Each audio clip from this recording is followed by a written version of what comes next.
would the runners would like to introduce themselves? Okay, alright, so my name is Worcester. And I'm JTMagicman.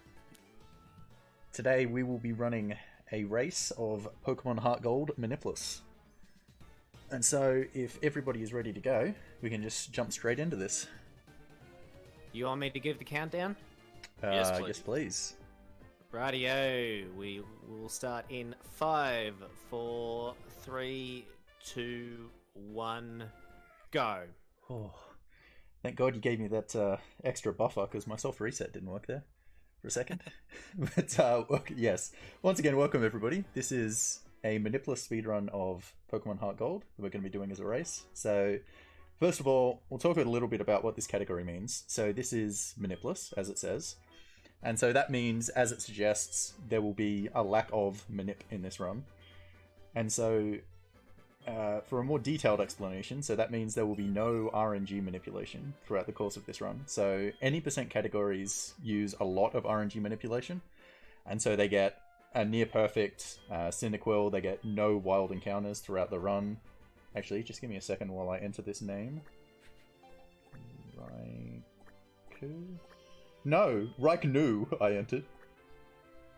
Try that again. Okay. Thanks for the donations for the names. So there. that'll be Raikou, and then for JTMagicman, it's Entei. Thank you very much. We do know how to spell Pokemon names. Well, some of us anyway. Apparently not. But yeah, so the 80% runs, they get a near-perfect Cyndaquil, they get no wild encounters, they then win the lottery, which is a 1 in 65,536 chance to get a Master Ball, to then use that Master Ball to catch Raikou, and also get Pokerus, which is a 3 in 65,536 chance after each battle. But none of that's going to happen in this run. This is Manipless, so there will be no RNG manipulation. So we'll get almost certainly a much worse Cyndaquil. Definitely get lots of encounters. Will not be winning the lottery. Will almost certainly not be getting Pokerus, though it is possible to get Pokerus. It's not possible to win the lottery because we're not even going to try. And so it changes the route entirely because we're not going to be getting Raikou. We have to use different Pokemon. But the start is the same in principle in that we are going to be picking Cyndaquil. But so I mentioned that in the 80% run, you get a really good Cyndaquil, and you're probably not going to get a good Cyndaquil in this run. So every Pokemon in this game has what's known as IVs, which impact their stats. And so IVs are a random number from 0 to 31 in all of their stats that determine how high or low the stat would be comparative to other Pokemon of the same species. So some Cyndaquils are a lot better than others. Gonna give Cyndaquil a one-character nickname because Cyndaquil is going to be used a lot, and text does take a little bit of time to transpire. I got a girl. Okay, that's cool. Girls are a 1 in 8 chance for starters. It's more common to get boys. Girls are slightly better in this run because you will not get affected by Cute Charm in the double battle for Cyndaquil. In older routes, girl used to be really good, but just a little advantage now. Girls have no downside. So yeah, random value between 0 to 31 for all of the stats, and then on top of that there's also every Pokemon has a nature which can impact the stats. Some natures actually have no impacts, but others will increase one stat by 10% and decrease another stat by 10%. And so, natures, they do have a big impact, but you can be happy with any plus nature. Like, at any stage, somewhere, a plus nature in attack, defense, special defense, or speed, it'll come in handy somewhere. The only exception maybe is speed, if you have a really bad IV as well.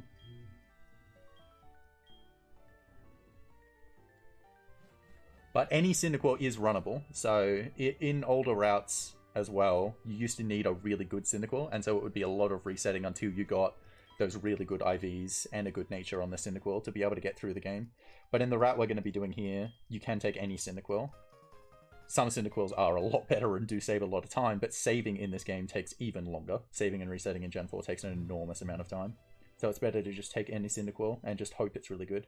But so you might see very contrasting runs as a result. And if you run this category for a long time, you do get very different runs as a result of just taking any stats. But so now we're starting to walk through the grass, and so encounters can show up here. And it's just random whether we get encounters or not, but we do want to kill one of these Pokemon for experience. Ideally, we'd wait for a level 2, maybe a level 3 if it's a Sentret or something. Something with a bit lower defense. The experience does help, just that tiny little bit of experience helps Cyndaquil reach level 7, 10, and 14 faster, and all of those are quite crucial. Especially 10 and 14, because level 10 is when Cyndaquil learns Ember, and level 14 is when it evolves. So I've got no encounter so far, which is really good. JT not so lucky. Yeah. One thing I will mention, which Worst hasn't covered yet, we picked the girl character because it is around 7 to 8 seconds faster than the boy in the catching tutorial, which is coming up soon. You will see that, and we'll probably mention that a bit more when we get there. Yeah, when we get to the tutorial. So I'm doing a tutorial right now to get the running shoes, and so now I'll be able to run. We'll not be moving at this slow snail's pace walking speed the entire run, which is good. Running is twice as fast. But we won't be running the entire way. There are some cases where walking is better, and one of those is when going through grass. And so the reason for that is running in this game actually increases the encounter rate. So let's talk about encounter rates, actually, because they're actually quite complex in this game compared to even some other Pokemon games. So the way whether you get an encounter works is there's 2 RNG checks that the game runs, and if it passes both of them, it generates an encounter. And the first one is based on your movement. So it's a 100 check. It does mod 100 to the RNG. And if you're walking, that rate is 20. If you're running, the rate is 40. And if you're on the bike, that rate is 70. So 20% chance to check walking, 40% running, and 70% biking. That rate can actually be increased if you do opposite directions. Now, this is actually a really great mechanic that was used in this game and this game only. So it basically means if you move into a grass patch facing up, and then you go down into the next grass patch, that's considered an opposite direction. And so it increases your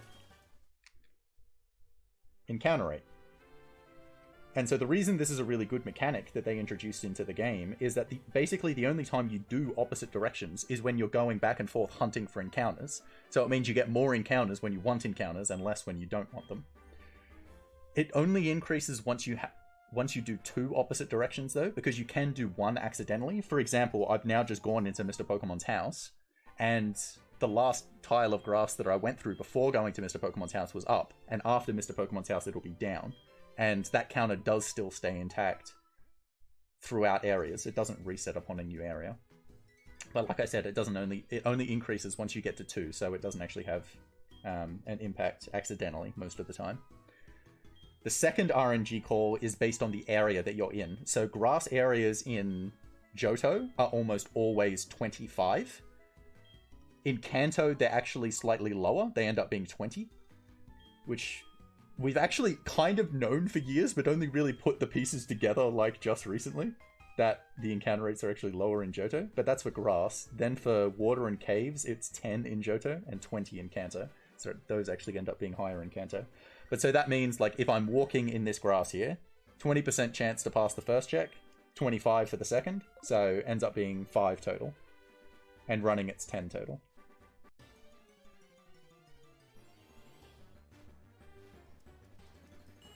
Oh my word. Okay, so the only stat that we get to check really easily on Cyndaquil is health. And you'll notice my Cyndaquil has 18 health. That's very bad. Oh dear, that's the worst possible one, actually. Yes, that is the worst possible that you can get. And it means its IV is either, I think it's 0 or 1. So it's very bad. I also have not been able to kill an encounter because I wanted to kill one before I got to Mr. Pokemon's house because Mr. Pokemon heals you when you get there. The only thing that I got that I could take out was after Mr. Pokemon's house, and given my health is so low, I do not want to lose health before this first rival fight, because it's very possible to actually lose this first rival fight here. So I mentioned before that our IVs are random, but the IVs of trainer Pokemon are always the same, and so they steadily increase as you get through the game. So in this first rival fight, his IVs are all 0. So his Totodile is not very good, but Totodile is better than Cyndaquil in this matchup, because Totodile has better attack and better defense, and it also has a better move in Scratch compared to Tackle. He's also gone Leer into Scratch. This is the worst possible scenario, because if he chooses Scratch again, I could just have to heal immediately at 18 health, which would have just been really unlucky. Okay, so I'm just risking, because Tackle can miss, so I'm just risking hoping here that it hits, and it does. It's got 95% accuracy, so should be fine. And now I'll reach level 6, and so now I'll get to check all of my other stats, but I'll try to do it as quick as I can. Okay, so those were all kind of average. My nature, I'm almost certain, is Sassy, which is plus special defense minus speed, because my speed had to be minus, given how low it was. And then all of the other IVs, they were kind of... Well, all of the other stats. I can't, like, narrow down exactly what my IVs are, but all of my stats, they were just kind of average. And so I'm okay with average, to be honest. Because I'm very used to getting awful Cyndaquils in these races, especially minus special attack. Yeah, I'm just fighting the rival now, using the same strat, leering twice and using Tackle. Yeah, so the reason... Oh, sorry. Oh, yeah. So the reason we leer twice is to reduce the chance of Tackle missing, but Yeah, also so in key fights in this game, such as these ones against the rival, once you lower their last Pokemon to below half health, they come out and just have a little bit of text. And so by using 2 Leers, if you crit the second Tackle, you actually never have Totodile at just below half health, which is the most ideal way to do the fight. Alright, so it looks like I've got a plus speed Cyndaquil, but the downside is I've got minus attack, so... speed will come in handy for later on, when we get to Faulkner. That's not for a while, though, so... I'm just returning to the lab and naming my rival one character, again, for text purposes, just faster to do it that way. You go on W, surely. Oh, yes, sure. I went J for my rival. Sure. I also named my Cyndaquil J, though, so it might be a bit confusing. So I also use the little PC here to heal Cyndaquil back up. You can use a potion. It is slightly slower to do that, though. And also, healing items are quite scarce in this run. It's very possible to run out of potions and run out of super potions. So this is the catching tutorial JT was talking about and why we're playing as the girl. So the opposite number. So if I was playing as the boy here, it would be the girl showing me the catching tutorial. And the girl kind of does a little dance where she shows you how to catch Pokemon without it actually entering a battle. And so that wastes an extra about 7-8 seconds. So it's faster to pick the girl, so the boy does the tutorial. Because the girl actually pays attention. Any chance for a quick donation? Yep. Rightio, we have $75 from Anonymous with no comment. So thank you for that donation. Yeah, so the only thing you can basically mention in this catching tutorial is it is possible to lose time. It's not possible for this Rattata to die because crits are disabled, the ball always works. But the Marill can have either of its abilities. If its ability is huge power, it does more damage, and I got huge power. You can see Rattata took like half health. And in Gen 4, one of the things that's really noticeable about these games is the HP bar takes a long time to decrease. So you actually lose a tiny bit of time just by watching the Rattata's HP drain a bit more than you would otherwise. There's just so many little time saves and losses like that throughout the run. But so now that I'm done with the catching tutorial, I'm going to start running through this grass because I want to catch a Sentret in this area. And so I'm running to increase the encounter rate and to get through the area quicker. I actually don't know Sentret's encounter rate. It's something like 40%. Yeah, 40%. Sentret is used as the HM friend, as I like to say. So. HM friend. HM friend. I'm not quite so nice. Yeah. Alright, so I got Eccentric's second encounter, so I'm only going to weaken this once and then start throwing balls, because I did almost half, and I don't want to accidentally kill the Eccentric. If it was a level 3, I would probably weaken it twice, but I got it first ball anyway. The Eccentric also has a 10% chance of having an Oran Berry, and we don't want that to activate. Yes. Also, if you can catch Eccentric with an Oran Berry, you can then use it, which is almost never happened. I've actually never gotten that to work. I've never caught Eccentric with an Oran Berry. The one time I weakened one twice, it had an Oran Berry and used it up. I was so mad. So another small thing is, after encounters, I mentioned that I'm walking when I have the option to run through grass because of the lower encounter rate, but right after an encounter, I will run for 2 tiles. The reason for this is you can't get an encounter for the first 2 tiles of an area. And after getting an encounter. So, after getting an encounter, it's better to just run those 2 tiles to save the 16 frames. And then start walking again. Yeah, so I had to tackle my Eccentric twice because my tackle did hardly anything. Just to make sure I caught it. Having minus attack isn't that great, but once we get Ember, it won't be that bad. Yeah, so Cyndaquil you would rather be using special attacks with its stats, but you have to make do with tackle for a while, and you also have to use normal type moves against the rival's Croconaw later on as well. So all of your stats are important. Special defense is also important again for that Croconaw, and then defense for all of the things that you're fighting up against, except the Croconaw. And then speed is mostly for Faulkner. So I have minus speed, but I'm not too worried about that. Because it really should just only be Faulkner where it might be an issue.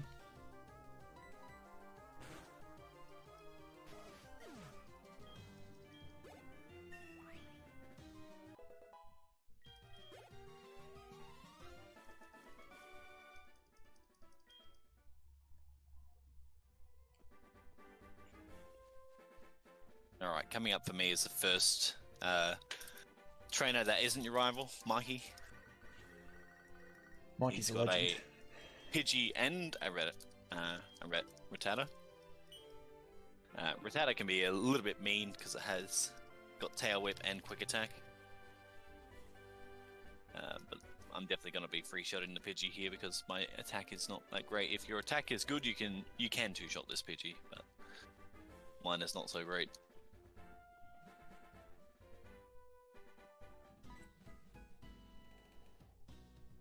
Yeah, so I'm entering Violet now, and so I'm going to do something that may look a bit odd here, which is I'm going to enter the center and then just leave straight away. The reason that I'm doing that is simply to set the flag to be at Violet center if I do end up dying in the next little part of this run, because otherwise I would go all the way back to Cherry Grove and have to go through all of that grassy encounter area, which is very slow. And the chance of dying here is reasonable. You're probably more likely to win than lose, but it's quite reasonable that you can die throughout probably the first hour of this run. The early game is quite spicy, just like most Pokemon games.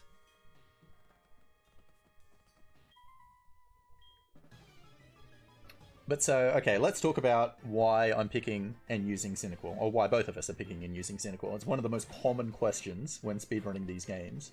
Mainly because these games are obviously remakes of Gold and Silver, and in the speedruns of Gold and Silver you use Totodile. And so a lot of people would assume, well, in the remakes you should pick Totodile as well, but that is not the case. Cyndaquil is better for the remakes, and so there's lots of reasons why. But fundamentally there were just so many changes between the remakes and the originals, and every single change in the remakes favors Cyndaquil. So the first of which is you have to do Sprout Tower in the remakes, and you don't in the originals.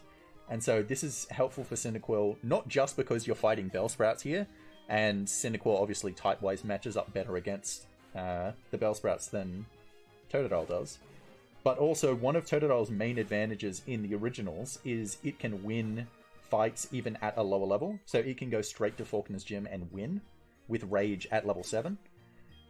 So it gets a bit of an early game lead over Cyndaquil in the originals, whereas that doesn't happen in the remakes, because you have to go to Sprout Tower anyway. So by the time you get to Faulkner's Gym, you're level 12-13 regardless, and Cyndaquil can beat Faulkner at level 12-13, because it's got Ember by then.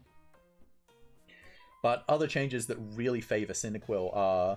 the biggest one is actually Rival 2. Totodile struggles enormously with Rival 2 in these games.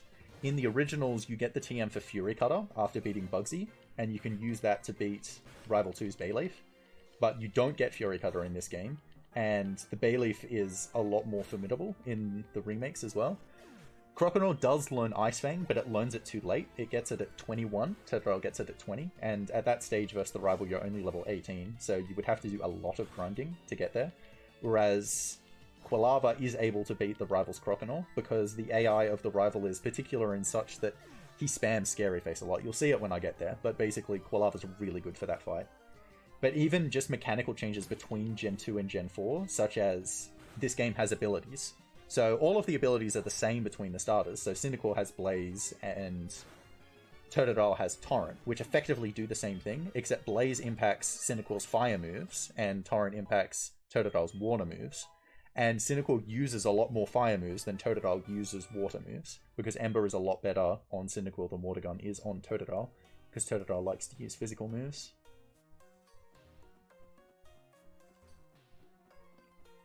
But yeah, so I've got Ember now, and so now I'm just going to be spamming Ember for quite a while. Another little minor tech that I'm doing in Sprout Tower, so Sprout Tower can have encounters on the higher floors, so like the one that I'm on now, and the one that I was on before.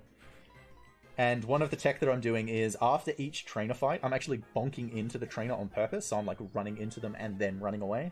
The reason that I'm doing this is because of something called turn frames, which exist in pretty much every tile-based Pokemon game. But so a turn frame is frames while you turn, basically. It's actually more than one frame. In this game, it's 6 frames. Let me just think for a sec. No, I'm not going to take out this Rattata. I was considering it, because I still don't have extra experience. But so, it's if you're not in movement, so you're standing still, and you turn in a direction opposite, or not opposite, in any direction other than the direction that you're facing, you end up turning on the spot, and those are called turn frames. And the thing is, when you're turning and you're doing a turn frame, that actually counts as an encounter check, because there's a chance you can get an encounter while doing that. But so while bonking into a trainer, and then running away, like this, I make it so that those turn frames don't exist, because I'm in movement once I start bonking into the trainer. And so it reduces 1 step of chance of getting an encounter in Sprout Tower. It also is a tiny bit faster if you do it completely optimally as well, because you start bonking and then you can move. And so if you do it within 6 frames or 3 frames at 30 FPS, which is how it polls a movement, you can save a tiny little bit of time. But so this is the first kind of really scary fight in the run, Elderly. So he's got 2 Bellsprouts, which are not scary, but he does have a Hoot Hoot, which is quite a menace. I also have not been checking my defense stat. Depending on what your defense is, this Hoot Hoot can do generally either 4 or 6 with Peck. And it's quite important. I do have enough health to just be able to take a hit and see. That's a good start. Yeah, so this is the big problem, is that it has Hypnosis. Okay, I woke up quite quickly there. Hopefully it just doesn't crit me here, and I'm fine. Excellent. I'll take that. So there's quite a lot of variance in the early game, especially in this run, because of it counters, and also having different stats, and the fights, because you're not one-hitting everything at this point in the game, can also be quite variant. So like even that Hoot Hoot, if Hypnosis had just kept me asleep for a much longer period of time, it would have cost a lot of time. And so I'm actually having a really good start, so I do have a little bit of a lead at the moment over JT, but that does not mean anything in this game. It's true. I've had a bit of a tough start my end. Lots of encounters, lots of tackle misses, but yeah. That's how it goes sometimes with this category. It's the variance that you can get sometimes that you're seeing right now. But yeah, like this race, like even if someone got a 30-minute lead, it would not be over until it's over, because the last fight can just be such an equalizer. It's ridiculous. I have been in one of these races on record pace going into the last fight, and then come in 5th, I think, in the race. Yeah. Quite ridiculous. But yeah, so now I'm coming up to the first gym leader, Faulkner. So Faulkner is a very, very variable fight. So his lead Pidgey has Sand Attack, which reduces your accuracy. And then his second Pidgeotto has Roost, which restores half his health, and you cannot do half his health. So if he just picks Roost and continues to pick Roost forever, you can just be super screwed. Yep. Okay, so I'm going to switch out here after 2 Sand Attacks so I can get my accuracy back, because I'm not hitting through that. So just going to sacrifice Sentret here. Come back in and then use Ember.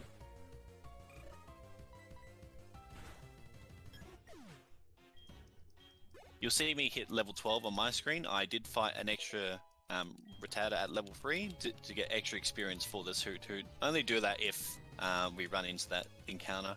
It does help for do a bit more damage on this Hoot Hoot. I fell asleep. Alright, and this is exactly what Worcester was talking about with hypnosis. I woke up straight away though, that's good. Yeah, sometimes you can just stay there for what feels like forever, waiting to wake up. That wasn't too bad though. So... Okay. Oh, nice. That's a really good Faulkner. That's really nice. Didn't see any Roosts. My time is actually quite ridiculous right now. Like, I would be over a minute ahead of my PB with this start. So I was at really nice health, so that he hit me into Blaze. I kind of touched on the ability. So Blaze, Cynical's ability, it increases his, or hers, mine's a girl, fire-type moves by 50% when you're at or below 1/3 of your maximum amount of health. So when I was at 2 health there, you might have noticed my Ember did a lot more damage.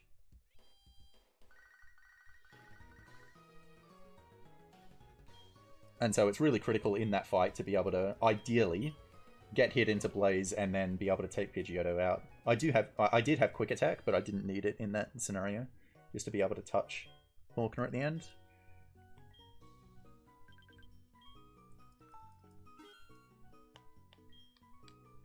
And now you'll see JT take on Faulkner, and probably get a very different fight to what I got.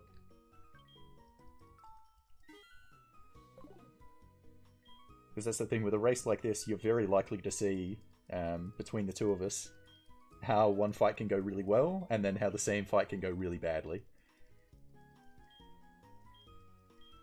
Especially in the early game. Hopefully the fight does go well for you as well, though.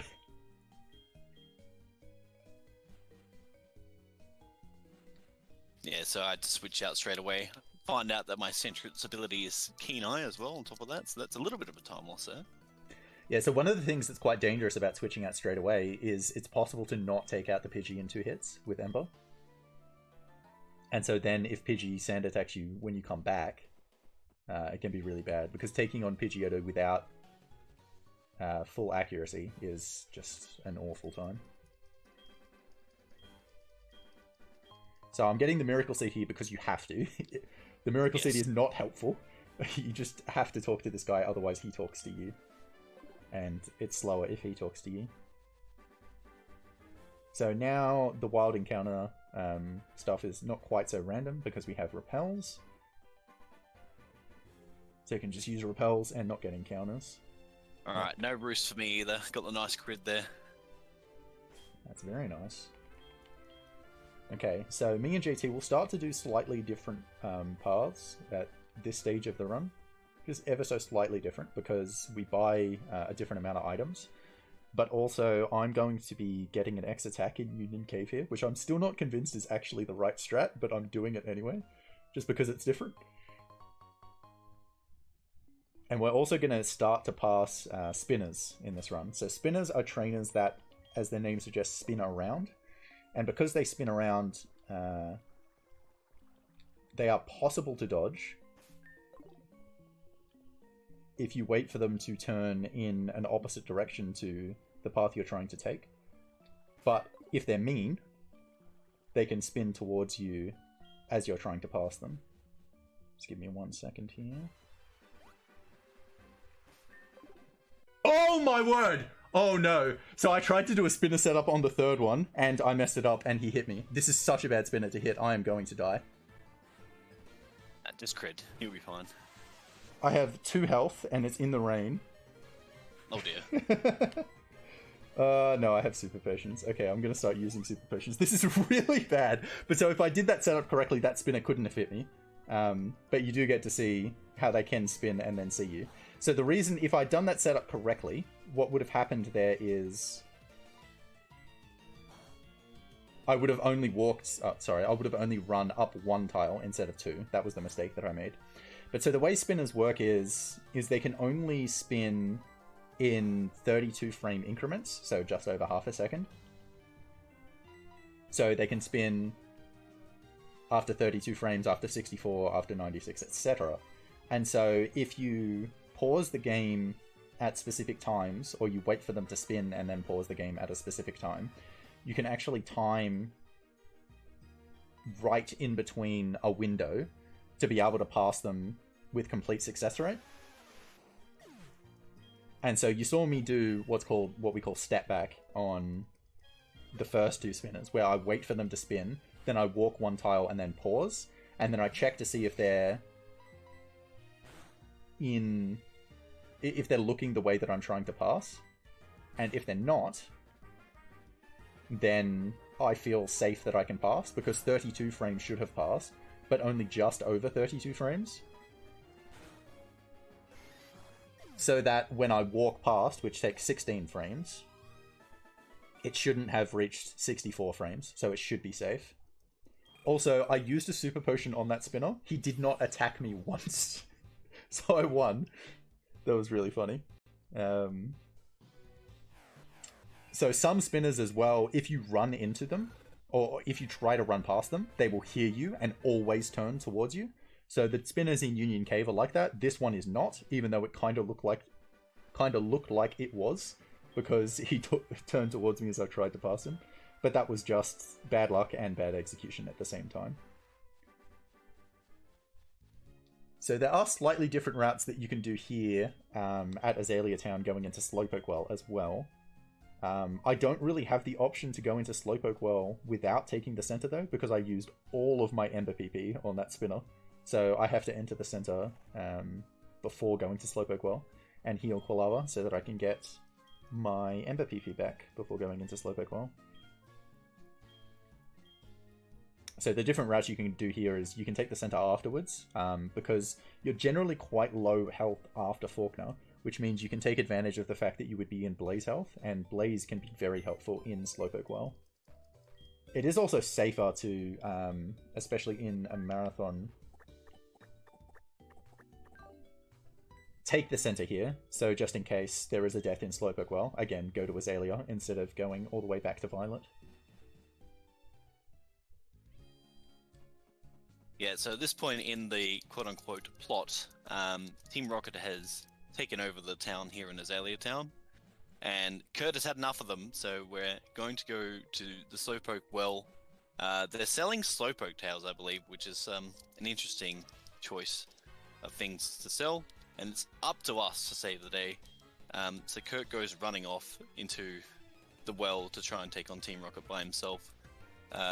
And then when we get there, we find out that Kurt's back conveniently got, I think it's like misplaced or out of place or something, and he can't move, so it's up to us to save the day and save Kurt from Team Rocket. Did you just say his back got misplaced? Like he forgot where his back was? Dialogue, but he says something along that line. Doesn't he say his back is broken? In like... Yeah. Oh, something like that, yeah. I think he might say that in the originals. Okay. But yeah, it's out of place, and it's up to us to save the day in Slowpoke Well here. You also see me use a repel because I bought those 2 extra ones. I do not repel, yes. Yeah, so the encounter rate. Yeah, the encounter rate in here is quite low. So like I mentioned, in a cave in Johto, the second call is only 10%. So even running, it's 4% per tile, and there's not that many tiles here. One thing that I do have to pay attention to, though, because I used a super potion early, which I didn't want to, I might want to pick up this super potion here in the well, but I'm still not going to. The reason that I'm not going to is it would increase the encounter rate. So I was talking about the opposite directions before. So I actually already have one opposite direction in Slowpoke Well, because when you exit Union Cave, you do it facing down, and your first tiles going into Slowpoke Well are up. And so that Pokeball there is a Super Potion. But to pick it up, I would face upwards and then move down, and so that would trigger an extra opposite direction, and so it would increase my encounter rate. I don't want to do that. I don't want to get an encounter. But yeah, so these Zubats especially can be very annoying because they have Supersonic, and getting confused and hitting yourself is just awful. And so they're the main thing that if you had Blaze, it would be really nice, because generally with Blaze you one-hit the Zubats, and without Blaze you don't. It ends up being the point of difference throughout Slowpoke Well. You can see, like just there with me, it just lived, but it used Leech Life, which isn't too bad, just a little bit of time loss. Much better than getting confused by Supersonic. I do have a bit more extra experience than I usually do, so I do have, like, I've hit 16 before this Zubat, which you don't usually have. Might give me a bit more of a chance. But the difference between 16 and 15 isn't huge on the damage. I could talk a little bit about, so damage boosts actually happen. The way the damage formula is calculated in Pokemon, your level actually has an impact. It's not just your stats.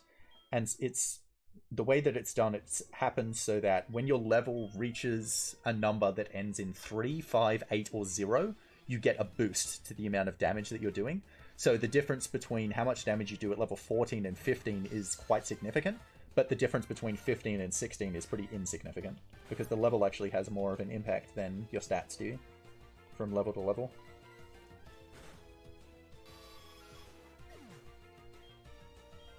I really should have checked my stats at level 16, because I'm not going to reach 17.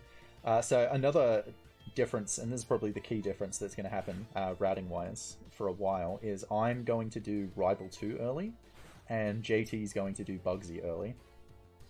So after the Slowpoke Well, you have a choice of fighting either Rival 2 or Bugsy, and I'm going to go fight Rival 2, and he's going to go fight Bugsy. So the reason I'm going to go fight Rival 2 is because my special defense is quite high. And so because I have quite good special defense, I feel quite confident in taking on Croconaw now.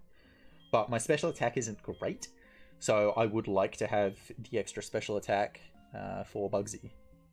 Also, because I still have Sentret in my party, it's going to work out so that I'm going to kill off Sentret against Rival 2, because there's a double fight inside Bugsy's gym that you can skip by only having one Pokemon in your party or one Pokemon alive. So you can either deposit Sentret or kill it off somewhere. And so I'm going to kill it off at Rival 2 before going into Bugsy's gym. So ideally, avoid going back into the center again.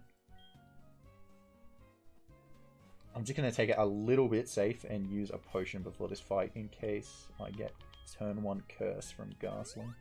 My health is really low though, but I do have good special defense. I should be fine against Croconaw. I should be fine. We'll see what happens.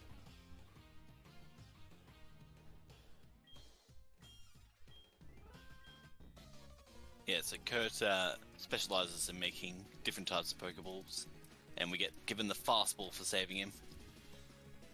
We don't actually use that in this run, although if either of us... Why did I try and use the bug there? If either of us encounter the legendary dog, I don't even think we're going to be using it either. Yeah, it is. So it is slightly faster. I mentioned we're not going to be getting Raikou in this run. It is slightly faster to still use Raikou for Manipless runs. But you would have to just encounter it right after you release it and then just chuck the fastball and hope it works. It has like a 1 in 64 chance of working. He's still guaranteed to Water Gun there, isn't he?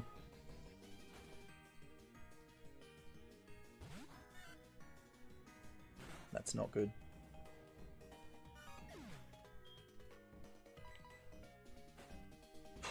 Okay, so he's going to Water Gun here, but I'm going to hope that it doesn't kill. It's only got a 1 in 16 chance of killing.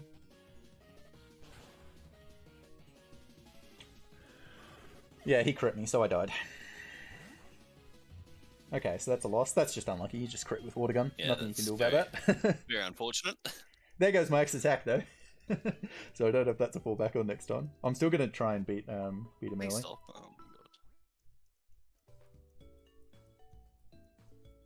So I talked a little bit about how the damage calculation works, but so with this Croconaw is a really good example of how the damage spread works. So after doing the damage calculation, there's actually a range of damage that it can do. So after doing the damage calculation, it then tabulates everything from 85% to 100% damage. So 85, 86, 87, so just the whole numbers. And then it can do any of those 16 values. But the thing with Pokemon is it rounds down at every single step of the calculation. So, for example, this Croconaw with Water Gun, say its base damage is 8 after doing the damage calculation. Then it would do the same type attack bonus, which is 1.5 times to 12, and then it's super effective, so 24. So that's the max it can do. But if you then take 0.99% of... Have I done the right thing here? No, I think I was supposed to take into 3. Oh, good. Okay, I'll switch now. 99% of 8 is 7.92. So it would then round that down to 7. And then 7 times 1.5 for the stab is 10.5. It would then round that down to 10. And then times 2 for super effective, it would be 20. So it's actually impossible for Croconaw's Water Gun to do 21, 22, or 23 damage. It jumps straight from 24 to 20, and 24 being the max roll, and then everything else is 20, and then there would be some 18s beyond that as well.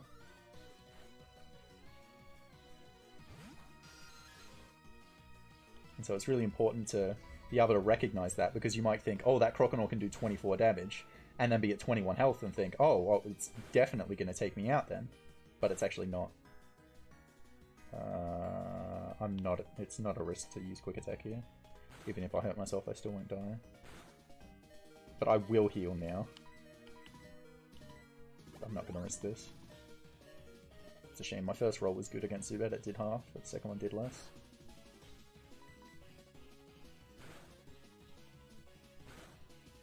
Alright, meanwhile, I've just beaten Bugsy, which is good. Believe it or not, even though you have a fire type and you have the type advantage over Bugsy, Bugsy can be really, really scary with Leer, Focused Energy, and Quick Attack. Leer lowers your defense, Focused Energy increases his crit chances, and Quick Attack can do a lot of damage if he uses a lot of Leer, so I'm happy that I got past him first try. And now I'm going to go do Rival 2 while Worse is heading into Bugsy's gym, so... Yeah, we timed that perfectly, like you're leaving right as I'm going in. Yeah. Yeah, so the perfect fight against Bugsy is you use Ember, it does just under half, and then he hits you into Blaze, and you use another Ember, and it does just over half, so you end up not triggering his Citrus Berry. The problem is like JT says, he has status moves along with Quick Attack that he can use, and it's random which ones that he picks. Except if Quick Attack can kill, he'll always pick Quick Attack. And because he uses Focus Energy as well, increasing his crit chance is just really bad. Because it increases it from 1 in 16 to 1 in 4. And so you can be sitting there thinking, okay, he's going to use Quick Attack, hit me into Blaze, and then I'll just kill. And then he's got other ideas and he just crits you and it's all over.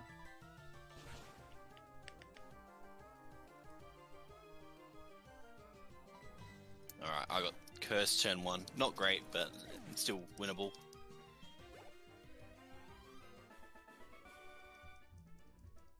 Yeah, this fight is not very nice, especially when I have a minus attacking Kolava.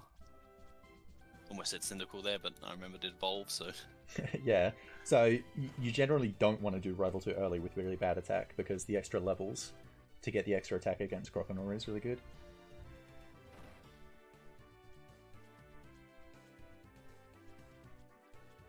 But yeah, you can see both from my fight and now JT's against Rival 2, he really likes to use Scary Face with Croconaw.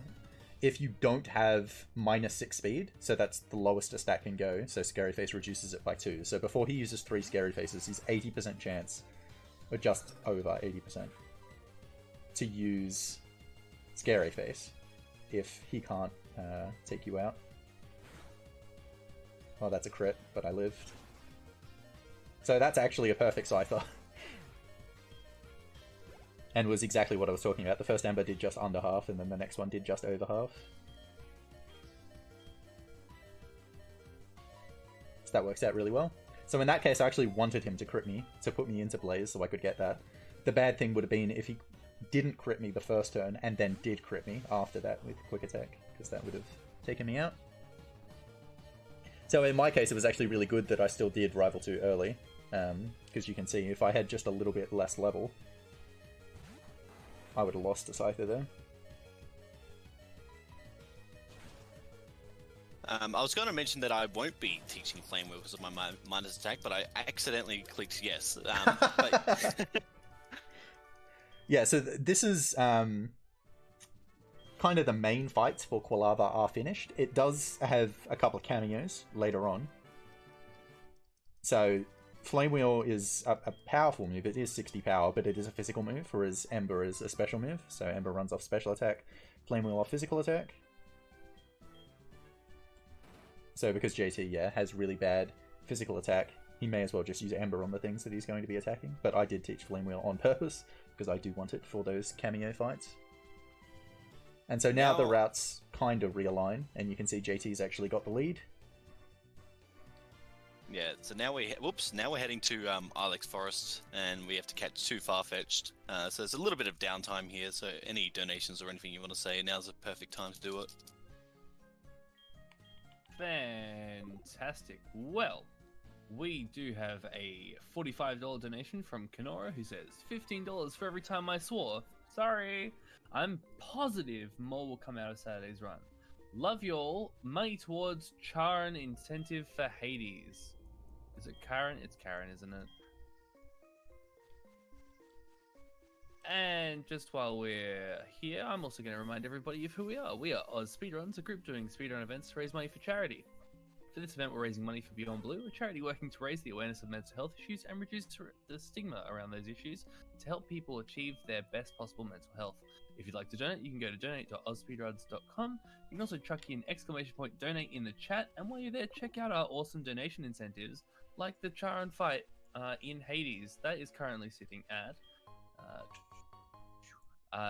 just over $230, and that is of a $500 goal. So we're just under halfway, and we need to get our skates on to really reach that goal in time.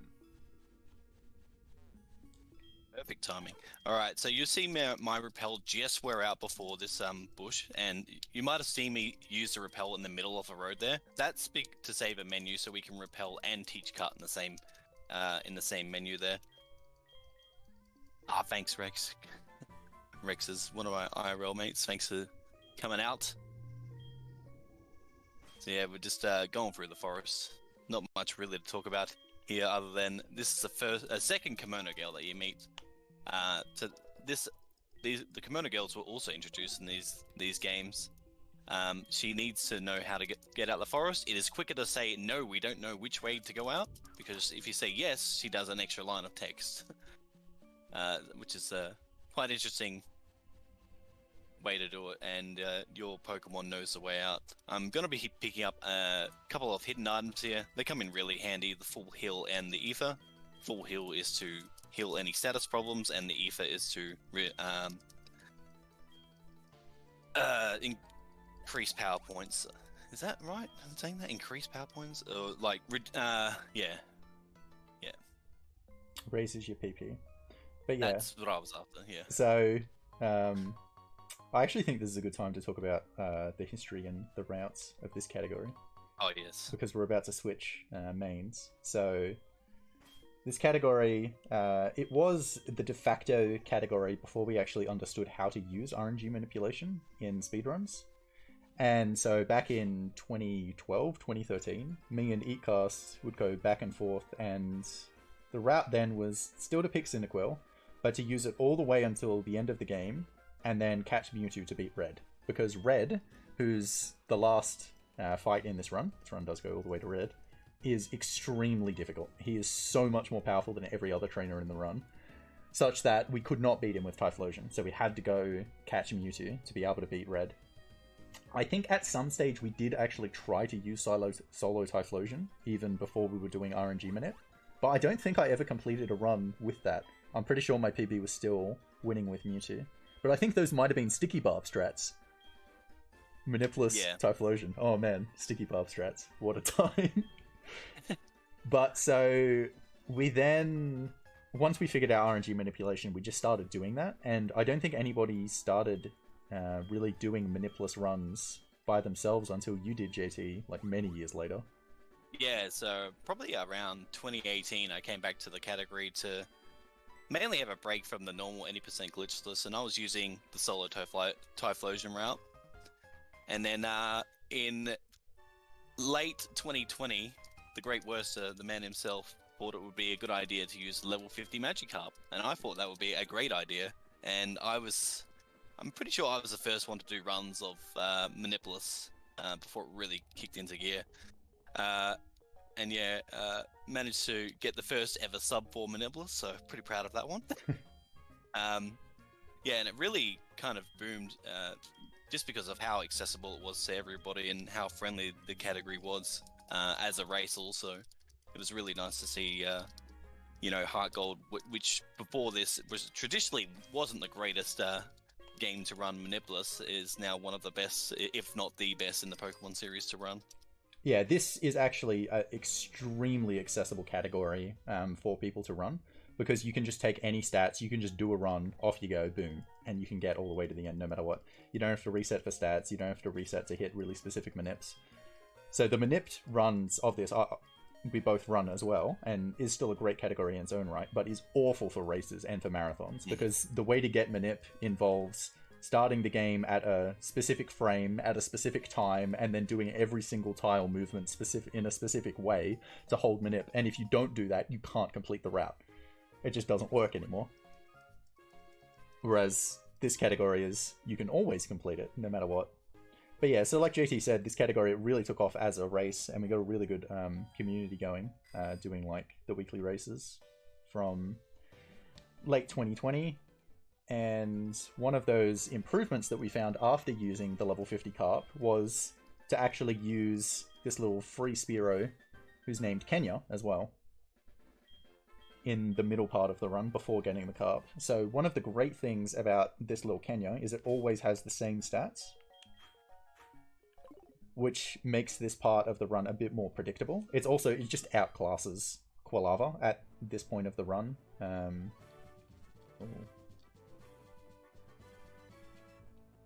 Unless the Quilava is manipped and just has insanely good stats. The Spearow is also female, so it can't get hit by Attract or Cute Charm against Whitney, especially. Because Whitney's Pokemon are all female. It also gets boosted experience because it is not your Pokemon. My word, that is a bad start. So these Jigglypuffs, because Kenya does have set stats, like I know all of the chances for these things to be taken out in one hit. These Jigglypuffs has a 14 in 16 chance of dying in one hit. I missed the first one and then it put me to sleep. Very I unlucky. also missed the first one, but it was a bit more lenient to me. Used Defense Curl. But yeah, so the extra boosted experience means it'll get 21 just before Whitney, which will make it evolve, and then Fearow's just really strong at this point of the game. And comes with some nice moves, especially with Aerial Ace as well. Yeah, they're quite nice in the remakes, giving Kenya level 20. I believe in the originals it's either level 10 or 15, I forget. 10. 10, yeah. So it's quite nice that they gave it a little bit of a boost in this game. But Kenya is used in most runs just as another HM friend, because it's a free Pokemon and it learns Fly, which is obviously one of the HMs, and it will be getting Fly in this run as well. But this is the run where it really gets the spotlight, because it does get used as the main for a little while. Also going to teach Mirror Move here at level 21. Mirror Move is used once, ideally, against Whitney, but the main reason to actually teach Mirror Move here is, so Pokemon in this game, typically when they evolve, they learn their moves later, and so Fearow would try to learn Mirror Move again if you didn't teach Mirror Move there, and so it's faster to actually teach it than to not teach it twice. But also Mirror Move is used.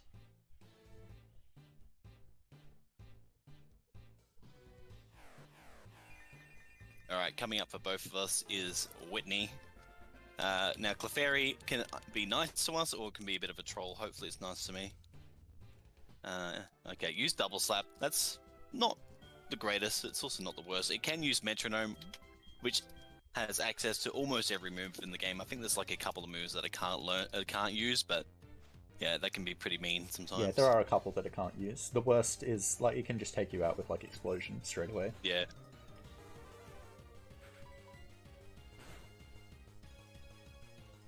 I think I might have to heal here, unfortunately. That's fine. Metronome Magnet Rise makes no impact. That's all good.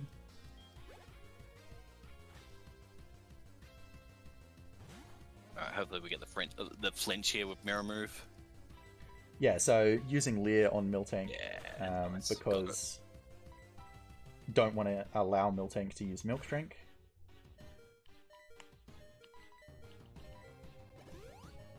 Clean fight for me. Hopefully it goes well for Worcester too. Miltank might actually use Rollout here.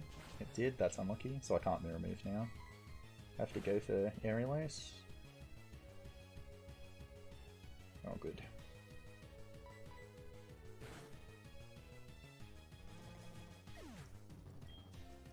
Alright, so pretty even at this point of the run. Very good for a race. Yeah, so Kenya, it does have... Oh, I should say Spearow. I'm just so used to calling it Kenya.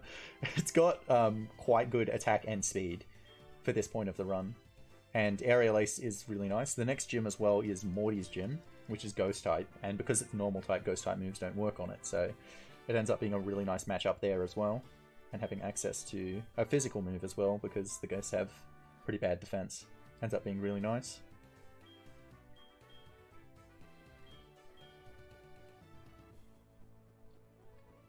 Should mention as well, this run, Manipless, is also glitchless. We will not be doing any glitches in this run. You can do a few skips. Once you get the bike, you can skip large portions of this game with some glitches. But that will not be happening in this run. Here's also a route that you don't see in the regular any percent glitchless, is Route 35. So in the normal run where you can use Manip, you can just skip this entire route by using Abra's teleport, so you do get to see this part of the game. So there's a couple of spinners on this route as well. I'm going to try for a setup here on the first one. And I'll be using a different method, the running method, so as long as he's not looking at me, I can run past him without them actually seeing me. So two different methods you'll see here. Yeah, so I mentioned the 32 frame thing for the spinners. So that their timer starts as soon as they're loaded. So if you get to a spinner at a really specific point and you open the menu, you can just see if they have spun, like if you do the movement perfectly up to that point, if they have spun, okay, I can't pass. But if it's clear, you're guaranteed to be able to get past. This one's pretty tricky because it's on the bike the whole way. But if I do it correctly, it is also fine. A little bit slow, but I got past mine.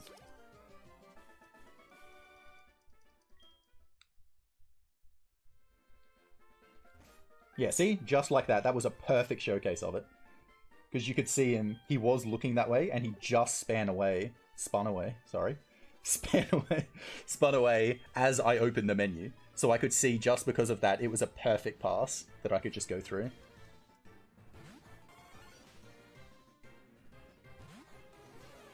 You'll also notice us sometimes use moves that aren't necessarily the best option. In that, like, we'll use Pursuit, which is only 40 power on Spearow to take some Pokemon out. But that's because it will take it out anyway, and so it's just conserving Aerial Ace PP, the better move. Also because Pursuit has less characters, and so there are quite a number of instances throughout the run, more towards the mid-game, where we'll use a move simply because it has less characters in its name, just to save those frames in text all the way throughout the run.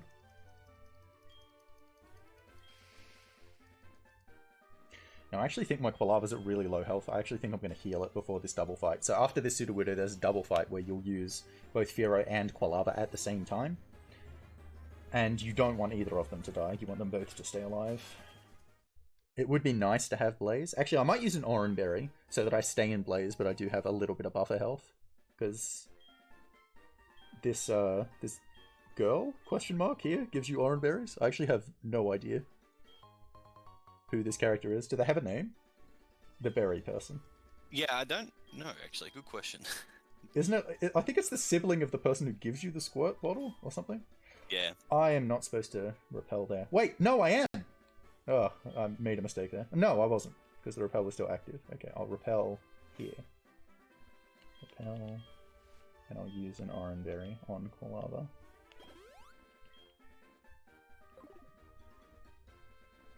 Because Quilava also does have a little bit of a cameo.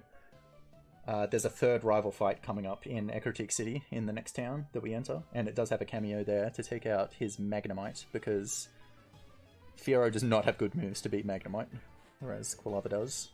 Growl's really bad for me. Alright. Now, Growl's not too bad because you're using Ember.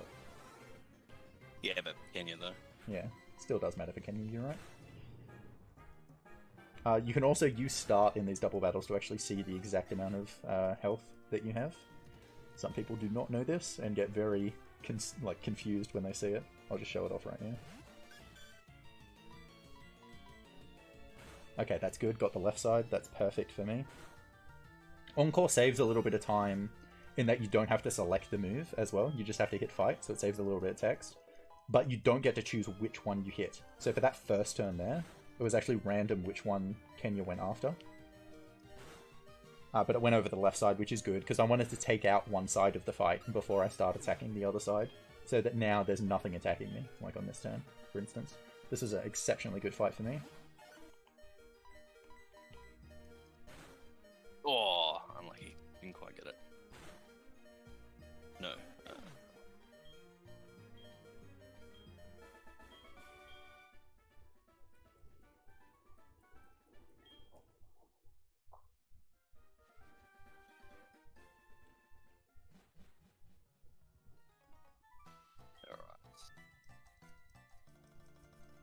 Alright, so there's a tiny... So, entering here because we have to at some stage. We can do this later, but we're doing it now because we want the experience on Kenya now. It's slightly faster to talk to this rocket from the right.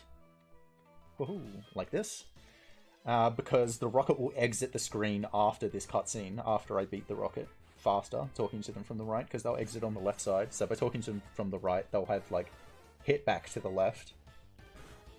And then they'll just move off screen to the left a little bit quicker.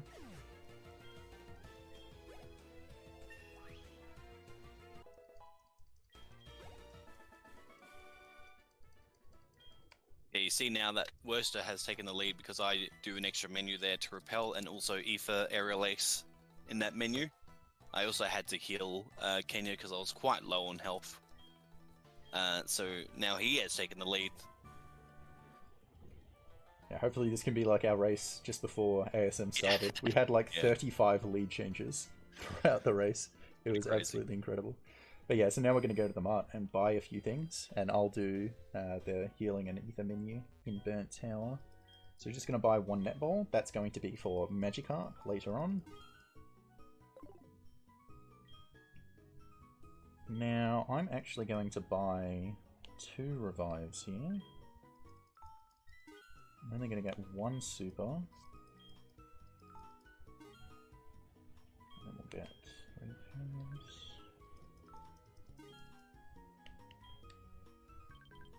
But yeah, there's a few things like the money route in this run where you do have a little bit of flexibility in what you can buy, and so a lot of it's kind of like up to the runner's choice and preference for what you're doing. So me and JT, we do buy slightly different items throughout.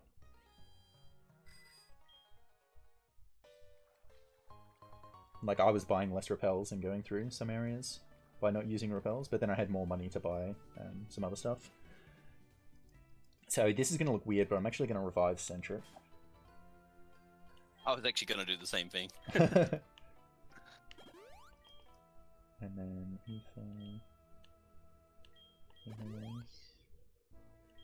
and Super Repel.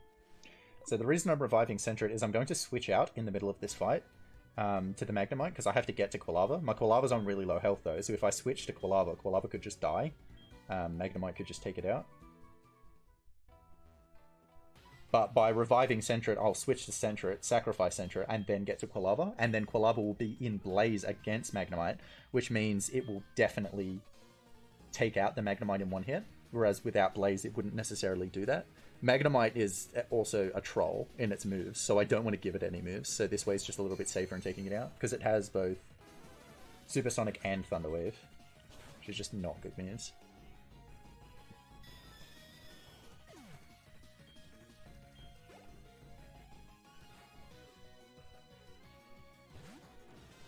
Magnemite, so we'll go to Sentret. If Magnemite doesn't kill me on this turn... Okay, Thunder Wave, it didn't. I'm actually going to play a little bit safe and use a potion on Spearow, just while I'm waiting for this to take me out. I can use Ember here. Ember or Flame Wheel will take this out in Blaze. But Ember has less text than Flame Wheel, so just save a little bit of time. So now Croconaw will come out. I'll use Leer once, and then Croconaw will take me out. So lowering Croconaw's defense will make it nice and tender for Kenya.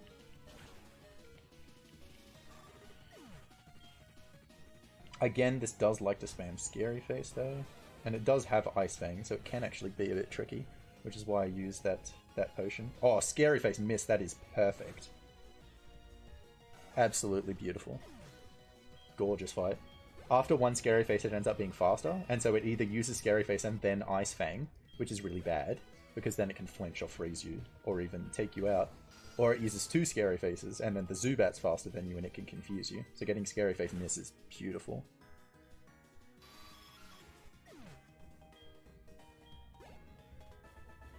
Okay, and that's Rival 3 done.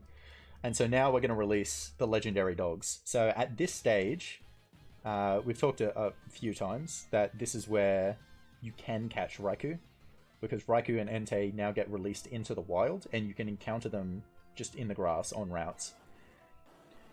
And so an absolutely ideal run would now just go encounter the Raikou and then just catch it, but that's just so enormously unlikely to happen without manipulation. It has happened before to the great Tucker in a race. He has deliberately hunted for the Raikou and caught it in the fastball straight away.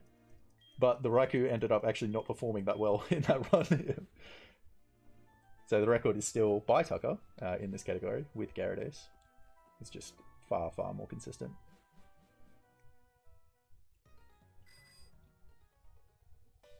Alright, I've just beaten Rival 3 also, and we're now heading to Morty's gym, which is a ghost gym, and there's lots of trainers here who don't really threaten us or do too much until we get to Morty himself, so now's a perfect time for any donations or anything you want to shout out.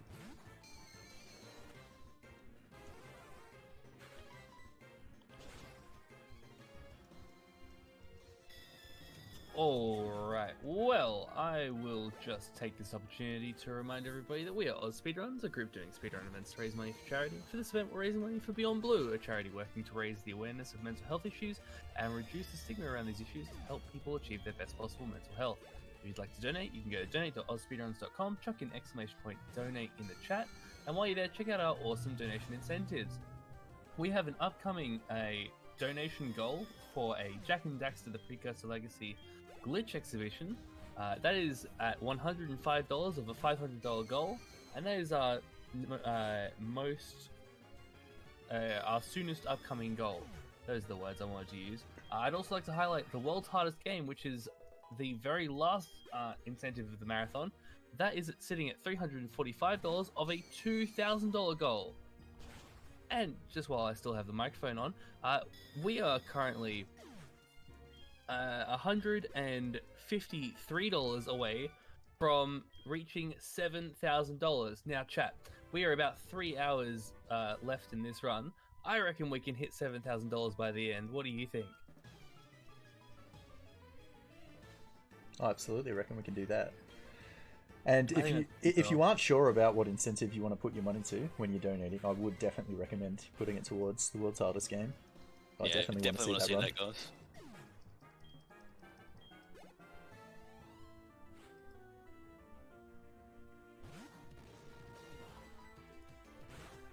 But yeah, so this gym, this is the last thing that good old Kenya is going to do as the main poke. We are going to switch mains after this. I'll talk about it a little bit now, and obviously while it's happening as well. But so the main we're going to switch to, which we have mentioned a few times, is we're going to catch a level 50 Magikarp. And then use Gyarados. Obviously, we're not going to use Magikarp forever. Magikarp's very bad, but Gyarados is very, very good. So the way we're going to catch a level 50 Magikarp is on the route just before Lake of Rage.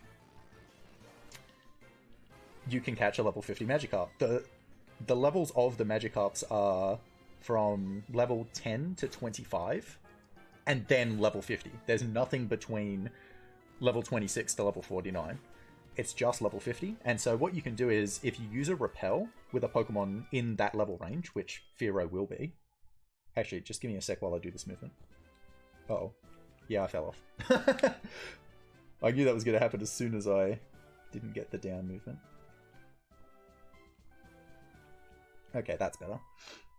Yeah, it's quite dark here, and sometimes I just fall off. That's not generally where I fall off, but anyway. But yeah, so if you use a Repel with a Pokemon between level 26 to level 49, the way the Repels work is it only makes it so that Pokemon that are lower level than the Pokemon in the lead don't show up. So it ignores all of the Magikarps that are level 10 to 25 and will only generate the level 50 encounter. That being said, that doesn't mean if an encounter shows up...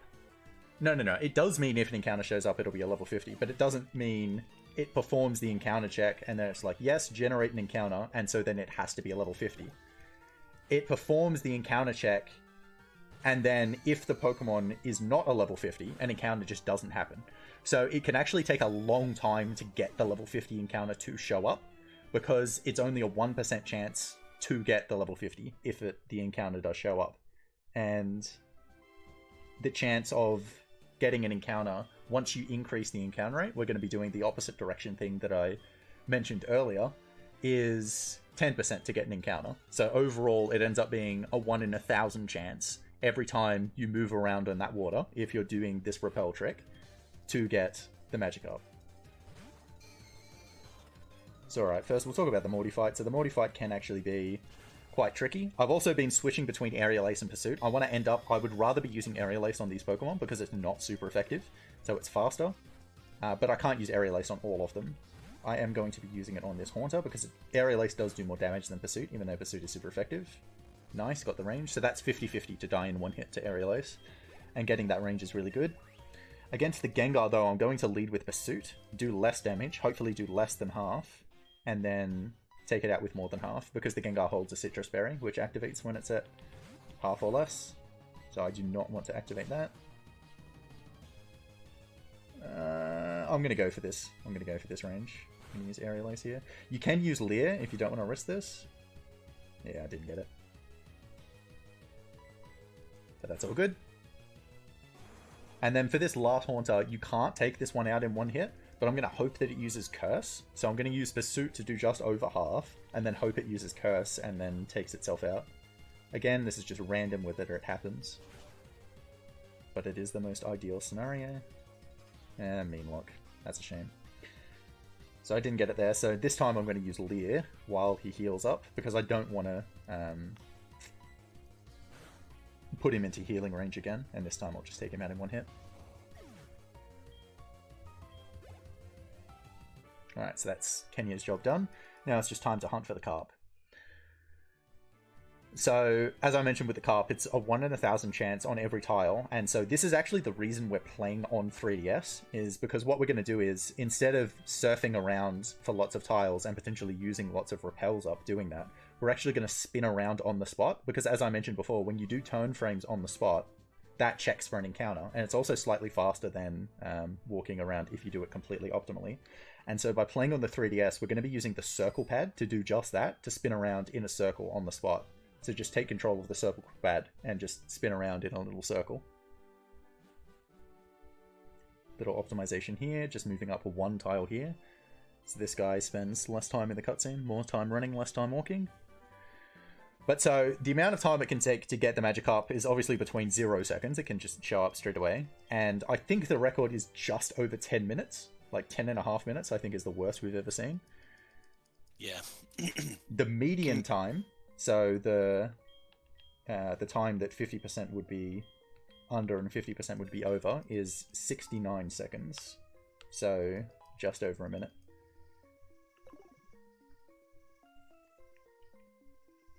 I got a little bit of a trolley Morty fight, but we're finishing up here as well, so I'm not too far behind. But okay, I got the curse, which is good.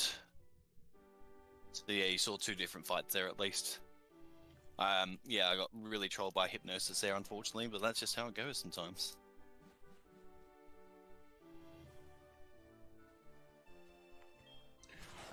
Alright, so as I mentioned, we'll do the opposite directions here for a little bit, just to increase the encounter rate. And then spin. Hello? Alright, we'll use the repel again, I guess, because I did not spin. Spin. Here we go.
Hope you're enjoying the ballet.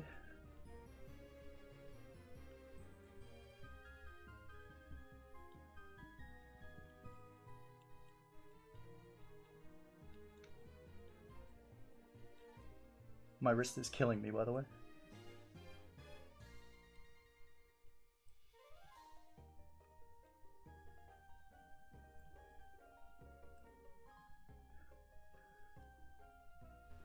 Damn it.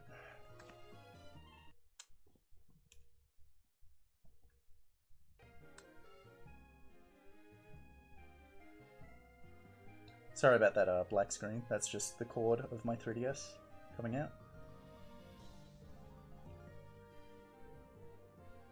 I'm at a really awkward position now, trying to spin here. My finger's also going a bit numb. I can't really feel it. Alright, well I managed to get mine, so let's go. My hands hurt though. So much pain. Alright, come on, we gotta bless up for Worcester, guys. Get your Kevin Turtles in chat, help him out.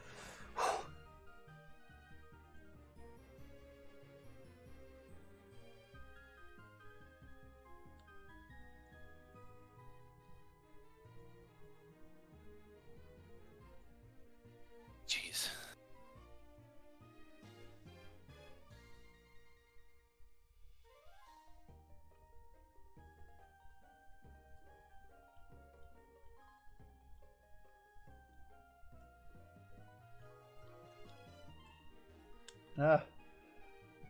Lost my position quite a few times on the circle pad. Oh, jeez. Yeah, so I'll be picking up this rare candy. I don't think we've mentioned about rare candies yet, so I'll talk about it now. Rare candies increase your level by 1. Very, very useful item, especially when we want to evolve our Magikarp, which I'll be doing very, very shortly. Hopefully, Worser can get his. Get those Finally. turtles. There we go. Good Woo. stuff, guys.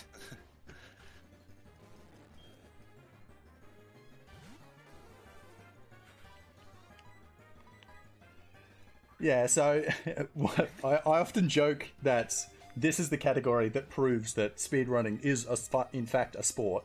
Because the physical exertion that you have to do for spinning around on that carp, oh my god, the 100% physical agree. strain. Oh, my arm is killing me. And I don't think we mentioned yet either, the netball is 100% guaranteed to catch that Magikarp. Quite useful. Let me, do this. Alright, I've already got that up. Alright, and this is where I find out my stats in this menu, so we'll see. I did not evolve Magikarp yet. It's a bit hard to teach its strength when it's not evolved. Alright, now I'll evolve it. Okay, what have we got? 26, 20, and 95. The special attack is quite bad. Everything else is pretty decent. Yeah, so the reason level 50 Magikarp is so good is because it's such a high level. And that obviously means it's got great stats, but another one of the huge time saves is that it simply doesn't level up that much. It saves several minutes just by not leveling up. So you don't have to watch the level up screen and see all its stats and whatever, because it's already got so many of the levels.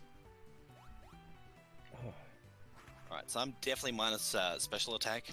Not what you want to see, but it's not the end of the world. Oh, minus special attack's fine, man. It's like the best. What are you talking about? I'm just worried for like Arbok ranges and stuff like that, and I'll definitely be able to show off different strats for Brock at least. 63 special's not that great. Okay, so we're going to switch Ooh. Gyarados and... That looks like good speed on my one. Okay. Yeah, so again, with Gyarados, all of your stats are important, because it is going to be using physical and special moves. And it is going to be hit by physical and special moves. And speed is very consequential. I would say the most important one is speed. If you have bad speed, it can just be awful. Teach strength.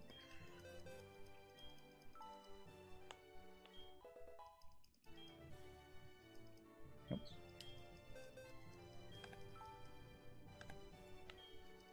Yeah, so the reason why we don't get that shiny Gyarados is obviously it wastes time, and this Gyarados is 20 levels higher than the one in the Lake of Rage. The shiny animation would lose a lot of time, although they did use that red Gyarados in any percent for a while. Like that's, how many years ago was that, Worcester? Many. Many years ago, yeah. Oh my word! I almost missed the max ether. That was very close to just hopping the ledge. That would have been really bad. But yeah, so Gyarados, it has much higher attack than special attack, but Surf is still useful.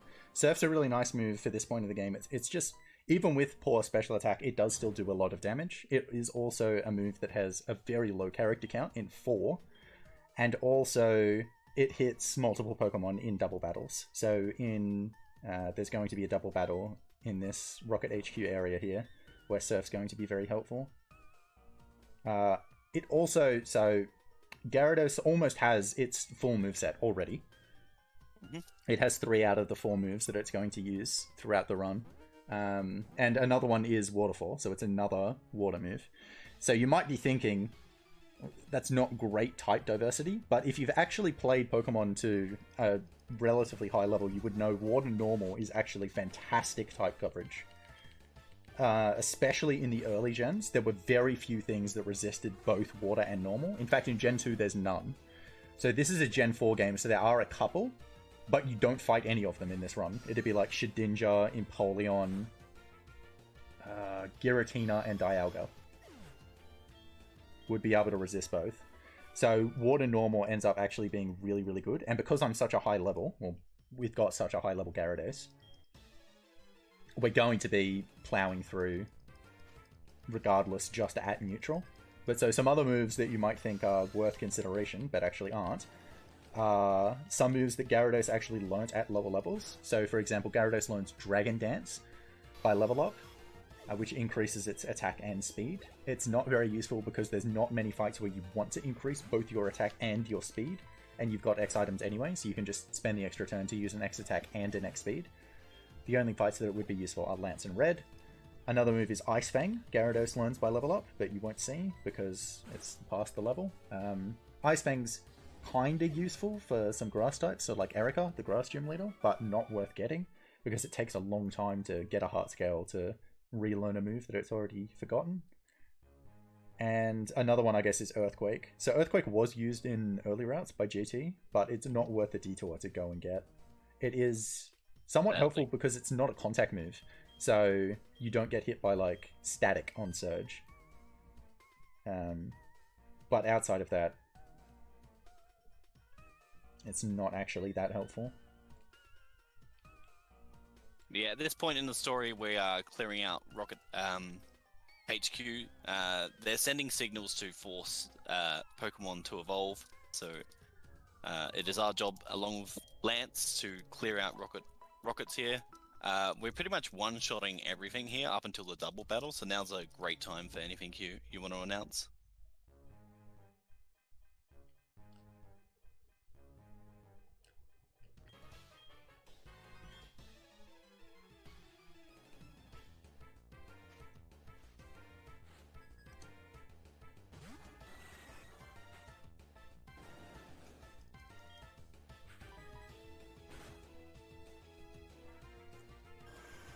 Alright, we have a $153 anonymous donation that says, "You guys rock! Great runs and great cause." Oh, so that got us to 7k. Yeah, I reckon that's 7k. And that has indeed taken us over $7,000. Congratulations, chat, and everybody else who has donated. Awesome, thanks guys for your donations. Keep it up. Awesome. How's that end of the world incentive going? So hardest game in the world, world's hardest game is currently sitting at $345 out of 2,000. So we still have a bit of a ways to go to get all the way there. You can get there though, because that one's slated to be the last run of the marathon, and we've still that's got literally the last thing that the marathon's going to have. So we have literally until the last domino falls of this marathon to get that one done.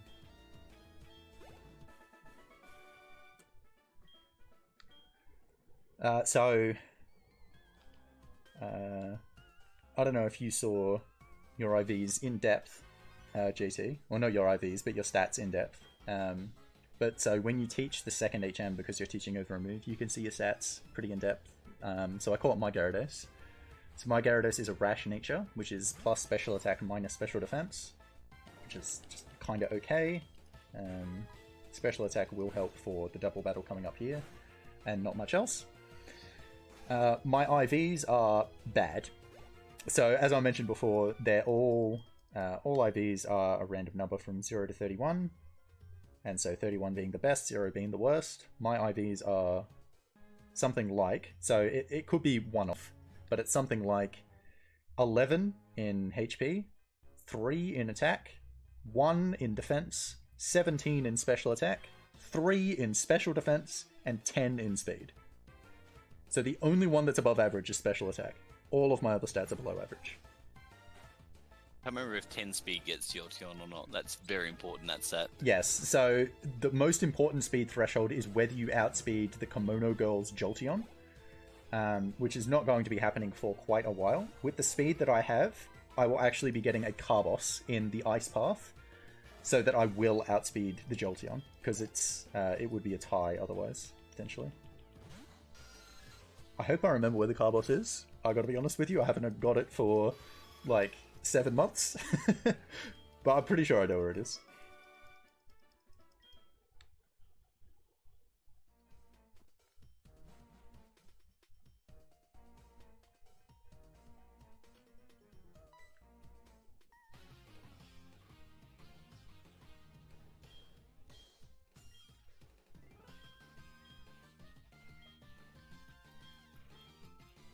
Yeah, so one of the moves we're going to be using a lot in this run that just saw its first use there for me is Flail. So Flail was just used there because it's a short text. It's not quite as short as Surf, which is 4 characters. It's at 5, but I need to save a few Surf PPs. So where I can, I was just using Flail. But so Flail is actually a really critical part of this run with Gyarados. So the way Flail works is it does more damage the less health that you have. And so its power changes from 20 to 200, depending on how much health you have. And so the health is calculated as a fraction of your max health. And it's done in the very friendly fraction of 64ths. So if you have less than 2 64ths of your max health, Flail does 200 power. That's its max. Then if it's between 2 and 6 64ths, it's 150 power. Then between 6 and 13, it's 100.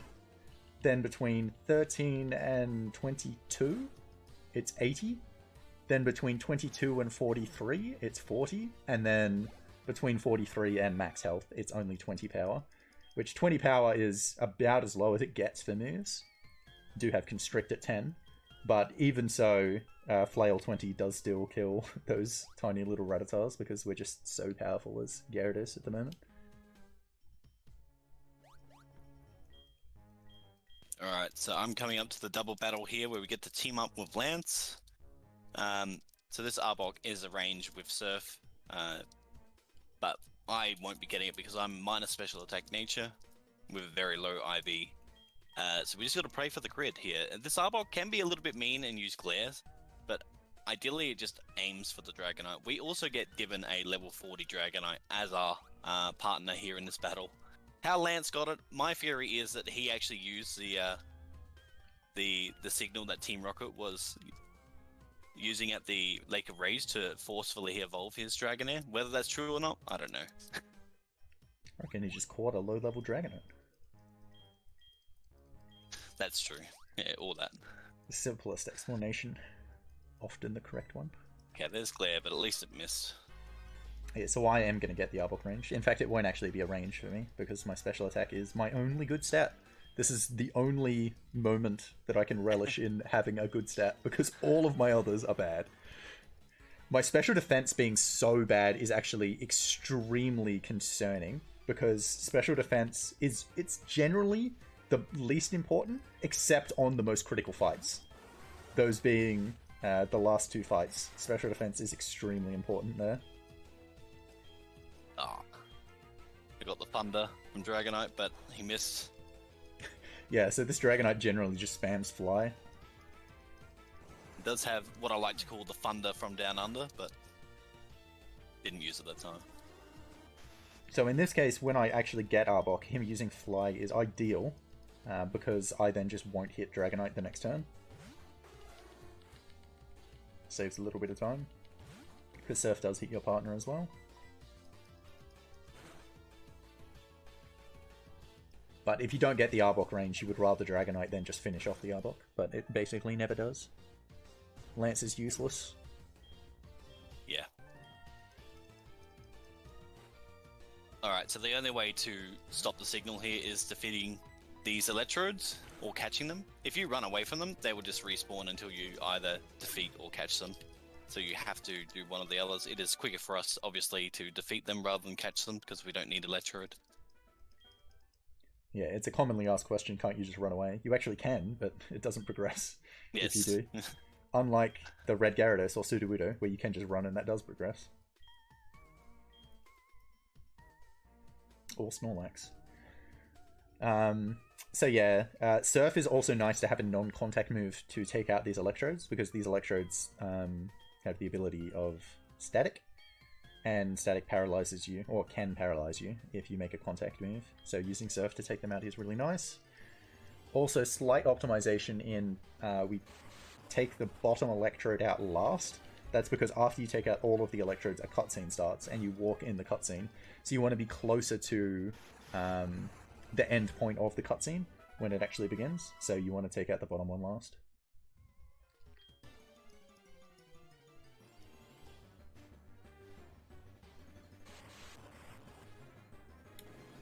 And for our hard work, we get rewarded with the HM05 of Whirlpool. In the originals, it is a TM, I believe. No? No? Oh, it is a HM. It is a What do HM. Okay, sorry. You're cooked, Matt. I am, yeah, clearly. Alright, and now we're going to go off to Price's gym.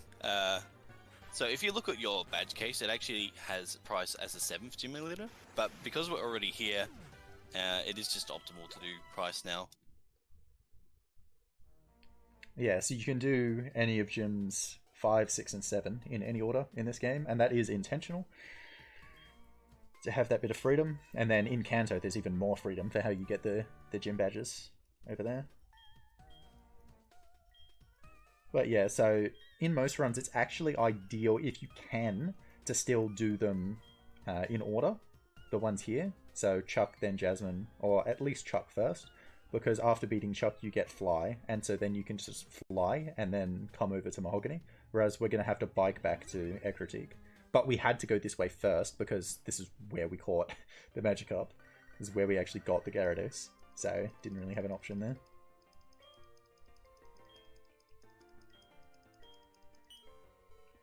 Just a friendly bike shop call.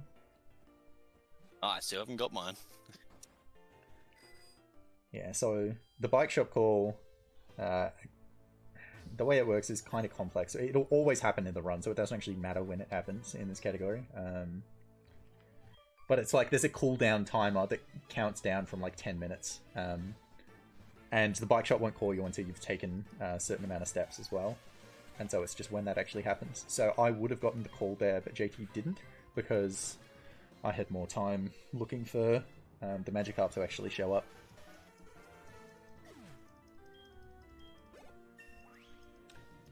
Yeah, you might have been thinking that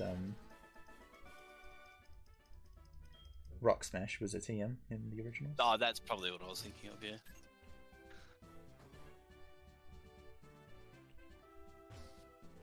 Alright, up next is Price. Relatively easy fight here with a level 53 Gyarados. Price is actually one fight that the strat can alter based on what your stats are, because you can't take out the Dugong in one hit. And so the move that you lead with actually depends on what your stats are. With really bad attack, you actually lead with Strength, because Strength, you don't want to do over 75%, because that's when leaders start to heal. And with really bad attack, Strength can't do that much anyway, so you may as well just lead with it. With really good attack, you lead with Tackle, because you have good attack, Tackle plus Strength always kills, but Strength could have put him into heal range, so that ends up being ideal.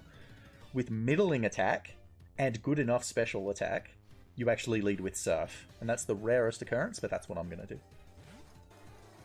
Yeah, I was fortunate enough that I got to use a Tackle strat. Of course, you're risking the 5% chance that you miss Tackle there, but luckily that didn't happen.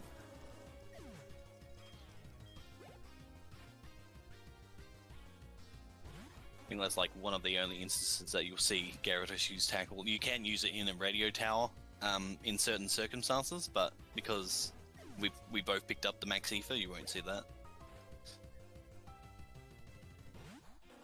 Yeah, the worst thing the Dugong could do here is use Aurora Beam and actually reduce your attack. Yes. So then you end up not being able to kill. Has a 10% chance to lower your attack. It's really bad if that happens.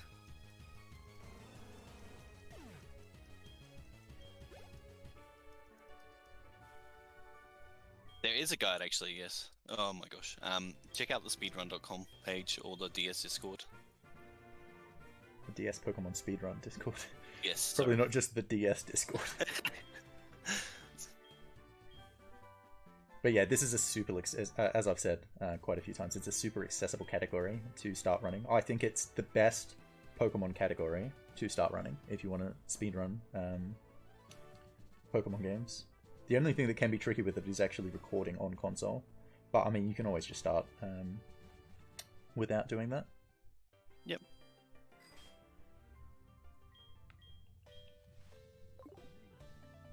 Yeah, a lot of things are accessible, so if you don't have console, you can always run on emulator as well.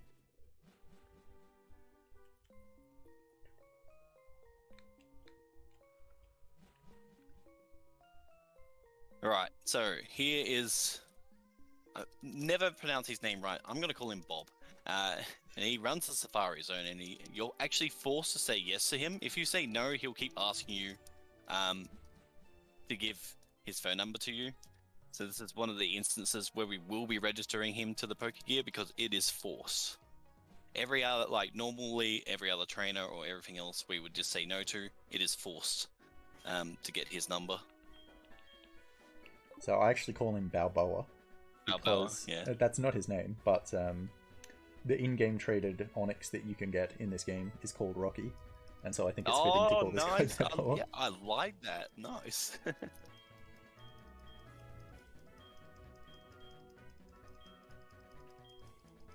And I'm going to go off to the lighthouse where you'll see more spinners. One of them's the worst to hit. He's got 5 Pidgeys, so hopefully we don't hit any of them, but let's see how we go. Yeah, so I'm definitely going to be doing some more spinner setups in the lighthouse. So for the first spinner that JT was talking about, the one that's got 5 Pidgeys, if you just open the menu straight away as soon as you get into the room and climb up the ladder, if he isn't looking down, you can safely pass, but you have to open the menu very quickly. It's a 3-frame window, question mark, I believe. So that would be 6 at 60 frames per second, which isn't too bad. But if you try and go a bit early, you're generally not going to get it again, because you're not going to tap the button to pause the menu twice, because if you do that, then you're going to open it and then close it. You've still just got to time it nicely. Also got to make sure for these ones, though, to take off auto running shoes if you put them on. I do put on auto running shoes. I don't think JT does. No, I don't think I ever have. I'm just too used to holding down B. And the one time I'll put it on, I'll like forget to turn it off or something. Yeah, I have. See, I'm actually worse at forgetting to turn it on sometimes. Like, I just think they're on, and then I just start walking some tiles, and I'm like, what's going on?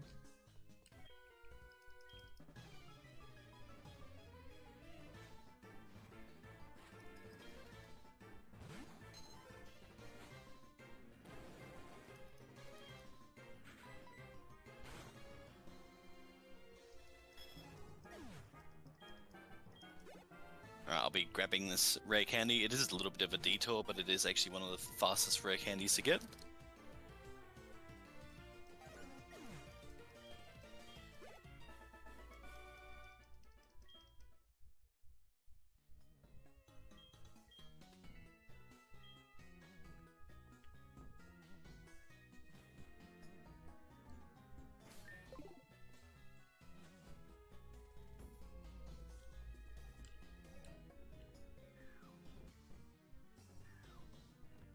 So the setup I'm going to do for this second spinner is I'm going to run for a little bit and then start walking, so that it times specifically, so that when I get to the spinner, if I open and he's not looking that way, it's a free pass.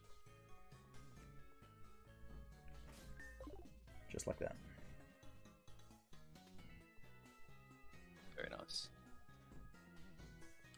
Alright, we both went spinnerless, which is really good. And oh, now I did hit one spinner. Well, in the lighthouse? Not in the lighthouse, but I have hit one.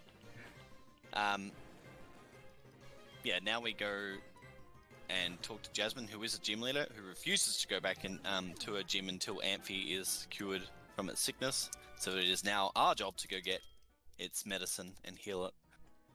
So while we're doing that, if you have anything to say, or donations, etc., now's a great time to do it while we're just doing this quest.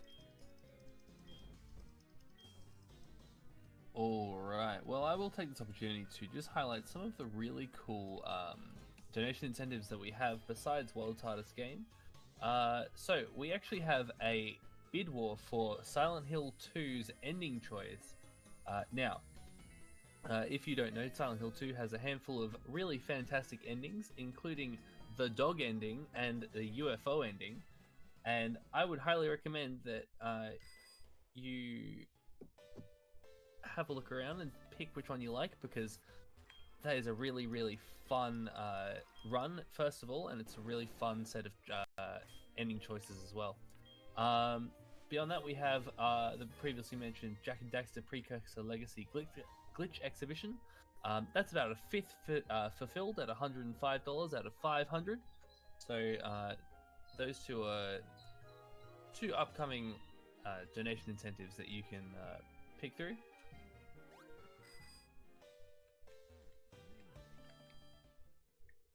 And just to remind everybody of who we are and what we're doing, we are AusSpeedruns, a group doing speedrun events to raise money for charity. For this event, we're raising money for Beyond Blue, a charity working to raise the awareness of mental health issues and reduce stigma around these issues to help people achieve their best possible mental health. If you'd like to donate, you can go to donate.ausspeedruns.com or type in !donate in chat. Perfect timing. Alright.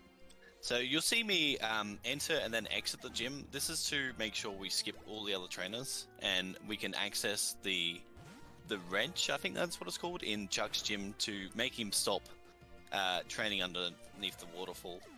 Nice little thing there that you might not have known about, where you can just exit and re-enter the gym and turn this thing off and then go fight Chuck. Yeah, so exiting and re-entering it resets the position of the trainer that we fought. So he normally blocks access to getting up there if you fight him from the left side. But by fighting him and then resetting, he goes back to his position. You can get past. Get the winch.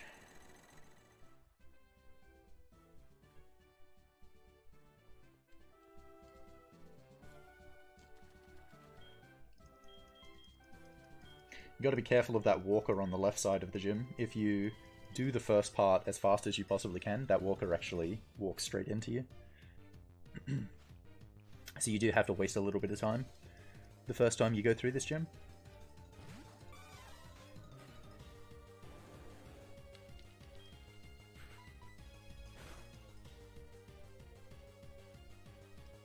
Okay, so this Polyref can also be a bit mean with Body Slam and Hypnosis. I got lucky and it used Surf, so thankfully it didn't happen to me. Yeah, Chuck has bizarrely bad AI. Yeah, He's it's so weird. random in the moves that he chooses.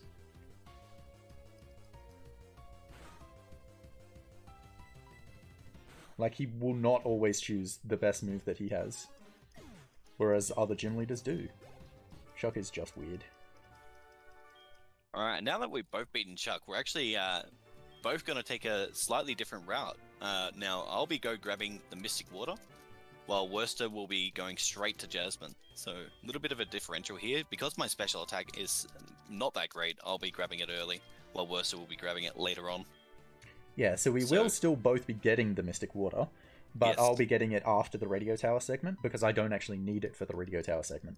And it's it is slightly more optimal to get it afterwards, because just for menuing purposes, and also so I can, because you have to surf a little bit to get there, I can use a max repel there that flows into Ice Path.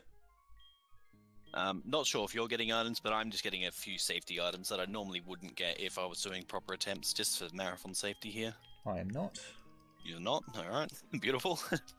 So getting to something different. So I mentioned before you can get Pokerus in this run, so when you're teaching these HMs, it's kind of the thing that I just kind of look for, because you can see it on Alright. see it on the screen if it's there. Max Ether. So, beautiful.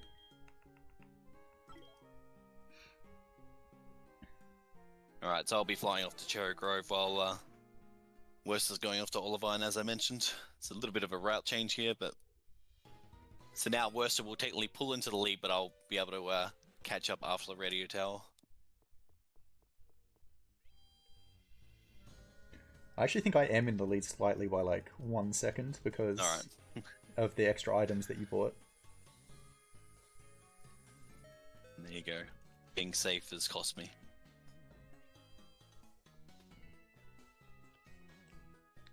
Oh. Alright, this time I'll go and save Amphi, unlike the previous race. Yeah, a lot of runners have made very comical mistakes at this point, either forgetting to actually talk to Jasmine and then just going straight to the gym, or alternatively not going up the elevator on the second trip to the lighthouse and going through the stairs again. It's one of the great improvements that they made in the remakes, is giving you access to the elevator. Yes, thank goodness.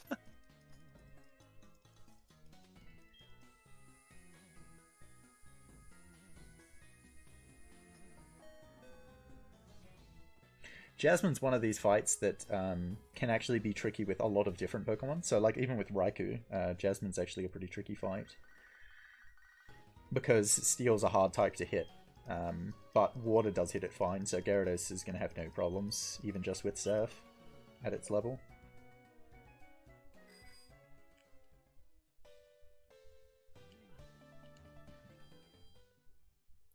And so we actually haven't even talked about, so here I went all the way around to talk to this guy, because if you look at this one, an exclamation mark pops up, and then they walk towards you really slowly. That's actually really slow, and so all trainers do that. These guys obviously aren't trainers, but they still do that.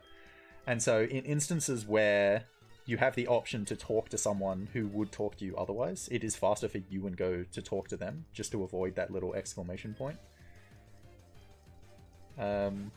If you rewind the clock like an hour and 35 minutes, it's also faster to enter the Apricorn guy's house and get the Apricorn box, because if you don't get that, he also runs out of his house and gives you the Apricorn box, which is slower than going into his house and getting it.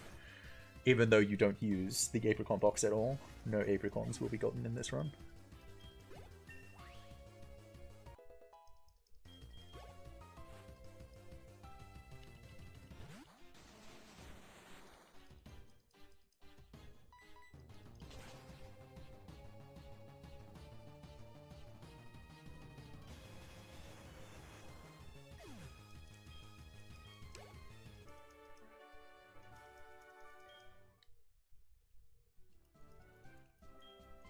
Okay, so that was Jasmine done nice and easy, and so this was another little change that they made into the remakes, in that, so now that I've got 7 gym badges, Elm's going to call and be like, yo, some weird stuff's going on, check it out. Actually, probably it's nothing, but it is something. So, you go off to Goldenrod, and you do the radio tower segment of the game. And so in this game, the way they had you infiltrate is to actually put on the Team Rocket uniform, which is just a really nice, cute touch in this game. And if you talk to any of like the NPCs in Goldenrod while you're wearing the Rocket uniform, they've got different dialogue being like, "Oh, I'm so scared. Also, do you want to buy something?" You know, so. Also, a fun fact about the Team Rocket uniform is that you cannot use a bike while you're in that uniform. The game's just like, you cannot do that right now, which is quite a strange thing. I guess they just didn't make a sprite animation for that, but yeah. You can't use the bike for a little bit while you've got the Rocket uniform on. You also can't fly, and that's true, I forgot about that. You can't leave town. Because, yeah, the alternate text for the NPCs is only in this area in Goldenrod. They didn't want to do it for the whole game. I must admit, when I first played the game casually, that was the first thing that I tried. I got the Rocket uniform and I'm like, oh, I'm going to fly to Elm and pretend that I actually was the robber. And so you talk to this guy, he lets you through because now he thinks you're part of Team Rocket, and then your rival comes by and strips you down and then reveals that you're not, because that's the identifier of whether someone's in Team Rocket. You can actually take off their clothes, because apparently every other Grunt member just has their Team Rocket uniform tattooed onto them or something. Yeah, really. Yeah, it's definitely an interesting way to reveal that you're not with Team Rocket, but... I forgot to grab candy! Every time! No, I was just about to mention that too. Every time! So you're supposed to rare candy from level 54 to level 55. I had somewhere else that I did this, and it worked, I think? Question mark? I've done this before in a race. More than once. I'm pretty sure it worked. Still. When I did it somewhere later. Yeah, it still works, it's just... yeah. I forget where it is that I use it, though. Probably before Will, maybe? I don't know. Oh, you always use them before Will. I mean... Yeah, that's what I'm saying, just use it there, I guess. Nah, there was one that I use somewhere else. I think it's... Is it after the Dragon in Claire, or it's after some trainer in Radio 2. I forget where it is. But I should be fine, because my special attack is actually quite good. So usually the boost to level 55, as I mentioned before, you get a boost in power. That can actually be quite consequential as to whether you can actually take things out here, especially since I don't have the Mystic Water. You know, if my nature wasn't Rash, for example, I would still be able to skip the Mystic Water, but at level 54, I wouldn't. So there would be some things that could potentially live Surf. But because my special attack is so good, I think I should be fine.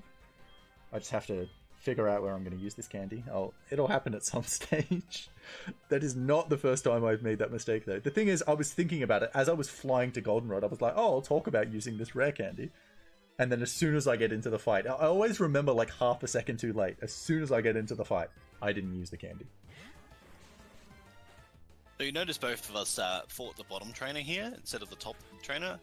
This trainer only has one Pokemon, and I believe the top trainer has 3, so it's quicker to fight this bottom trainer. A lot of these trainers inside Radio Tower are actually skippable, like you don't actually need to fight them with the correct movement. Hopefully we both get it and don't stuff it up. I have stuffed it up numerous times where I've messed up the movement in Radio Tower, but hopefully that doesn't happen today. I did mess it up, but luckily the right way. I went too far instead of too little. Because yeah, a lot of the movement, it is very tight. And so that if you move one tile less than what you're supposed to, you'll run straight into a trainer. Yeah, like there you can actually like skip below the scientist, but I intentionally take 2 steps down just in case I stuff up. Yeah, this guy's got the most unoriginal team of all time. 5 coughings and 1 wheezing. So, I mean, the team, it was designed to kind of be a kamikaze team because all of his Pokemon explode. So all of the coughings know self-destruct and the wheezing knows explosion. The thing is, the way his AI works is that he won't actually use those moves straight away. You've got to actually weaken the coughings before they start exploding. So it just never actually happens.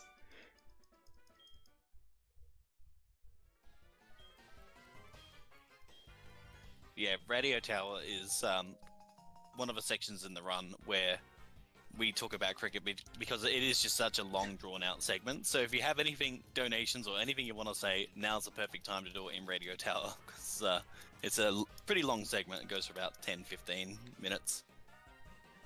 Yeah, Noobs has had to step out for a quick sec, and you've got me, Club Who. I apologise if these donations have been read, but I'll read them anyway. We have $45 from Kenora, $15 for every time I swore. Sorry, I'm more positive. More will come out of Saturday's run. Love y'all. Money towards Charon's incentive for Hades. And we have 153 anonymous donation. You guys rock. Great runs and great cause. And with that donation, it puts us over $7,000. So good job, everyone. Cheers, Club Who. Thanks for stepping in as well. Club Who, a legend of this marathon, for those people who do not know, is behind many of the things that is going on behind the scenes. And in front of the scenes as well, as the layouts have been very, very... Yeah, they've been great. Excellent. And... That audio indicator's a bit lopsided, but alright.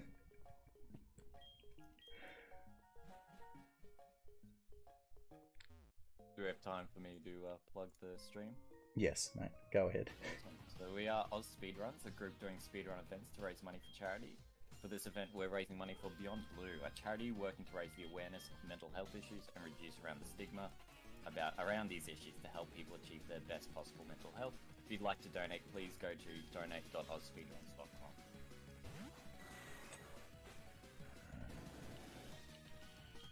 Alright, I just found out my nature is Jolly, which is plus speed, which is actually pretty good.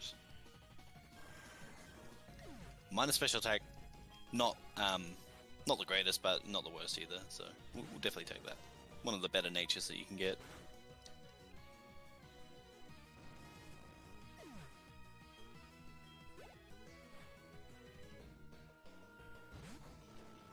Yeah, so we also used the PC when we were coming out of the radio tower and just dropped Gyarados in and then got it straight back out.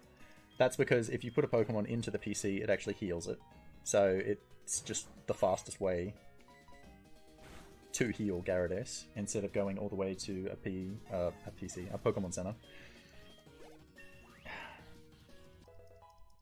But PC stands for Pokemon Center. Yeah, I know, but I was like, we go to the PC instead of going to the PC. That's not really helpful.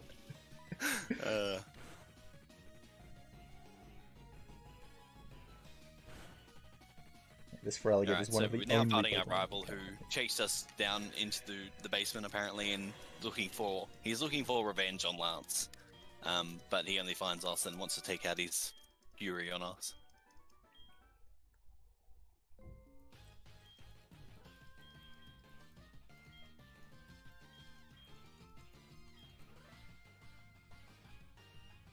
We really want Feraligatr to come out second last, because if he comes out last, he has a text saying, "Oh, you know, oh, blah blah blah blah blah." Well, you one-shot everything else on his team, but it seems to be random or maybe based on stats when he does that. I'm not 100% sure, but Yeah, it'd be based on stats. Yeah. And obviously you just get very different Gyarados with very different stats. There's nothing you can do to control it because you've got the same Gyarados. You can't just head off and get another Gyarados just for that, because it is very minor. So you just have to take what you get. I unfortunately did get Feraligatr last. So just tiny little bit of... I mean, it's not really time loss, but it feels like time loss. Everything feels like time loss when it's not optimal.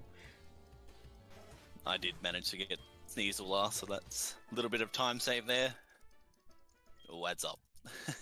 And do this very, very tricky puzzle here. A lot of people actually, especially in the original, had so many problems with this puzzle, and it's just... Oh yeah, I had a lot of problems as a kid in the original, and they made it so much easier in this. Oh, it's the same! You just flick them all! That's it! It's exactly the same. Wasn't there a certain order that you did it in the original though? You just flick them all. Oh, okay. For some reason I thought it was like 3, 2, 1 or like 2, 3, 1 or something. Well, 3, 2, 1 is what we do in the speedruns. Because you got to fight all 3 of the trainers in the original as well. Yep.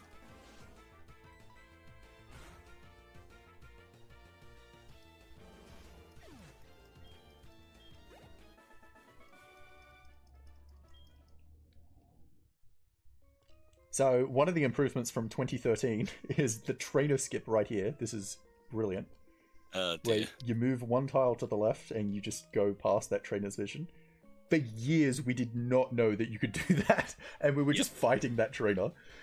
It wasn't until, I think, MK Dasher picked up this game, and he just skipped it. It was just like, we were looking at it, just being like, what is going on?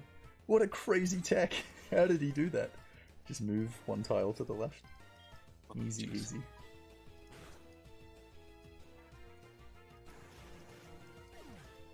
But so after the underground as well, we're going to go buy a lot of stuff, because the underground here is actually connected to Goldenrod Mart. And so it's the perfect time to go to Goldenrod Mart and buy some stuff, because it's where you can buy X items. So X items, haven't used... I mean, I used that one X attack, but then I immediately died, so neither of us have really used any X items yet. But like in any Pokemon speedrun, X items are very critical. It's kind of a rarity that we haven't used any up until now. But so X items, they increase your stat by 1 level every time you use them. And so levels in this game, stage levels on stats, they increase by a flat rate of 50% per stage. So one stage takes the stat to 150%, 2 stages is to 200%, then 250, then 300, then 350, then 400, and that's the max at +4.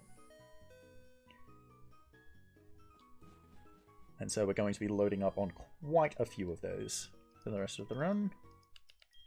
But should be getting everything that we need here now for the rest of the run. As well as some backups in case some things do go wrong. So like ideally I will not be using 10 X special defenses, for example.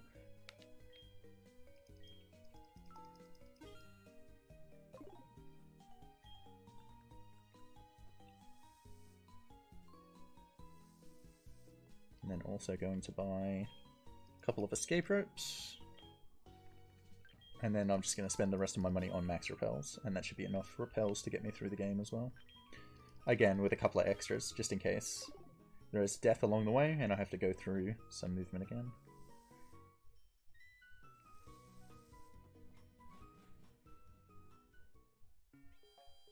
And then we go back to Radio 2. Yep, and I'm just about to start my shopping, so... Yeah, so you won't get the X special, if I'm correct? Yeah, I'll just load up on extra X attacks. Yeah, so because JT has very poor special. He's not going to get the X special. Only by one. It's for one fight, which is against Brock. But because his special attack is so poor, he actually won't be able to take out Brock's Pokemon even with the X special. So he would have to use 2 X specials, and so in which case it's actually just faster to use 2 X attacks instead, because you're already buying X attacks. So it just takes a little bit less time to actually buy them, because you're already in the menu to get them.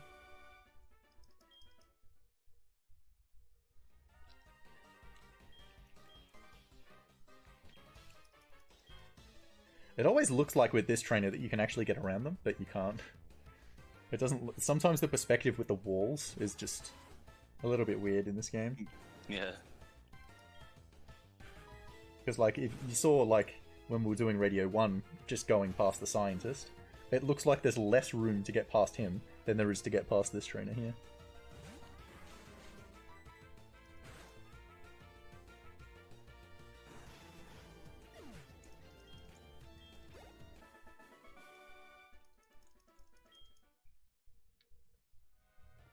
We quite often get, like, opposite natures in these races. Mm. So, like, I had minus speed and you had plus speed on Cyndaquil, and then I got plus special attack and you've got minus special attack.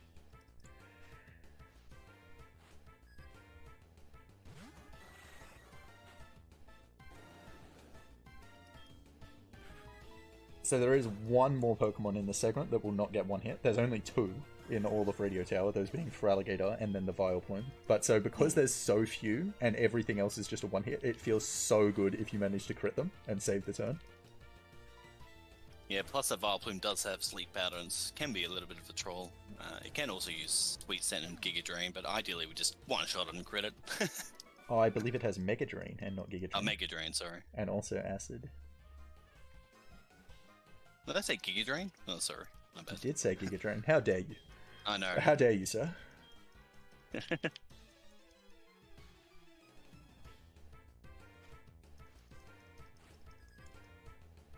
Yeah, but I'm actually a bit worried about doing the Max Repel early, going to Mystic Water. Because I'm getting the Carbos in Ice Path, I actually feel like I'm going to run out of steps. So I actually think I'm not going to use the Max Repel early. In which case I should have just gotten the Mystic Water. But oh well. I wasn't really thinking about it before. So we haven't talked about Gyarados' ability. So Gyarados' ability is Intimidate, which is mostly just a time sink. In that it comes out and there's text saying it's lowering the opponent's Pokemon attack that you're facing up against. That's mostly just time loss. The reduction in attack doesn't really help. It does help slightly against Lance, because you set up on his Gyarados, and it does have Ice Fang, which would do more if it didn't have its attack dropped. It can also be slightly helpful against Red. Oh my word. Is this where I use the candy? Is it now? Maybe, I want to say. Oh no. I honestly don't remember. I wasn't paying attention. You did level up, so... Surely I just used it at 57. Oh, I'm just going to wait to the next level. Alright.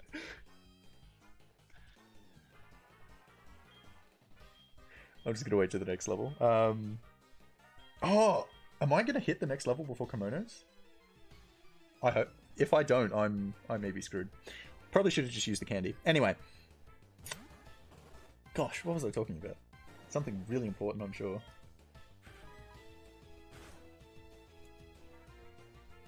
I can't remember what I was talking about. Anyway, so this is the last fight of the Radio Tower segment, and then afterwards we're going to go off to the last gym. And you're finally going to see some use of Flail, because so Flail is really variable when you use it, because you're not really in control of your health very much, but you always use it against Claire, because that is the one point in the run where you are in control of what she's going to do, because her best move against you is Dragon Range, which does a set amount of damage. Everything else has ranges, and it's just impossible to fully control otherwise. Oh, I was talking about Intimidate, yeah. So the one thing that Intimidate does have going for it is it actually reduces the encounter rate. So when surfing over to get the Mystic Water, because Gyarados is in the lead, there's actually slightly less chance to get an encounter there, because it has just a 50% chance to ignore encounters that are lower level than you. There are also 3 tiles of grass in Kanto, where that comes in handy as well.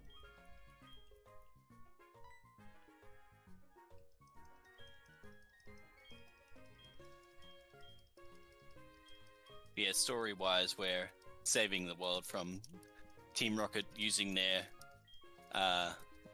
signal to forcibly evolve Pokemon worldwide. So they were basically testing it out at the Lake of Rage. Now they want to take it worldwide, and it's our job to stop them. They're using this signal to call back Giovanni. Yeah, as well. But like you Never don't shows up. Yeah, you don't save the world. Giovanni does hear the signal, but he just doesn't come. That's true. Like, now I'm good. Have fun, lads.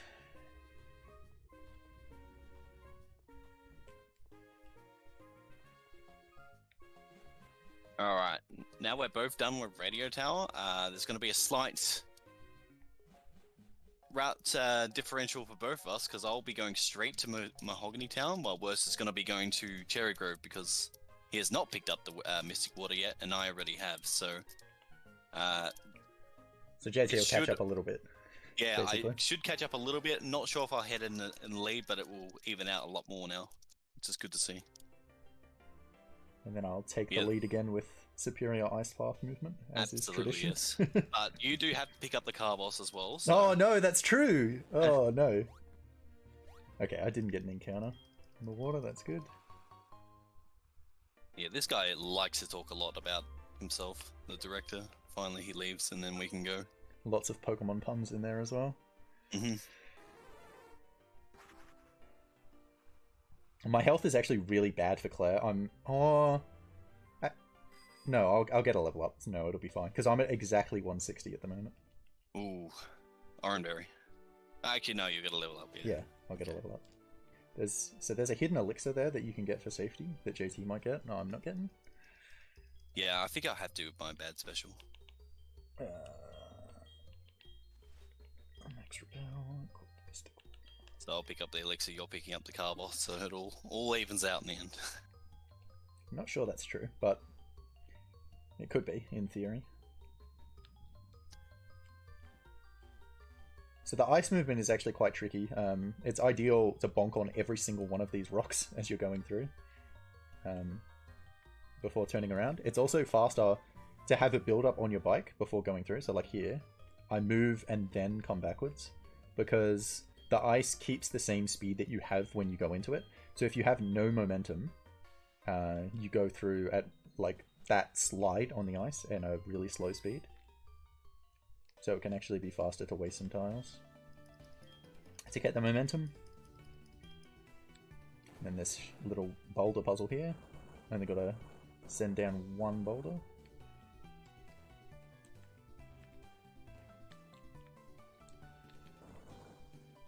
And then here is actually faster to ignore this hole and go down this ladder. You can just go down that hole and drop down here. Oh, I've got to get the car boss. I almost forgot. That was so close to forgetting.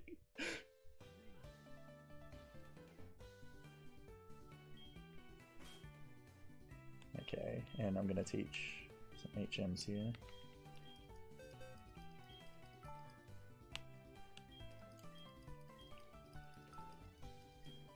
Waffle over tackle. Do not have pokers. One day it'll happen to me. Pokers has actually happened to a number of different runners of this game, but I am not one of them. Of this category, I should say, as well.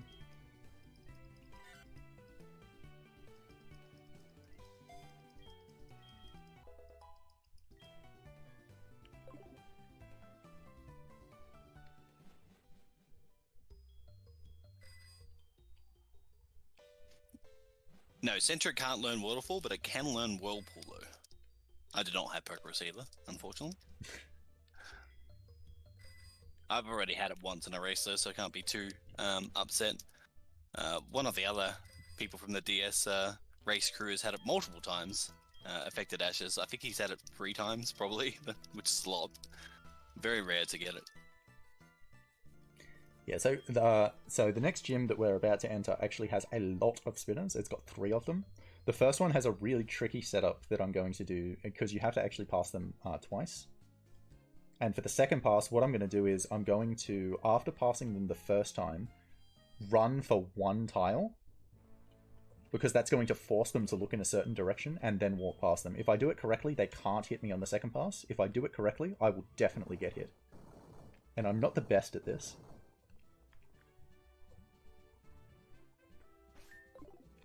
But I got it. Beautiful. Just like that. Very nice.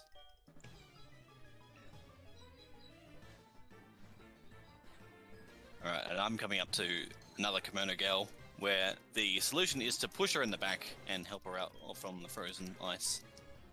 So I think this is the third or fourth kimono girl we've come across. I honestly lost count. There's 1, 2, 3, 4. Yeah, this is the fourth one. I'm not going to get a level up before Claire, so I'm stuck at 160 health. Oh no. That's actually really Iron bad. Berry time. Iron Berry, surely. Do I have to? Oops. Yeah, it is quicker to talk to this guy in the gym because he forcefully makes you put your Pokemon in the Pokeball, but I accidentally messed it up, so...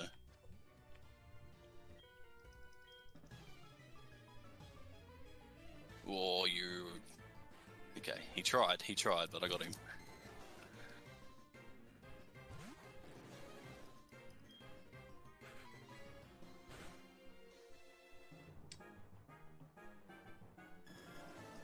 Yeah, I think I do have to Iron Berry, but I'll do it in the fight.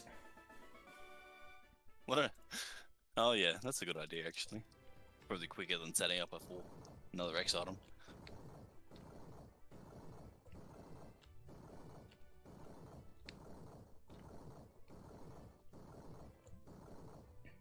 Yeah, so what I'm going to do, because I'm at 160, that's awful, because Dragon Rage does exactly 40, and 4 times 40 is 160. So, and being at 40 health doesn't give me a high enough flail range to kill with 3 X attacks.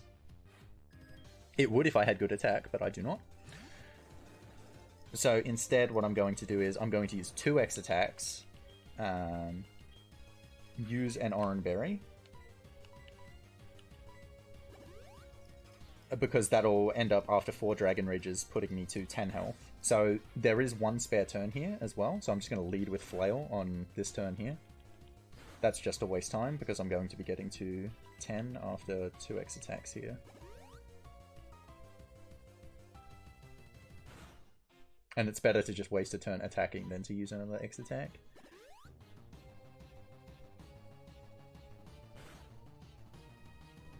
And so now this is Flail with 150 power, and with 2 X attacks, get rid of the Intimidate. I'm at +1, so it's kind of like effectively 225 power, which does take out all of Claire's pokes. I should have used that Rare Candy earlier. Anyway, I'll just Rare Candy after Claire. It'll take me to 58, and that's fine.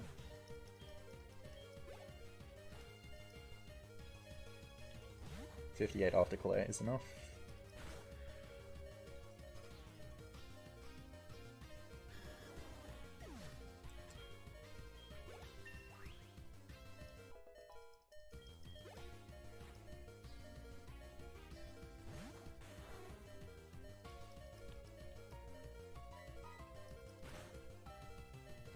So I do have the lead at the moment over JT, but it is really close at the moment because, I mean, we're in the same fight. I also do have a slight disadvantage compared to JT because I do have a longer character name.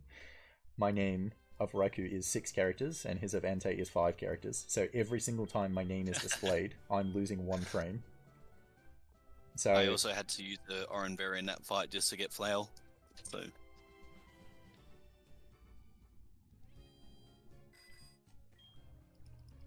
yeah, pretty even, which is good to see. Okay. I'll also lose a little bit of time here because I have to Candy and use that Carbos. So you'll see I got to 110 speed there on that Candy, if you were paying a lot of attention. A lot of attention. And then I use the Carbos right after. So the Jolteon has exactly 110 speed, and I'm not going to get another level up before the Jolteon. So without that Carbos, it would have been a speed tie against Jolteon. And the Jolteon is Thunderbolt, which is 4 times effective against Gyarados, so it does a lot of damage. And it also has Thunder Wave and Double Team. So if it goes first, it can just completely wipe you out. And a wipeout against the Kimono Girls is dreadful. Oh, it's Because horrendous. you have to restart all of the Kimono Girl fights again. It's basically like a mini Elite Four.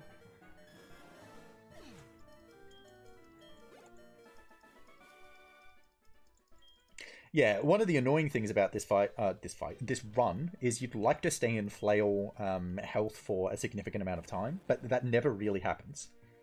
So you always get flail for Claire, but you don't get to keep flail afterwards. You use it for that one Dragonair there, but then you have to heal before the kimonos, because if you go into the kimonos with this amount of health, you die. Even if you go in with flail 200 and you outspeed everything, the kimonos have... some of them have quick attack. And so they'll end up just picking you off, so you have to heal beforehand anyway. It is a convenient time to heal because you do have to go visit Elm at the lab, but you just never get to keep the health. And that's kind of a consistent theme every time you get flail, basically. You then have to heal. So you have to work it out during every fight you want flail. Right now, Worst is taking the world's hardest quiz. If you manage to get a question wrong, the guy will pretend not to hear and be like, "Hey, what was that? Try again." So he will let you pass pretty much significantly. The only downside is if you get one of those questions wrong and come back later, the gift Dratini that you get from him will not have extreme speed. So there's a fun little fact for you. Also, every question has 2 right answers. Yes. 2 out of 3. It's pretty hard to get it wrong. It's also the exact same pattern as the radio quiz. And yeah, I'm not sure if they made that intentionally, but yeah, nice little touch.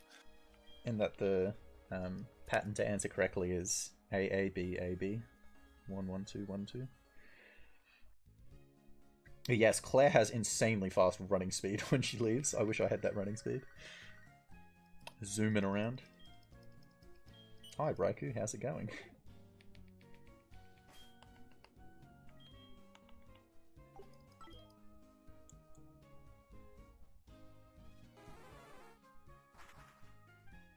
So now we'll fly back here. And so now we have to do a large segment. So the next thing that we want to do is surf off and go to the Elite Four, but we can't do that. We've got to come to Elm, and then Elm says, "Oh, you got to go to the Kimono Theater because the Kimono Girls want to see you." And then you have to do that, and then you have to do what they tell you to do. And if you don't do all of this, Ethan just kind of sits at Newbark, just being like, "Yo, weren't you supposed to do some stuff?" And just does not let you surf on the water. Very mean. That's wrong.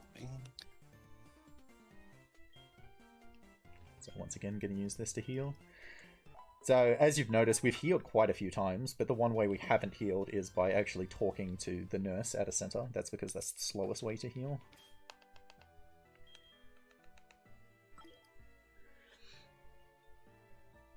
But so the Kimono Girls are quite consequential.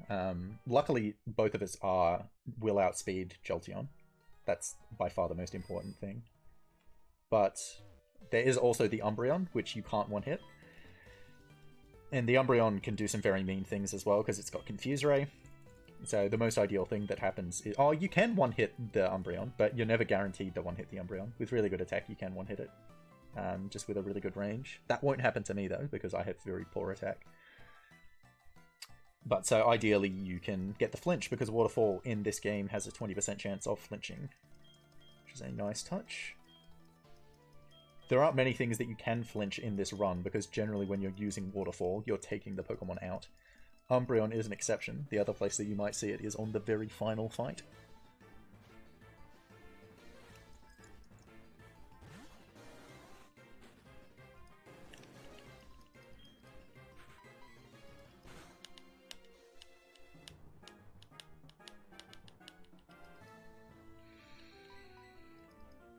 Okay, I'll take it.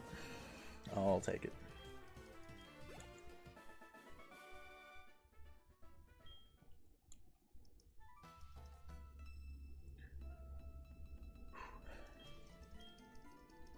So yeah, if you are slower than Jolteon, this is just a super tense part of the run. But if you're faster than Jolteon, it's just like, no, it's cruisy, this is real breezy. No worries, no concerns at all. It's just a massive breakpoint on the stats about whether the Gyarados can be considered good or bad. Speed is influential for quite a few other things, but it's like you can manage. So there'll be a few things later on where JT, by having a better Gyarados, will get better fights, but it won't be I'm in a situation where I'll die. It's just I'm in a situation where it'll be a little bit slower. So things like Blaine's Rapidash. Actually, I don't know what your speed IV is. Because you're plus speed, there are some things that you can get, like Crobats and Aerodactyls, etc. Yeah, I think it's quite low because I'm only 114 though, at level 58. That was that is quite a low IV. Yeah, so I can't. Unfortunately, I don't think it's going to come in handy anywhere apart from beating Jolteon, thankfully, which is probably arguably the most important one to beat. Yeah, it is, definitely.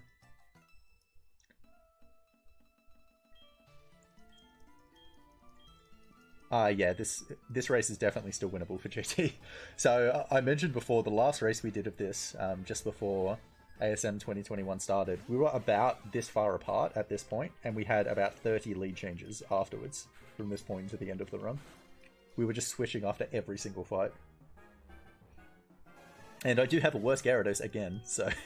Yeah, so that does give me a little bit of an advantage. He also has an extra character for his trainer name, so need all the help I can get from this point. But yeah, the last fight is just huge. Like the ultimate Red. equalizer. Yeah, the run isn't over until Red is done. Yeah, Red can be very, very, very mean, especially to a worse. So I'd say worse Red luck than anyone else. Yeah, across multiple games as well. Yeah. Like, it's not just Heart Gold. It's Gold, Silver, Crystal, Heart Gold, Soul Silver, Pokemon Stadium 2, even now Pokemon White 2. I just have extraordinarily bad luck against Red overall. It's ridiculous. No escaping him. No escaping him. Yeah, if you thought you could get away from him in Black and White 2, then you started running PWT, so... Unbelievable. Unbelievable. So, the Kimono Girls, this is now setting up the quest to go fight the legendary Pokemon of the game, and so because we're playing Heart Gold, that's going to be Ho-Oh. So this is the reason why we play on Heart Gold and not Soul Silver for this category. In other categories, you actually play on Soul Silver, and that's because getting to Lugia is actually faster than getting to Ho-Oh, even though Ho-Oh's area is right here. And you would think the Whirl Islands, that's a bit of a detour. It's actually faster to get to Lugia, because going through the Whirl Islands is faster than going through Old Bell Tower here. But it's better for this category to do Ho-Oh for two reasons. One, there's an easier to access Max Revive in here that we're going to pick up. Max Revives are going to be very helpful at the end part of this run. But also because Lugia is faster than Ho-Oh, and it's possible that Lugia can outspeed Gyarados. And the way running away mechanics work in this game is that's the determining factor. If you're faster than the Pokemon you're up against, you can always run away. But if you're not, sometimes you cannot escape. So it's better to come up against Ho-Oh. Yeah, we've also got a massive, about a minute Oh cutscene my coming up. god! Just getting into the festive spirit, dancing around that ladder. God.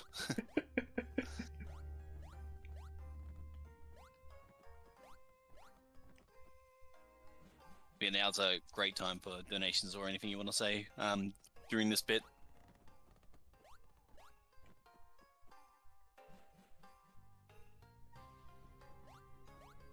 Well, we have had a fantastic little run of donations that have come through.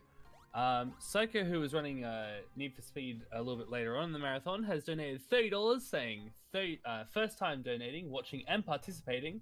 Good luck to all the runners. Remember to stay hydrated, and a special good luck to my second best friend.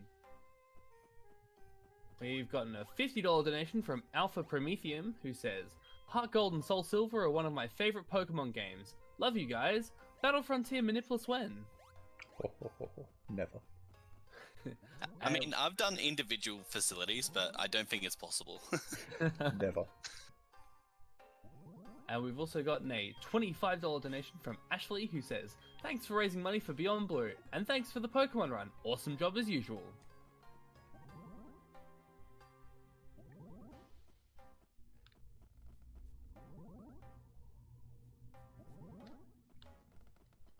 I do love the Gyarados sprite when you're going across the ledges in Bell Tower. just kind of like hovers over the ledges. It's very cute.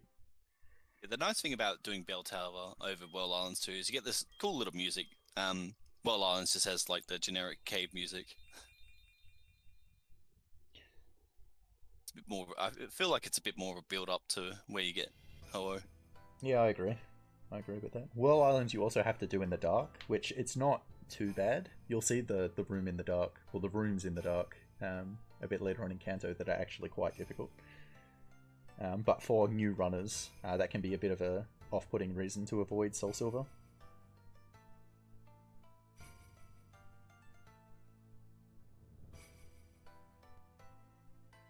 Yeah, this is the cutscene that JT was mentioning. Some runners use this as a little bit of a break. I use it to ingest some glucose to get the brain juice going for the rest of the run. And as the aforementioned donation said, to stay hydrated, get a bit of water.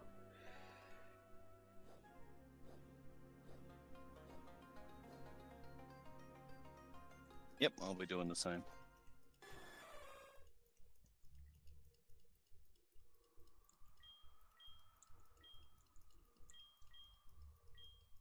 One thing that everybody's always waiting for is for like this Ho-Oh to be shiny. It is possible to encounter random shiny Pokemon in the run, but again, I've never had it happen in a Manipless run. That's not it. And then all of that huge build up. And we're out of there. Just got to trigger that to happen so that you can fly off to the Elite Four. Don't actually have to fight it at all. And that's obviously the fastest way to get out of there.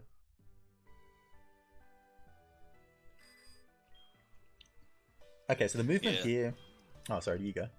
I was just saying, it's quite hilarious how you had all of this big build-up to summon the legendary bird, and we just run away from it. And the kimono girls are probably just standing on the roof just saying, you're on, you know. It's like, welp. And then, yeah, off we go. So what do you think? Swag Waterfall, yes or no? I've got to go for it in America. Alright, here we go. We'll go for Swag Waterfall. So Swag Waterfall is going down this waterfall sideways. Does not save any time, hence why it is swag. Yeah, it just looks cool. I don't normally do it, so I might mess this up. Nah, he's got it. Beautiful. There we go. He's done it. So this movement afterwards, this is actually quite tricky, and you've got to pay attention to how much time you lose. So that you can go around the correct path.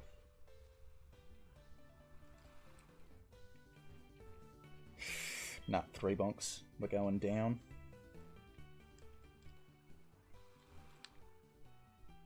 There's a spinner.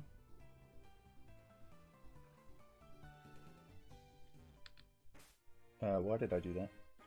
Whoa, Nelly. Whoa, Nelly.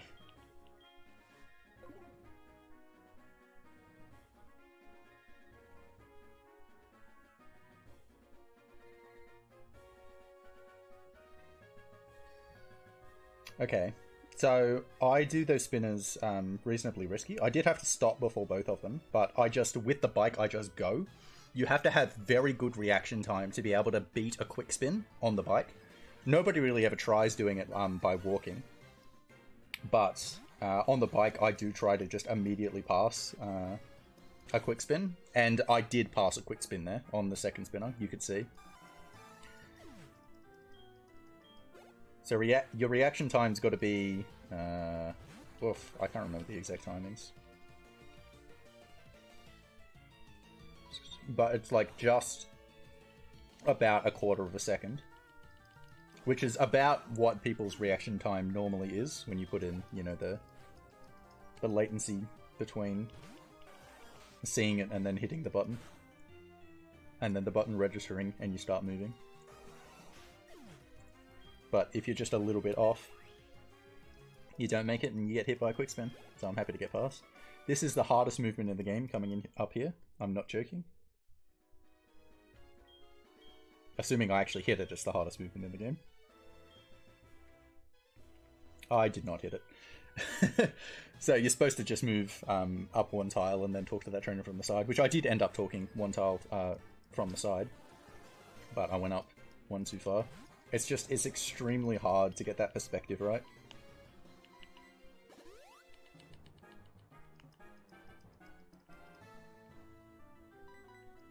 So I have to use an X attack here because my attack's not very good. Speaking about things that aren't good, I did not get the Kingler. I was about to say, yeah. you probably shouldn't have even tried. Yeah, I went for it. Nah, you shouldn't probably have. were a chance, so it might have been the right play.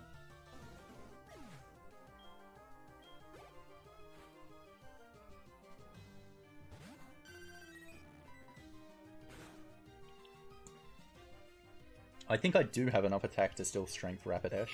But so, like, because the stats you get are very random, every run that you do of this category basically is different in some way or another. And so your adaptability and knowledge of, depending on what stats you do, what you end up doing, can be critical just for those optimizations. It's not really too critical to get through the run. If you get through the run, you can just stay on a really set path and just, you know, take the extra super effective text of, say, using Surf on this Rapidash instead of Strength.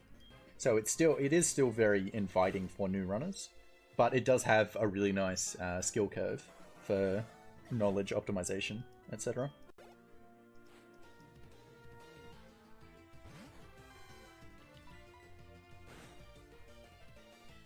You haven't used that candy yet, have you? No, I did. I used it Oh, you after did? Claire. I just noticed that your experience is a little bit higher than mine. Interesting. Yeah, because I used it as at a later level. Well, that's right. You get more mileage out of the candy because it takes more experience to get from one level to another when you're at a higher level. Oh my gosh, nice movement. I like how I nailed the hardest bit and then just stuffed up the easiest bit. Oh, that's me to a T. You'll actually see that in Victory Road coming up right here, I guarantee you. Yep, I immediately messed up the easy movement. First round. Messed up the boulder. Straight away.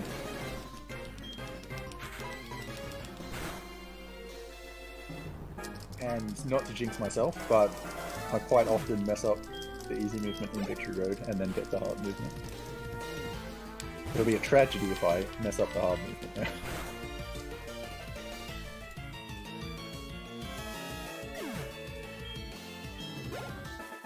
But so because the bike has a wind-up, your movement is...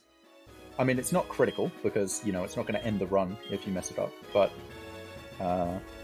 you know, the difference between, you know, a top-level runner, the more experience that you have, does create a significant difference, because every time you bonk when you're not trying to, you've got to go through that wind-up again.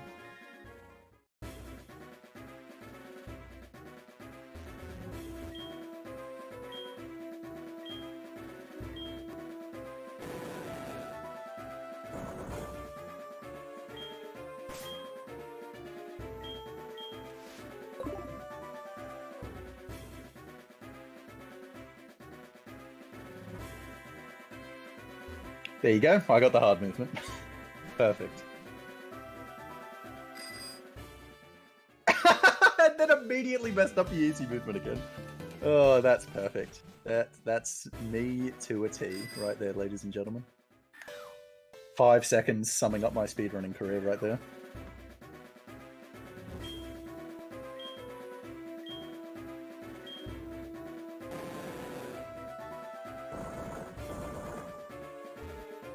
So slot 1.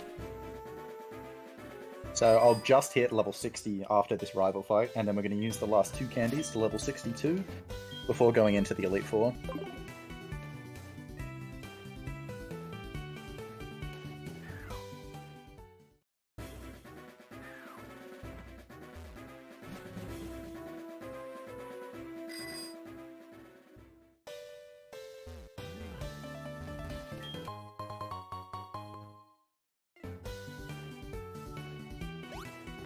This fight's not too bad. The only thing that's kind of dicey here is his Feraligatr will not die in 1 hit.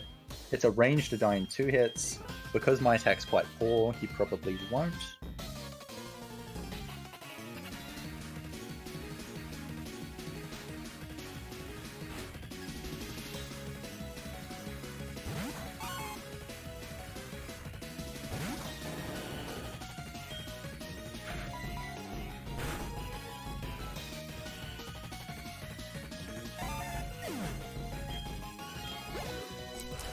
Yeah, it's still relatively close. We're still on the same fight. Good to see. Yeah, that did nowhere near half. I do need to buy extra Magikarps again.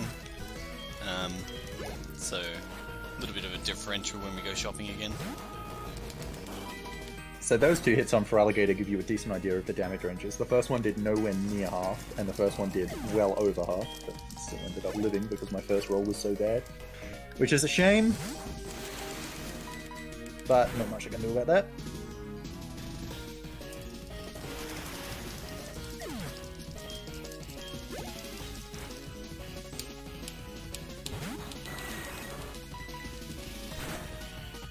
Pick up this last red thing here. I'm just going to use them straight away because I often forget to use these ones too. And so here I'm going to deposit Eccentric and Quilava into the box while I heal Gyarados in the box as well. There are... Actually, there's only one reason for doing that now, anyway. Which is, after you beat the Elite Four, your Pokemon enter the Hall of Fame, and all of them enter the Hall of Fame. So by having less Pokemon in my party, it saves a little bit of time. Now that I think about it, I probably should have, for a marathon, maybe for safety, brought one more of them in case I end up having an unlucky death to Lance. But, yeah, I was thinking about saving for Lance. That's not the way I go. I know it's not the way you go.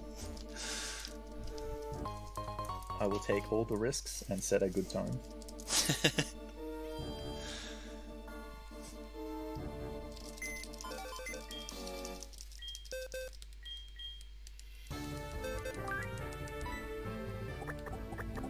Oh, get in this intro. There we go.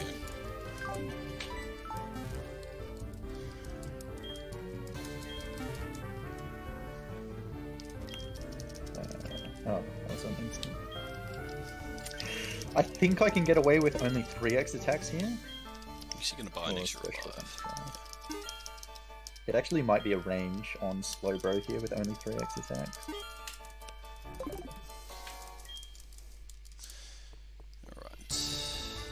So, if this Xatu just keeps doing this much damage, no, I can't. So Flail here is only 80 power, so it's the same as Strength. I guess I'm just going off +3. I'll just use Flail. It's the same power as Strength, but it has more power.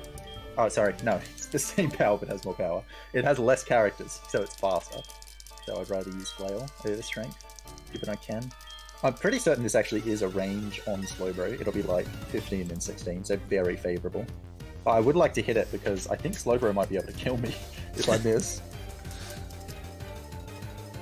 And that would be very bad.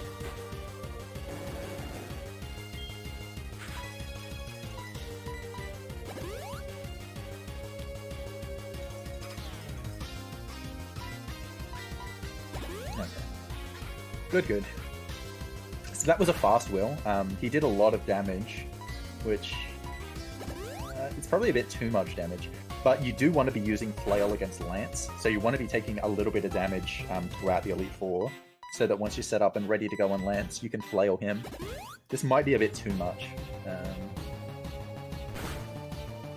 Let's see what I decide later on.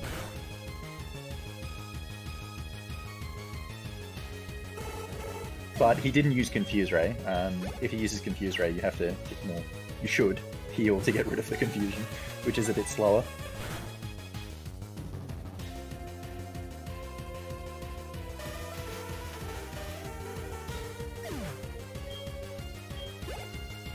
But so the rest of these Elite Four members, the Pokemon that you set up on, do significantly less damage than the Xatu. Whoops. Sorry about that, that was my cord coming out again. So capturing from a 3DS, it's got a capture board installed into the 3DS, and sometimes the cord just comes out. So yeah, Forager's best move is... Oh, I guess actually it does have Explosion, doesn't it? Hopefully that don't mention it though. It's very rare for it to use outside of that but... is Swift, and Swift does very little damage. Yeah, Explosion is very rare for it to use at full health. I have seen it use it before, but it is super rare. Yeah, the chance of it using it depends on what Pokemon you're using. I know against Raikou it's 1 in 264 chance. I'm not exactly sure what it is against Gyarados, but it feels like it's something similar to that. Like it's extraordinarily rare. Alright.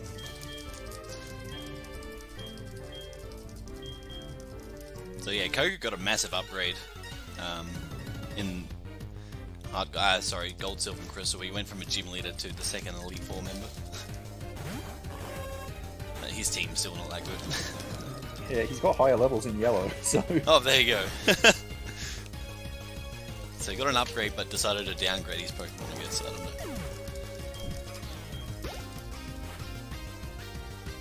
Yeah, so here against Bruno, I'm going to use an X attack. You don't have to.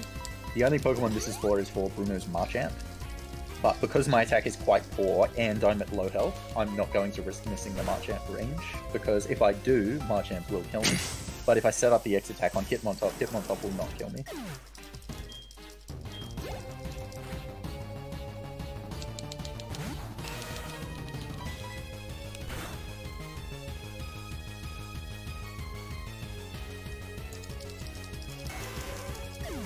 Ooh, or maybe it will. Oh jeez. So, it crit with quick attack. So I'm now at 19 health. Ooh, flail strats for Karen? No, I don't think you can. Too low.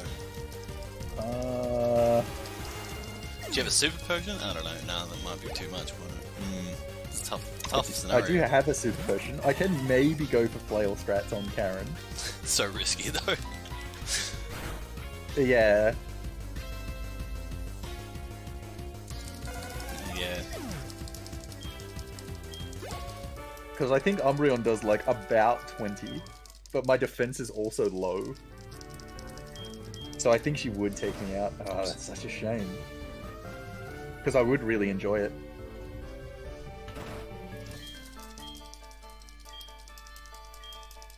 Because it would definitely save the second X attack.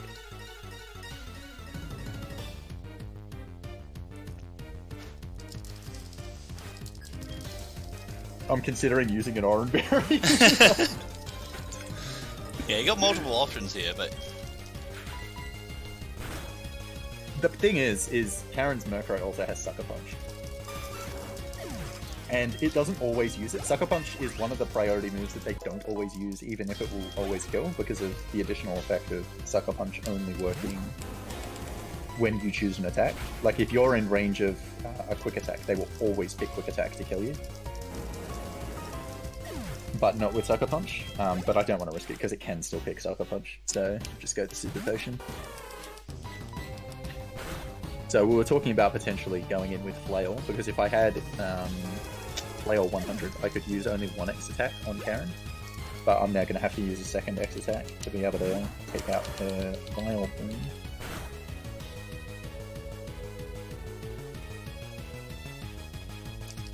Okay, that's good.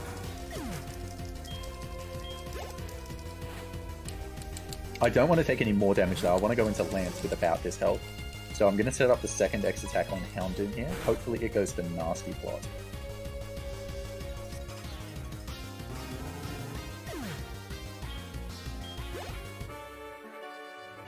And then hopefully Murkrow does not use... what's that move? Sucker Punch. That I was just talking about.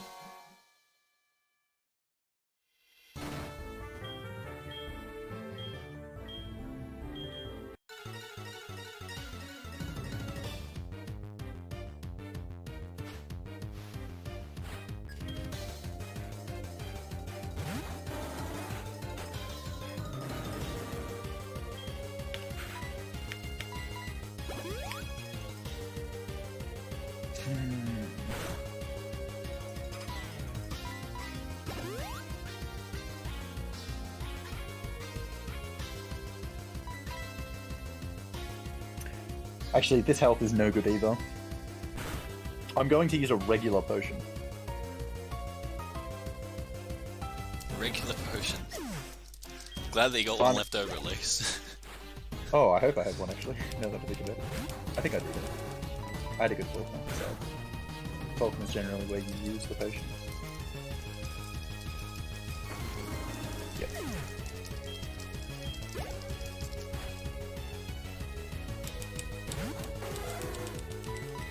So I had to do that because of my poor stats. If I had better attack or my defenses were better, I could have gone in with that health. But I won't be able to take, with 72, I won't be able to take 4 hits, and I'm going to need 4 turns of setup, because I'm going to need 3x attacks. Because my attack's not good enough to go off 2. Unless I got Flail 200, but I'm not risking that. Because it's so unlikely to hit Flail 200 on Lance. Got to keep in mind that we do get a level up at Lance, so that can kind of mess up our Flail power. Yeah, that's just why gotta it's keep so that in hard to mind. get Flail 200. Yeah.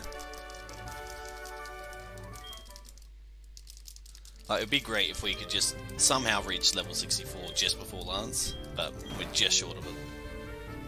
Yeah, so you see there, I would have been at, if I didn't use the potion there, I would have been at 6 out of 200 after 2x attacks, which is Flail 200, but then I would level up out of Flail 200, and then I would only be in So Flail silly, 150. isn't it? Alright, time for the best music in the game.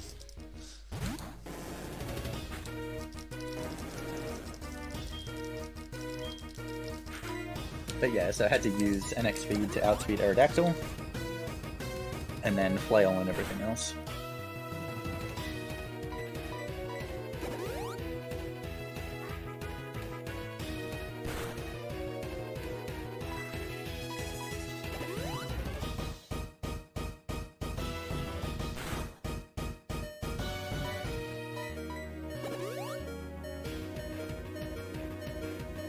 For reference, because I did mention it, I did mention the exact cutoffs for Flail, but 6 is exactly Flail 200. So at this point, 6 is Flail 200, but 7 isn't. And the cutoff for Flail 150 is, well, for me, it's 19. It's probably the same for JT as well. It generally is at this stage. But it depends on what your HP IVs are as well.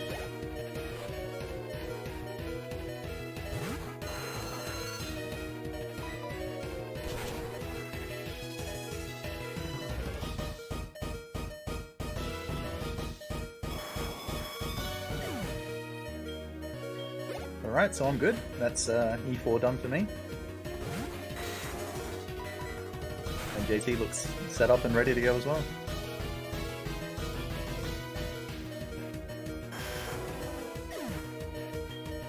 I'll be honest, after the race we had on Tuesday, I was really worried that this one was not going to be close, but this is really close.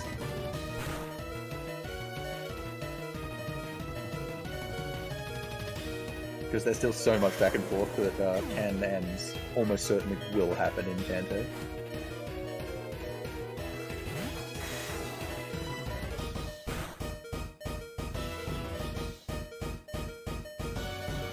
So basically every other Pokemon game, or every other region I guess, would end here after becoming the champion, but the Johto games, you get 2 regions, and they end once you beat both of them. And you beat Red after completing the Kanto segment of the game. Yeah, I didn't want to say anything about Lance because I only set up to +3 X attacks, and I used an X special defend to put my health lower on the Gyarados. So I was a little bit concerned that I wouldn't get all of the Dragonites, but we're in there. +3 at Flail 150 is 100%. Yeah. You were fine. Yeah, I was fine. I was just overthinking it as you normally do. So here I'm holding the soft reset button, so start select LR, just to soft reset as soon as the game finishes saving. Sometimes my 3DS refuses to soft reset though. I have lost like 45 seconds before just getting it to soft reset. It's doing it! No! Oh no. JT, your moment has come. Oh dear. Not like this. Okay, oh my word. Well, you've made up a bit of time. The lead's definitely under a minute now, if it wasn't before.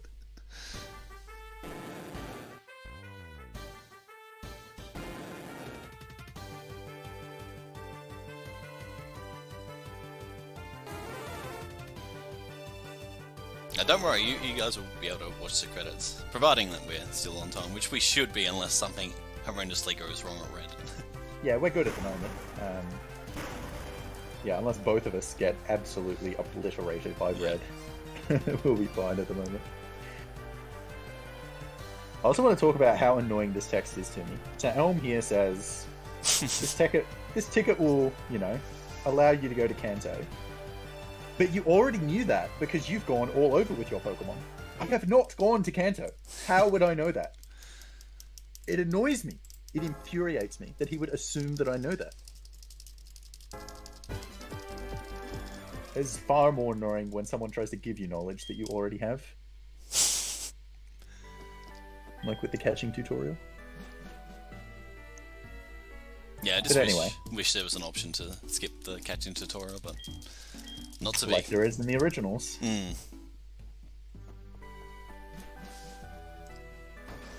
Yeah, so we are going to go on the boat, SS Aqua, which also has some fantastic music. I love Kanto music in the Johto games in general.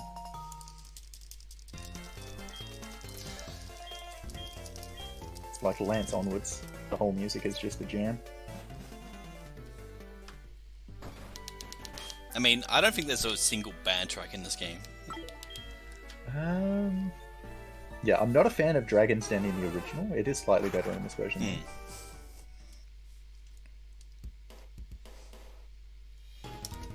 No, I think good music is, in general, more noticeable than bad music, though. that's true.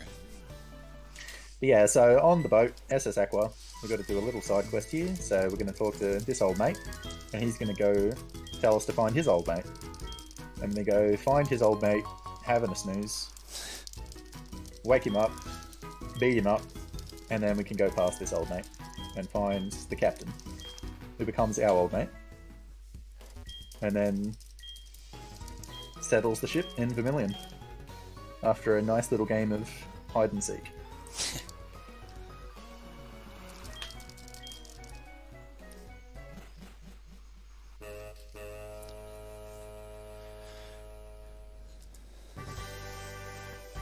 Yeah, there's not really that much to say about this SS Aqua. Wes has pretty much covered everything, so if you've got any donations or anything you want to say, now's a great time while we're doing the side quest.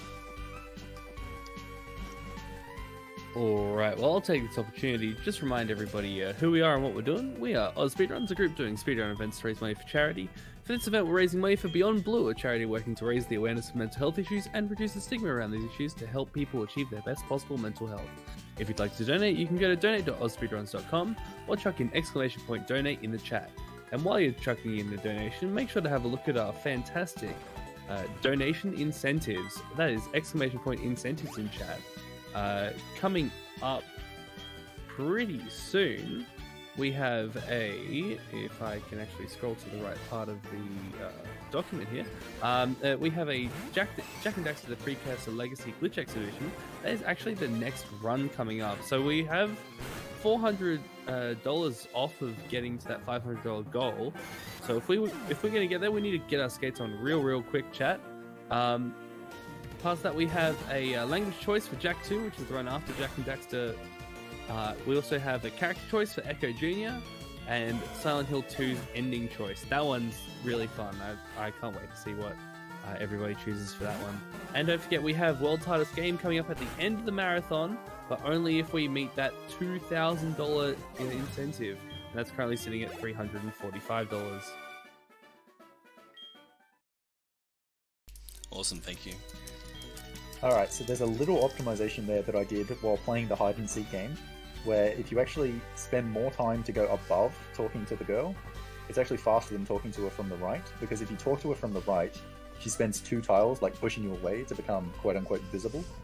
But if you talk to her from the top, it's only 1 tile, and she moves very slowly, so it ends up being faster that way. If you pay attention to JT's screen, you'll actually see that as he gets up to it. And then I'm going to fly to Vermilion from Vermilion, which seems a bit weird, but that is faster than going through the dock. And these are the 3 tiles of doom. Beautiful. There's no repel on there, you just hope not to get an encounter.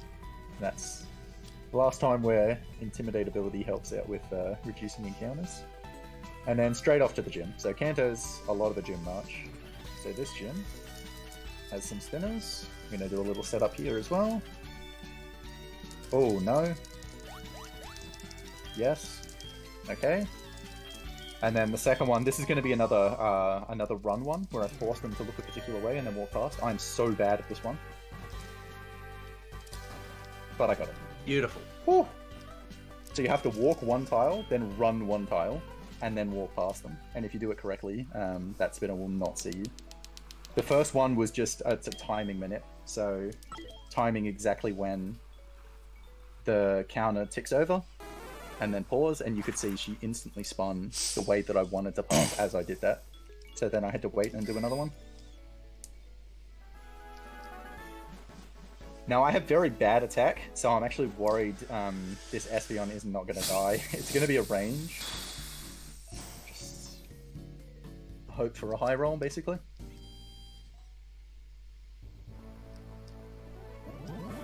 Okay.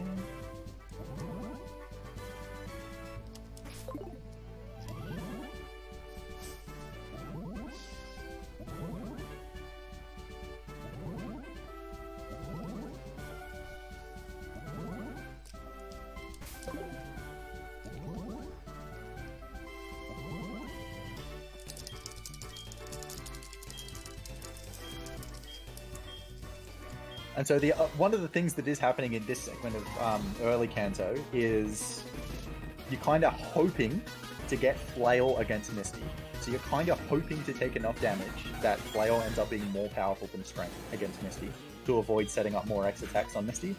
It's extraordinarily common that as soon as you're about to get hit into Flail, Misty just stops attacking, which is really unfortunate. But I did get Psychic from the Espeon there, and because my defense, and especially my special defense, is so bad, I do have a decent chance of getting Flail on this run. Yeah, I also got Psychic, which is quite rare. Normally it goes to Calm Mind. So, yeah, as Worcester mentioned, it is... I find that it's very rare to get Flail Misty, but it can really help out. Like, there's probably only a handful of runs where I've actually ever gotten it before. Yeah, it's certainly more common to not get it than to get it. But so, like I said, so most of Kanto is a gym rush, but not all of it. So the one side quest that you do have to do in Kanto is you have to fix the power plant, because fixing the power plant gives you access to the radio card working in Kanto, which allows you to wake up the Snorlax. But aside from that, it's basically just a gym rush. But so we're going to do that side quest first. So to do this, you have to go to the power plant, then you have to chase down the grunt, then you have to get the machine part, and then you have to give it back to the power plant. And so at the same time, we're also going to fetch Misty and beat Misty at her gym. But so these are basically the stragglers, the not so good trainers in Kanto. Most everybody else is a gym leader that you be fighting.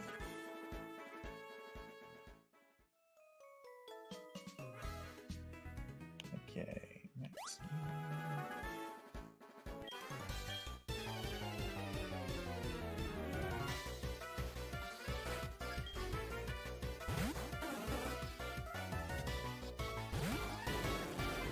No. The other thing I want to mention about Kanto is that all of the NPCs, so all of the kind of trainers who can move around in cities in Kanto, all of them are trolls. They can all move in such a way that ends up getting in your way, and you have to bike around them. They're just awful. So the first one is in Cerulean, when I fly back here to then go to the gym. First of many. I'm yes. Oh my word. Like, just for once, I wouldn't mind the NPCs cooperating, but that is asking a fair bit, I know, but this one time. Good. Good. Okay. So he was not a troll.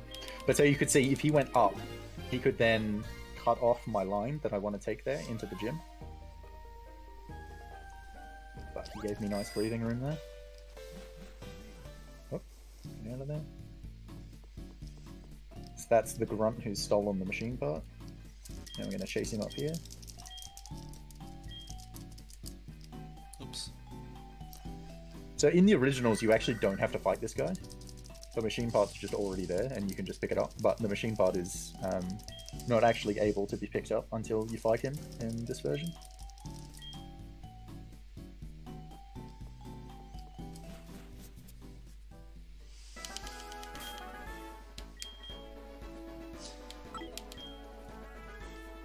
And yeah, this grunt weirdly has more character depth than some of the main characters in the Pokemon franchise. It's very true. But believe he's in X and Y, right? He comes back in X and Y, I believe, this guy, the Team Rocket grunt, because he's originally from France. And they bring him back saying, oh, he used to work for Team Rocket. So, yeah, this guy actually appears in later games of the series. He's in Gen 5. Oh, Gen 5, sorry. Yeah, I got mixed up. I apologise. Again, wrong with my facts. Unbelievable. But yeah, you'll see some of these trainers have not cottoned onto evolution yet.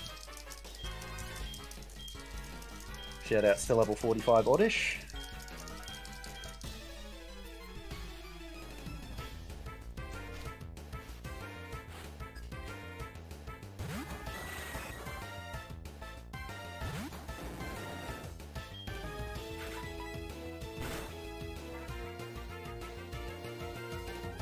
So most of these trainers aren't too bad in Nugget Bridge here. They're mostly just one hits.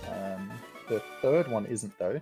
The Tangela is a range. Tangela has such high defense and such low special defense that even with a Gyarados that has much higher attack than special attack, it's actually better to hit it with Surf than any of your physical moves. And so because I had good special attack, I'll actually probably get the Tangela in one hit, but JT won't. Once again, my one stat, I'm going to relish in every moment that I can pull out of it. Go, special attack, go.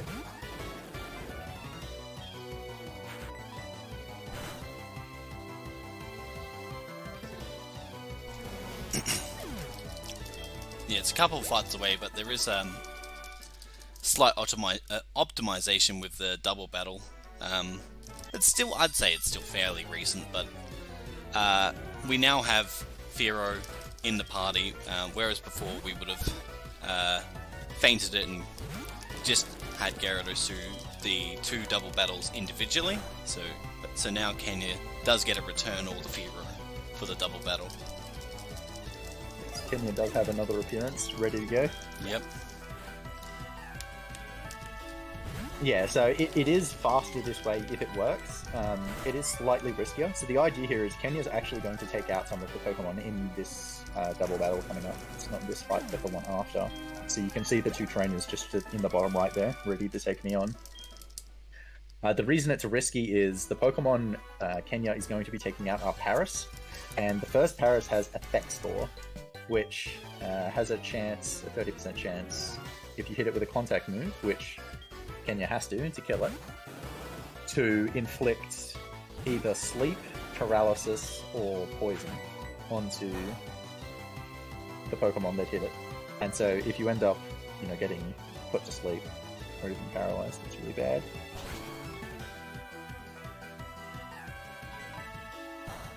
Yeah, I didn't get the Tangela range, unfortunately, so... Oh, more chance for Flail, though. That's true, that's about the only positive we can get from that, though. But I will be able to take out this Vaporeon, though, which is good. In one hit? No way. Yeah. No way. Yes way. No. Easy. Oh, I didn't get it. Okay, well, I had too much faith. I've never gotten that Vaporeon in one hit. There is no way you were getting it on a marathon.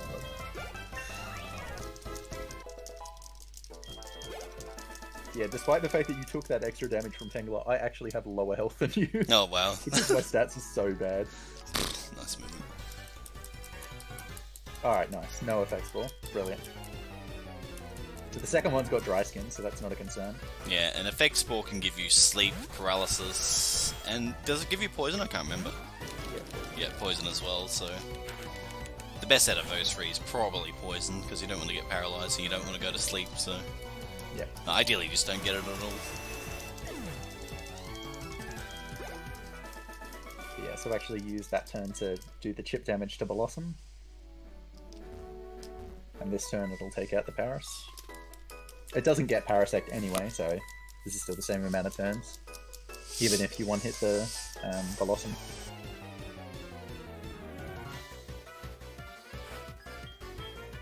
And so the EXP is getting split between the two Pokemon here, but the experience here does not actually matter for Gyarados at all.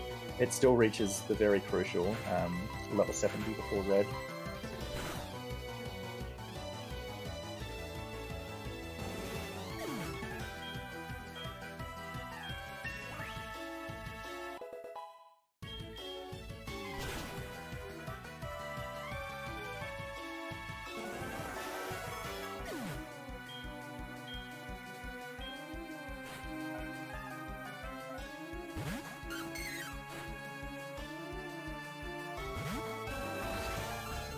I'll just have a quick little squiz at my health here on this fight with Porygon.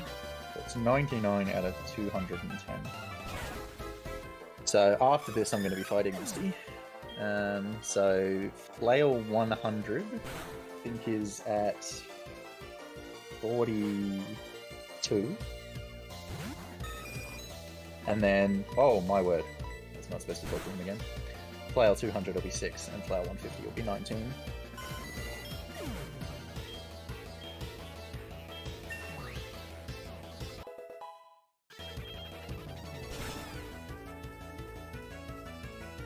So we're just going to bike back instead of flying back to Cerulean. It's a nice music beat here. It's also slightly faster to bike rather than fly. Ever so slightly faster, it's Yeah. so close.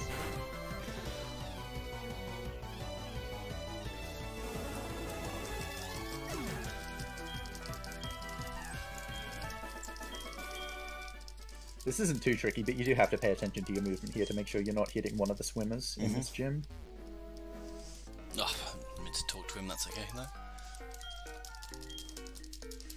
I talked to him twice, so I got you. No, like I ran in front of him. Yeah, I talked to him before and after the Okay. I see what you mean. Yes. So I'm at 108 health, so 278. So I want Golduck to use Psychic here to get me deeper into Flail, not Disable.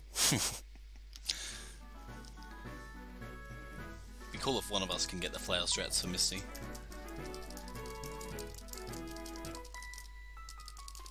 Oh, Golduck.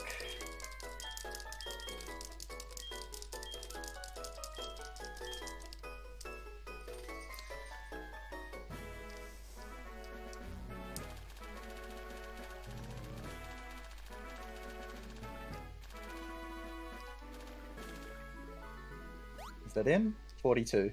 That's in. That's in! He's got it.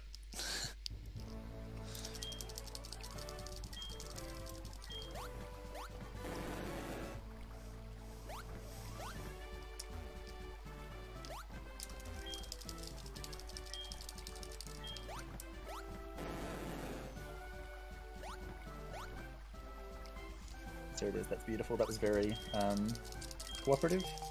Got the 2 Psychics that I needed. Usually you need more than 2 Psychics. Yeah.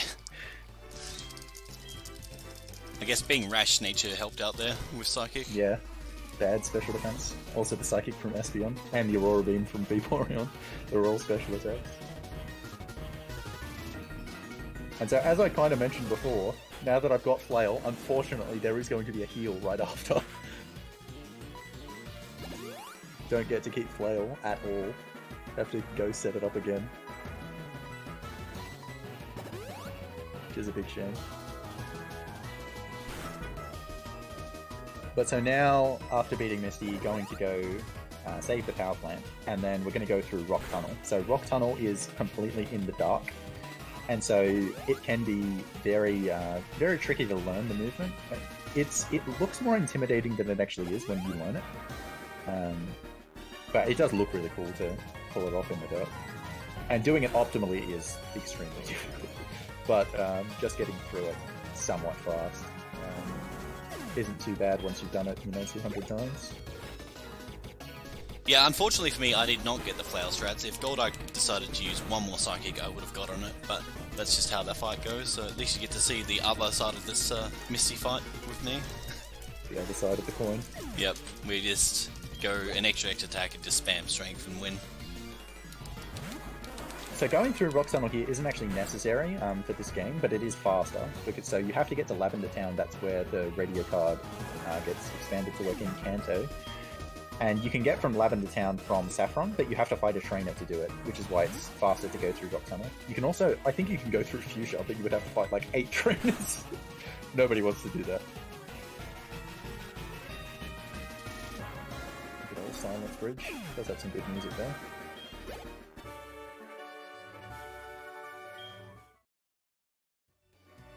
But alright, so I've never gotten through Rock Tunnel Bottomless. Is this the day? My PB is 1 bomb. Yeah, it'd be amazing if you could, but... Oh, no faith. No faith, but yeah. But if anyone can do it, it's you. That's what I was going to say. Sure it was.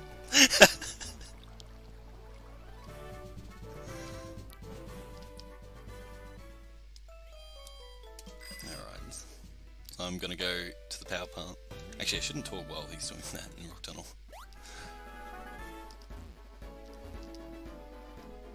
Yeah, not bonkers. Dang. Oops.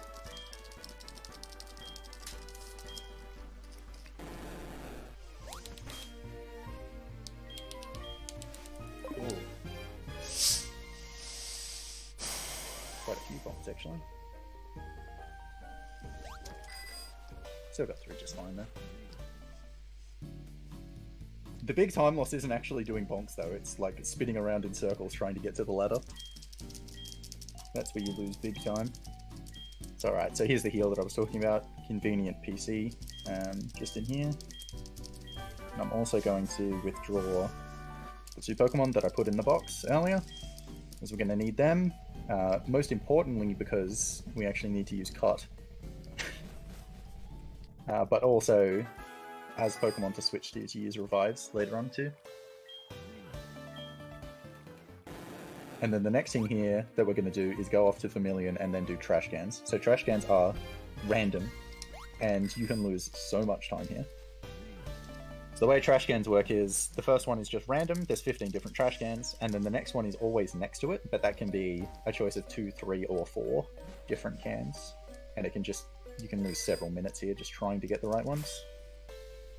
Yeah, it's all random. Oh my, that's weird. Get up the ladder, come on, there we go. Aw, that would have been brilliant.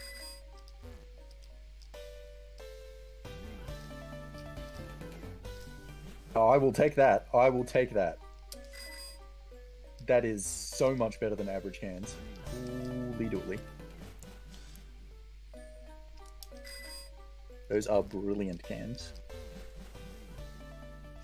The Surge fight, as you might expect, is a bit annoying, because it is an electric gym, and you do have something that's 4 times weak to electric, but that's actually not why it's annoying. The reason it's annoying is because you have to use Waterfall to kill his dudes, and 4 out of 5 of them have static. And you just don't want to see static, and so of course I immediately see static. It's the price you pay for good cans. To be fair, I seem to get static quite a lot regardless of how much. Yeah, that's true. Yeah, we were doing weekly races of this category like for quite a while, and it took me so many races until I got a statikless Surge. Alright, it's now my turn to face the Can's Gauntlet, so here we go. Also, my special attack is special defense is so bad, so usually you can able to take 2 hits from Surge and not die. As you can see from the amount of damage that I'm taking, I am nowhere near able to take 2 hits.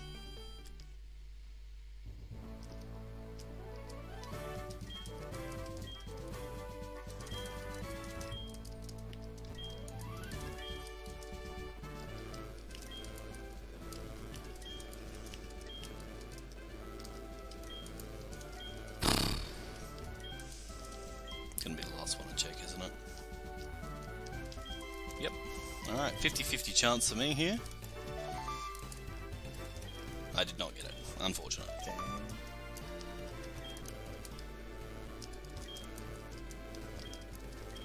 Okay, this is 1 and 3, so it's a bit more harder. We didn't get it. Yep, this is how cans can go.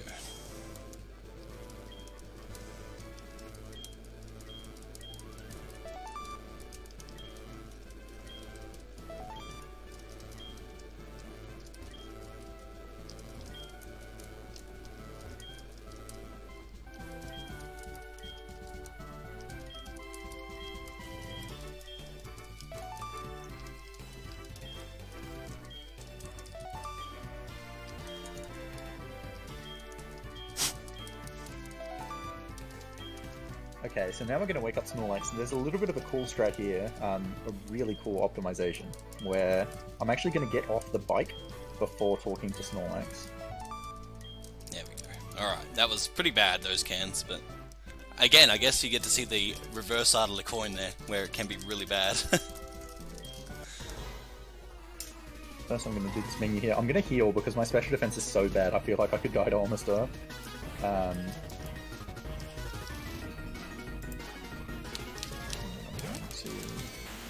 Play the poker flute. So if you pay attention here to what happens on this Snorlax, you'll see Gyarados just kind of slides in, and that's because Gyarados is actually loaded behind me, like it's walking behind me. Like Gyarados will just slide in here. So if you are still on the bike, you actually throw the Pokeball, and then Gyarados lands, and it ends up being faster in that situation, and that situation only, next to the Snorlax, to get off the bike, walk the one tile, and talk to the Snorlax, and then walk into Diglett Cave and put the bike on again there. Yeah, that's also a pretty recent thing that's been discovered. It's quite cool. Also, catching the Snorlax. Snorlax is going to be used both for the Rock Climb, HM, and it's also going to be used against Red. Very useful for Red. Very useful. Pick up this next revive as well.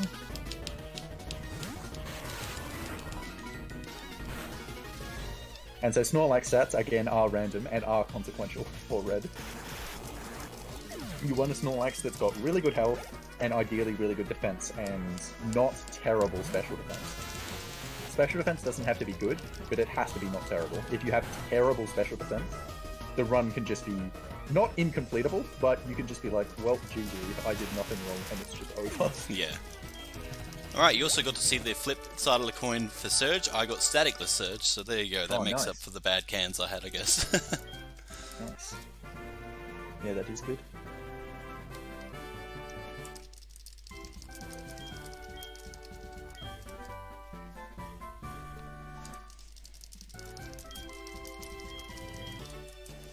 So Brock is the one fight where I'm going to be using that next special. I'm not going to use it on Graveler though, because Graveler has bad moves. It's got Sandstorm, which increases the special defense of rock types. Don't want to see that. So I'm going to use it on Omastar here. So Omastar has Ancient Power, which does have a chance of raising all of its stats. Do not want to see that. Want to see it go Protect this turn. No. Don't do it. Don't do it, son. Okay. No, now he uses Protect. See, this is typical AI tomfoolery. I had to think of a word there that wasn't swearing.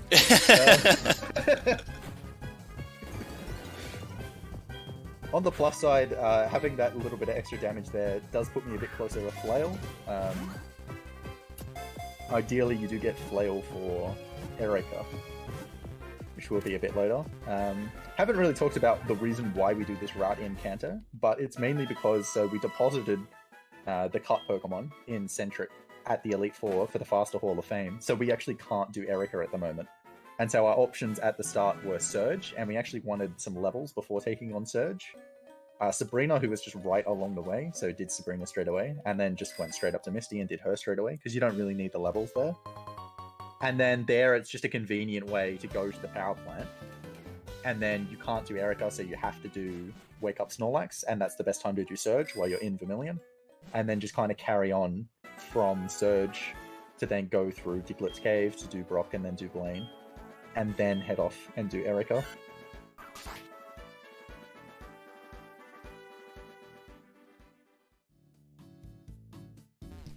Oh, someone in chat just asked why I Master Ball the Snorlax. It must have been your explanation, but yeah, used for Red and Rock Climb, very, very helpful. those two things in particular, especially red. So Yeah, so in older routes, you did use the Master Ball on Mewtwo to beat red. Mewtwo is a safer way and an easier way to beat red, but it's not a faster way. It is faster to beat red without Mewtwo, which does require some strats, some big boy, big pants strats. I'm not going to get this elixir, I'll be fine. You also see me using a slightly different strat for Brock here. I'm going to use an X attack twice because my special was that bad. I cannot do the X special strat, so you do get to see a slightly different strat here for Brock that you don't normally get to see. Power's not great. It does have a 10% chance to boost all of its stats also, so that's probably the worst move we can use. We want it to use not that, we want it to use Protect. Protect while setting up and then not protect when it's empty. Yeah, alright. Cool. Yeah, see, look at that NPC trying to block me. Caught it this time though. Yes, I will not be using that site. I am. No, we don't need that. No. We're pros. We know what we're doing. Well, some of the time anyway. Yeah. So you've got to open that menu to use the max repel on the water there really fast to actually make it past that walker. If you spend a little bit too much time while intermittently between the repel has worn off to opening the menu, the walker will actually advance. I guess they're in water, so they're not really a walker, are they? This is kind of a term that I give to trainers who move around like that. They'll move a bit further, and their line of sight will be such that they'll actually see you on the left side there, so you have to wait for them.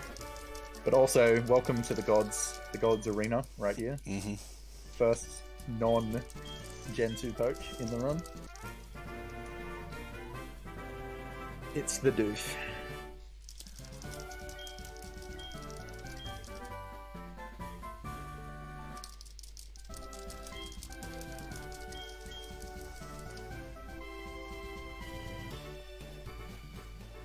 And there is one more non-Johto Pokemon that you'll see in this run, but you can ignore that because it is not a Pokemon worthy of mentioning.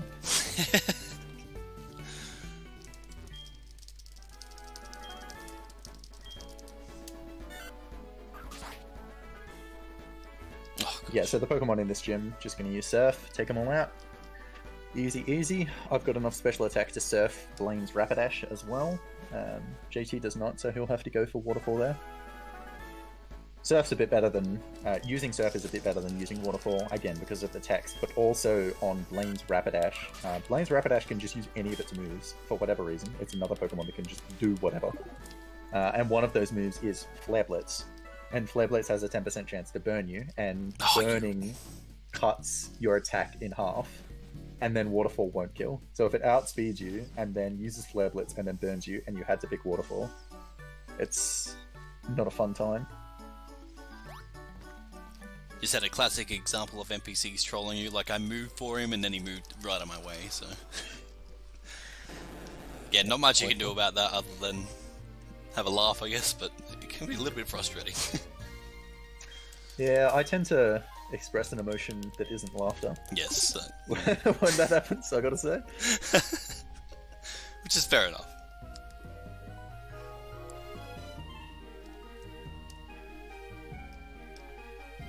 Okay, so you got to fight these trainers so that they will move out of your way so that you can get access to Blaine. Yeah, I still think that Blaine kind of looks like Dr. Robotnik. Just a slimmer version.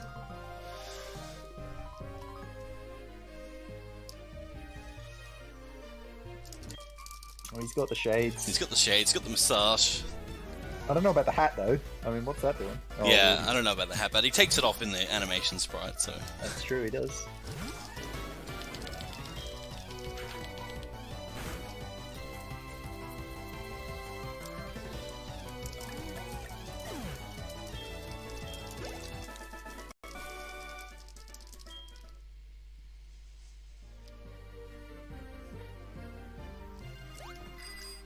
Oh, nice.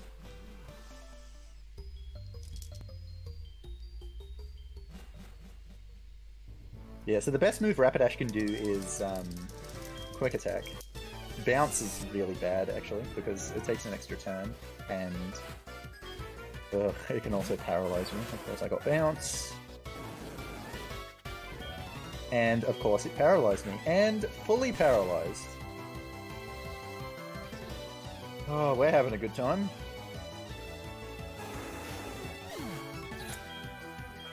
Well, the more damage can be good for Erika, so I could full restore here, but I actually think I'm going to use a paralyze heal instead, just to keep the low health to try and get Flail for Erika. So it's actually faster to run out of this gym than to use an escape rope normally, but if you're already in a menu, it's faster to use an escape rope than to close out of the menu and then walk out. And so because I have to heal the paralysis here, I will be escape routing out of Blaine's gym, which you can do. Here. Okay, and so I just took a quick squiz at my Snorlax health. It has 230 health, which is a bit better than average.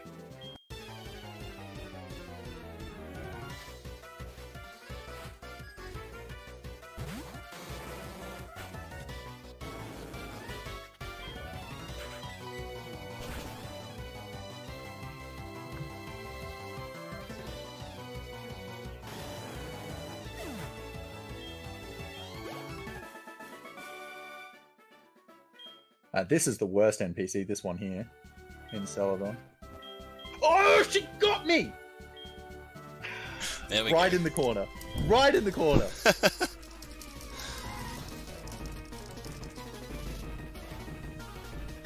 Gosh, dilly darn zooks.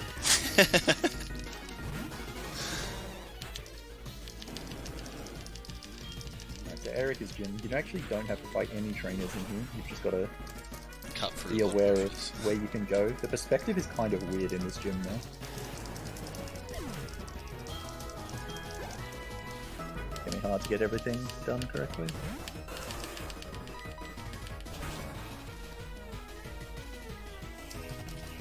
Okay, so Erika. So this fight I want Flail. Erika can do lots of different things though. What I want to see is double Giga Drain. You've cursed yourself, mate. Nah, mate. Double Giga Drain. It's happening. Oh no! It also used bounce on me. Alright, don't do it. I'm paralyzed. I'm not fully paralyzed though. Alright. The move you really don't want to see is Sunny Day, because all of her Pokemon have Chlorophyll, which double their speed in the sun, and so they're all faster than you. In Sunny Day.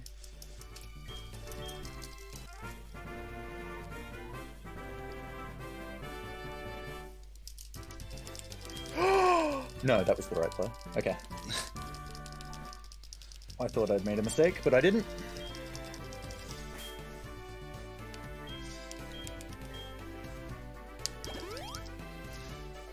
I also have an excuse to use the escape route because I needed to menu there anyway, so you don't get to see the running out strat today.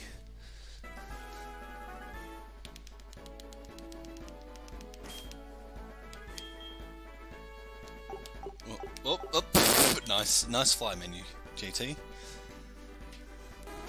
I don't know whether to risk this Crobat.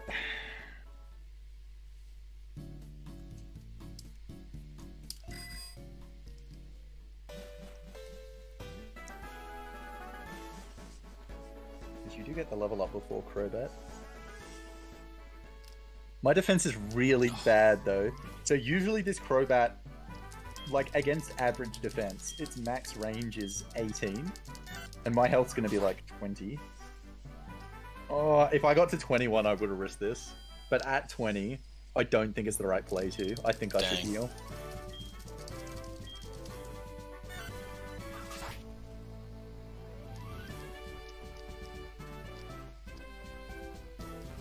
Oh my god.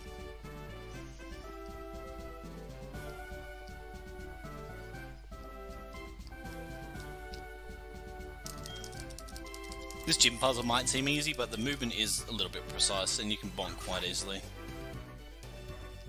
Okay, so for me, the last spinner is coming up on Cycling Road. This spinner is if you do the setups that I'm going to do, it is the hardest. You have to react so quickly as you're going down Cycling Road. But if you do it correctly and you react perfectly and move perfectly, they can't hit you and you don't stop.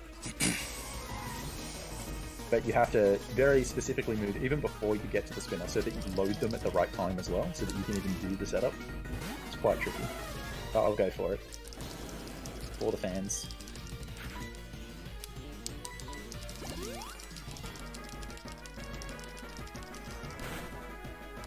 Oh, he's done it. What a play.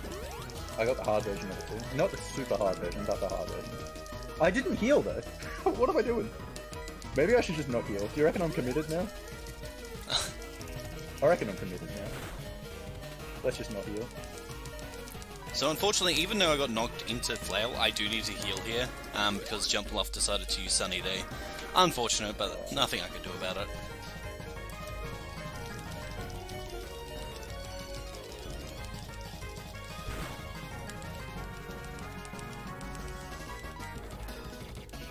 Leech Seed's not great either. And because the sun is up, as mentioned, the Chlorophyll ability doubles all of Erika's grass types, because I think they all have Chlorophyll, right? Yeah? Yep. Yep. But I think there's only one more turn of sun, so we only have to put up with it for another turn, thankfully.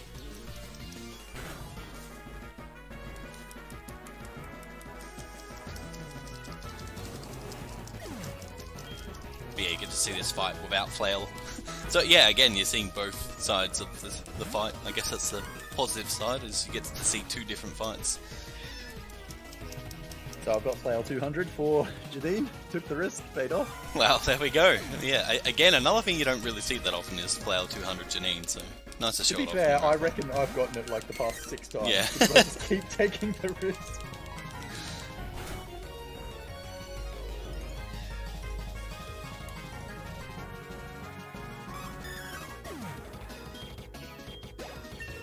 And Janine is actually the third last fight in this run, so we're coming up to the end game now. But the last two are huge. The last two are huge. Like, blue is a big step up from everyone that you fought. Like, if everybody else on a difficulty scale is like, you know, maybe a 3, then blue jumps to, you know, a 6 or a 7, and then red jumps to like a 40.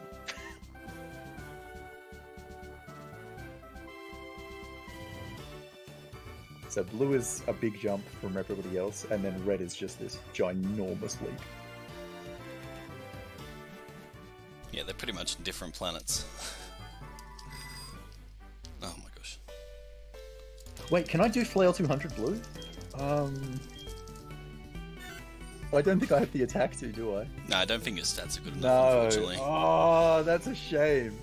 If you've got good enough attack, you can go into blue with Flail 200 and then just immediately take out his Executor. But my attack isn't good enough to do it, even though I have Flail 200. That's a shame.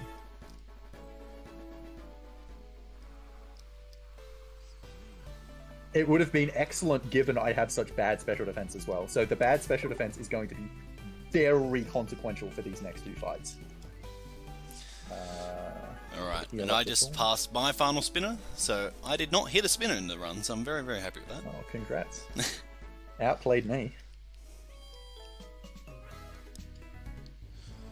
The only spinner that I hit is one that I don't even consider a spinner. Yeah. Because it's so easy to dodge.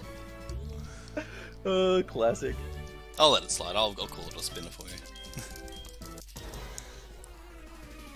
Okay, so the reason bad special defense is so bad here is on blue I have to set up an Executor, which is using special moves, and because my special defense is so bad, he's going to be able to take me out in 3 hits.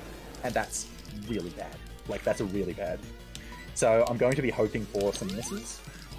Like, that's what I'm hoping for, straight up. Otherwise, I may have to double Trick Room cycle, which is awful to keep track of.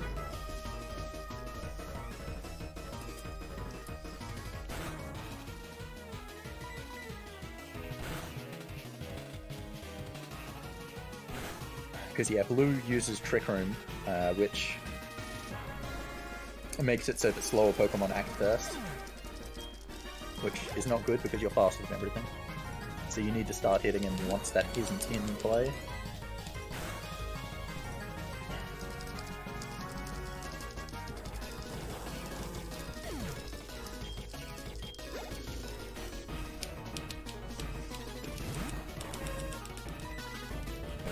So I want him to miss. Pick Hypnosis for me at least. That's perfect.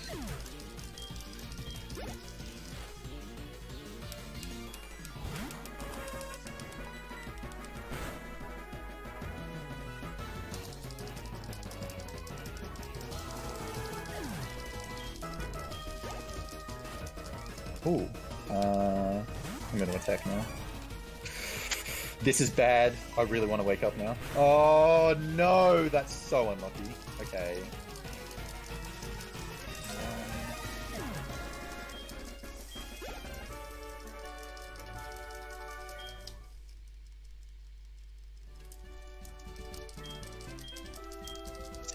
I made the right decision there, but got unlucky.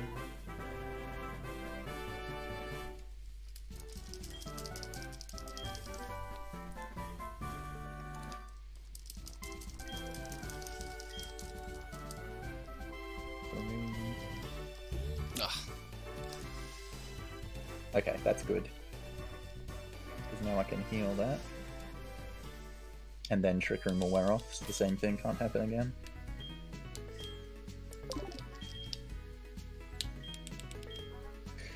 Yeah, so that was very unlucky because he hypnosised me on the last turn of Trick Room. And then, so ideally you use a full restore on the last turn of Trick Room, and that heals the sleep. And you can't use hypnosis when you're already asleep. And then you can just go. The bright side is I do have enough X attacks to be able to take his Gyarados out. Because my attack's so poor, that wouldn't have happened otherwise.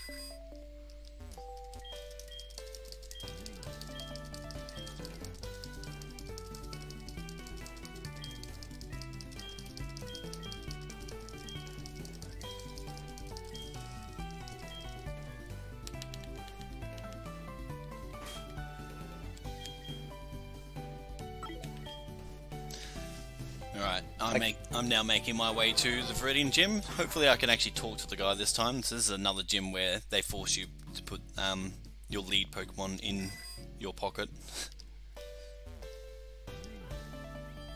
Yeah, because like it's because of the walking. Just right behind you. If you go on those tiles, it doesn't work properly. The Pokemon doesn't follow you and spin with you. Just gonna make sure to get rid of him. 192 over 3 is 64. And Snorlax is 76. That is 140 recoil to Pikachu, which is perfect. 141 makes him heal. It's okay, beautiful. So the strat you have to do against Red depends a lot on what your Snorlax stats are, what your Gyarados stats are, what health your Snorlax has, and what health Gyarados has. So it's very complex, and you can't really decide what you're going to do until you see those things, see how much health you've got after Blue on Gyarados. And then you don't see Snorlax defensive stats until I teach at Rock Climb. But so I really, really, really want Snorlax to have at least 111 special defense, which is very likely. And then in an ideal scenario, which is very unlikely, it has at least 84 defense. That would be perfect. But if not, that's typical and all good. So there's only one fight left, and that's Red. But to get to Red, we've got to fly back to Pallet and get the HM for Rock Climb, and then head off to Mount Silver. So before I get to Red, I'll just mention as well, so both me and JT are playing on a date where it does not hail against Red. So we're both playing on, I think we're both using Jan 1st, but there are a few dates where it doesn't hail against Red. Most of the time it does, but on Jan 1st, March 15th, October 10th, it does not. There's a couple others as well, but those are the only relevant ones. Yeah. I did get a perfect blue fight as well, which is good to see. Oh, catching up. But yeah, no, this will all come down to red. It will. Red is literally the decider. Yeah, so to give you an idea, like the last race that we had, JT died to red, and yet still had a faster red than me who did not wipe out to red. Yeah, Like the variance on that fight is just enormous. it's crazy.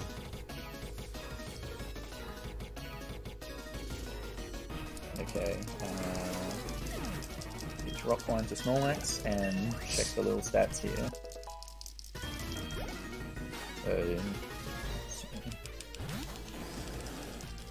Didn't get the defense, but do have the special defense, so that's the more important one. That's good.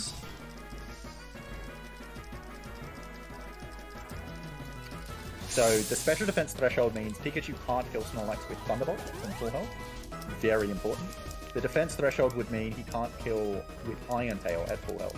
So what I'm going to do is I'm going to lead Gyarados because he can kill with Iron Tail, which I don't want to happen. I want him to be using Volt Tackle, because Volt Tackle does recoil damage to Pikachu, and that's how I'm going to kill Pikachu. Because Gyarados can just not kill Pikachu. Pikachu just outspeeds Gyarados and does like 400% of Gyarados' health. Can't win. So I'm going to kill Pikachu by recoil. And so ideally, I'm actually going to have it recoil out on Snorlax. Now I can't just have him hit Snorlax twice with Volt Tackle, because that'll just put him at the heal range. So I've got to have him hit Snorlax, then chip something else, which at this point, because Gyarados isn't at full, can be Gyarados, and then hit Snorlax.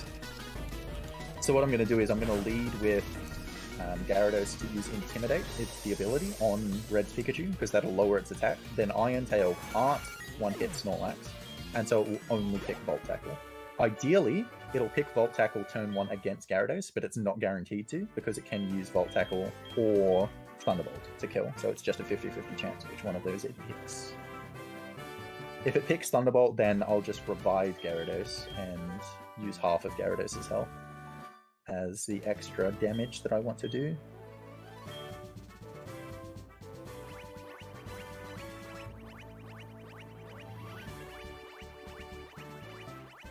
Yeah, I got a little bit unlucky there on the blue fight. Didn't quite get the Gyarados range, and he had to heal a couple of times, so lost a little bit of time there, but still beat him.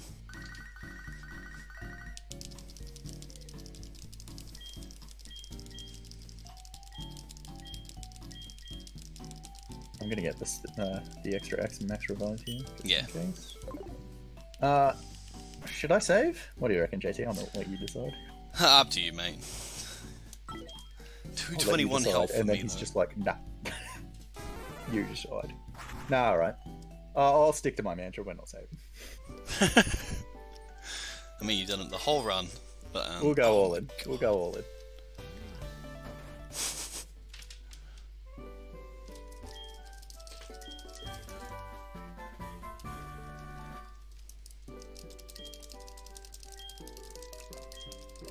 Thunderbolt, that's a shame. Also a shame that my max health is 223. Because 224 is the cutoff for Flail. Get better.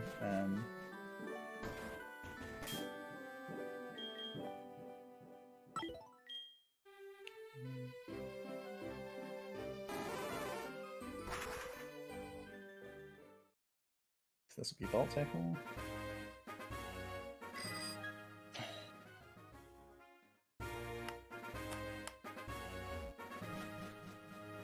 So the good thing about having really good special defense is, so what's going to happen here is I'm going to send out Centred, I'm going to max revive Snorlax, and then it's going to use Volt Tackle again, but I don't want it to Volt Tackle Snorlax, as I mentioned.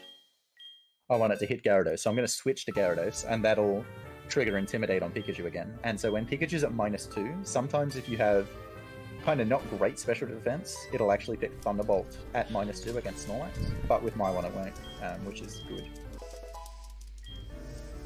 I have a minor special defense nature Snorlax, which is not great, but we'll work with it. Did you see what the stat was? Yeah, 71 defense. Oh, minus defense. Yep. Not. I thought you said minus special defense. 139 special defense it was. Yeah, that's fine. I'll just have to lead with Gyarados also for red. Okay, so I'm going to use the Crunch here with Snorlax. Just in case this Volt Tackle doesn't kill.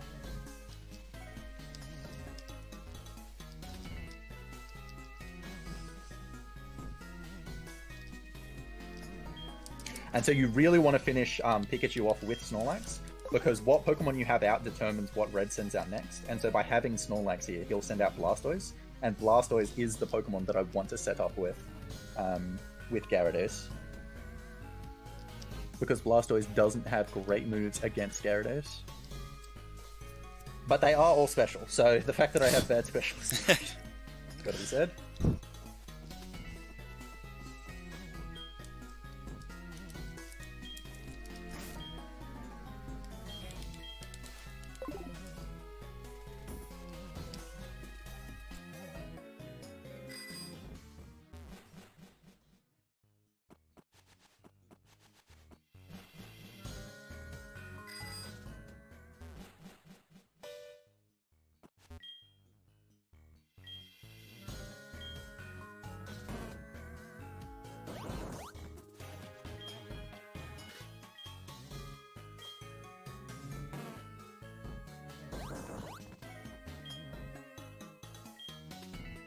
Oof, I have to heal there. That's ridiculous.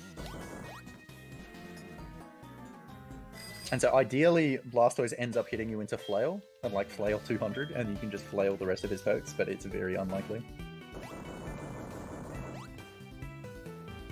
So Blastoise will spam Blizzard until it's out of Blizzards, but then it can use its other attacks, so it can go Hydro Cannon, but it doesn't always use Hydro Cannon, which makes the amount of damage that it's doing quite variable.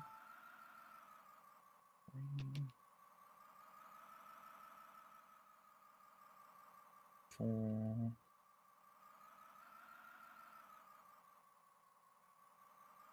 5. I actually have to go to +6 because I do not have great attack.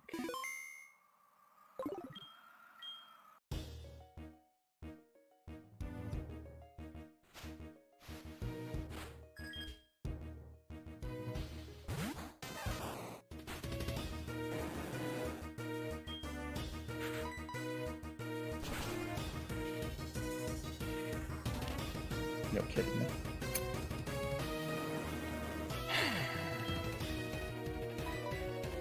That Hydro Cannon probably would have hit me into Flail.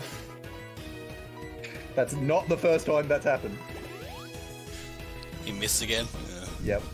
Of course he did. Oh, I should have just healed again. I had a spare down there. Oh well.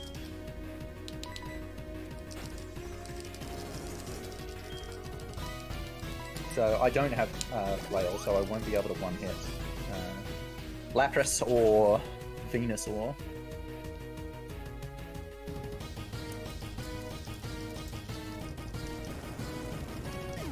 I actually have absolutely horrendous health for Venusaur here.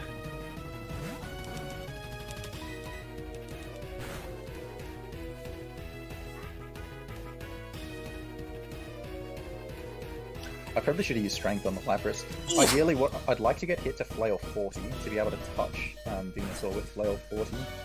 Sorry about that. That Snorlax just clutched it out with 1 HP.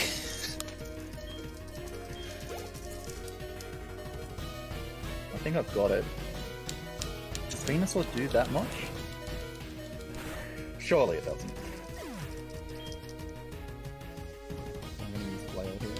Because if I hit him with Waterfall or Strength, it's going to hit him into heal range. Sleep Fighter. Alright, well, let's go now.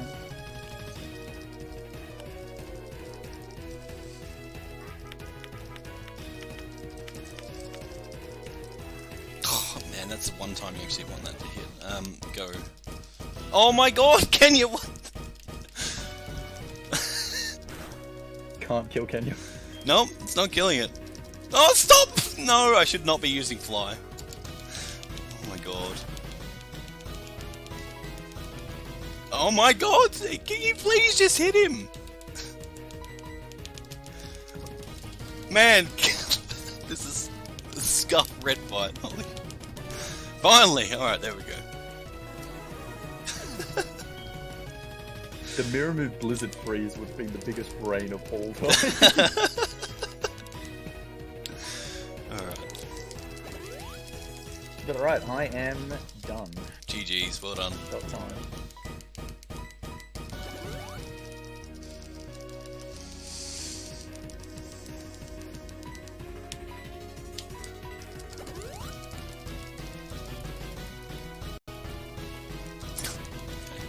Apparently Blastoise just wants to miss everything today.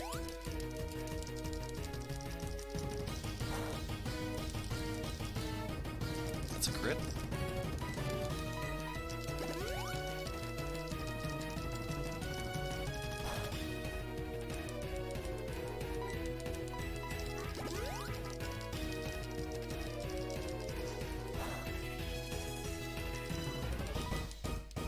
This is 4, need to go one more.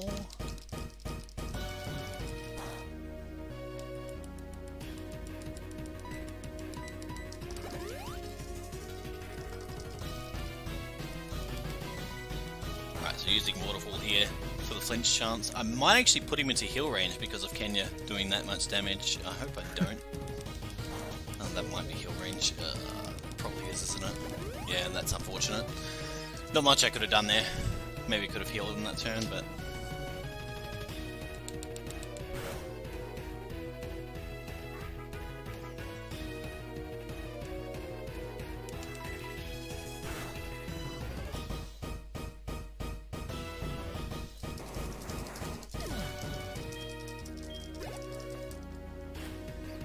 Yeah, Kenny just wanted that last appearance.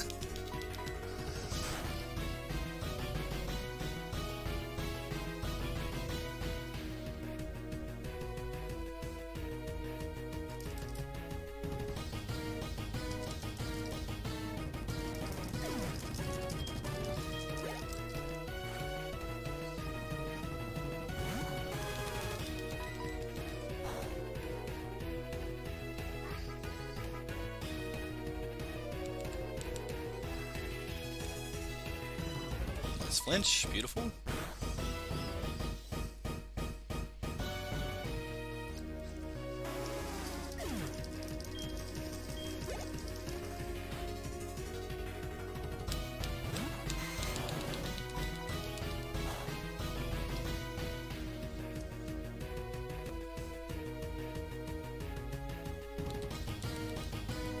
Ah, that's unfortunate because now I have to heal.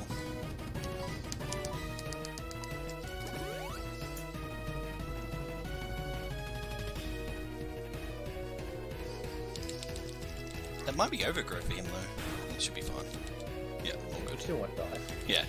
Alright, well time is coming up for me too. I'll let you know. But yeah, pretty solid. Both got first try red, which is good. Good showcase at the moment. Despite the fact that we both had less than average carps Yes. go up, both got sub 4 as well. Yeah, sub 4 for a marathon is very, very good.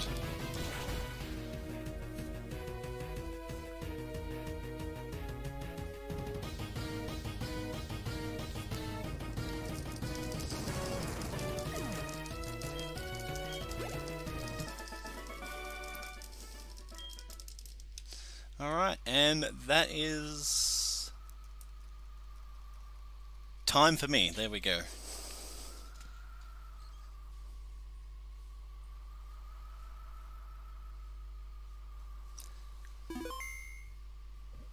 Excellent work, JT. That was a fantastic race. Yeah, I'm glad it was close. It was good fun. Thanks again, ASM, for having me, and all the people who do stuff behind the scenes. You guys are awesome. Thanks, Worcester, for asking me to have a race. Good fun. Oh, it was fantastic, and it is such a good race category, I would say. So just before we finish here, for the fans, I'm gonna return Kenya. So Kenya, who has been used in this run and been an absolute champion, was actually supposed to be delivered to this bloke here, who really feels like reading some words on a piece of paper or something. If you read this guy's whole text, it's absolutely phenomenal. I don't even know how to pronounce that. But you give him Kenya. And he also teaches you my absolute favourite contraction. I did not like to do that though. That's what it says. I went to a dark cave the other day with a friend. That cave leads to another route. By the way, I must thank you for being so kind. I'd like to do something good in return. And then he gives you TM44, which he tells you is rest. The phrase recover fast became shortened to rest, you see. That is the greatest trivia this game has to offer, guys, so make sure you remember that.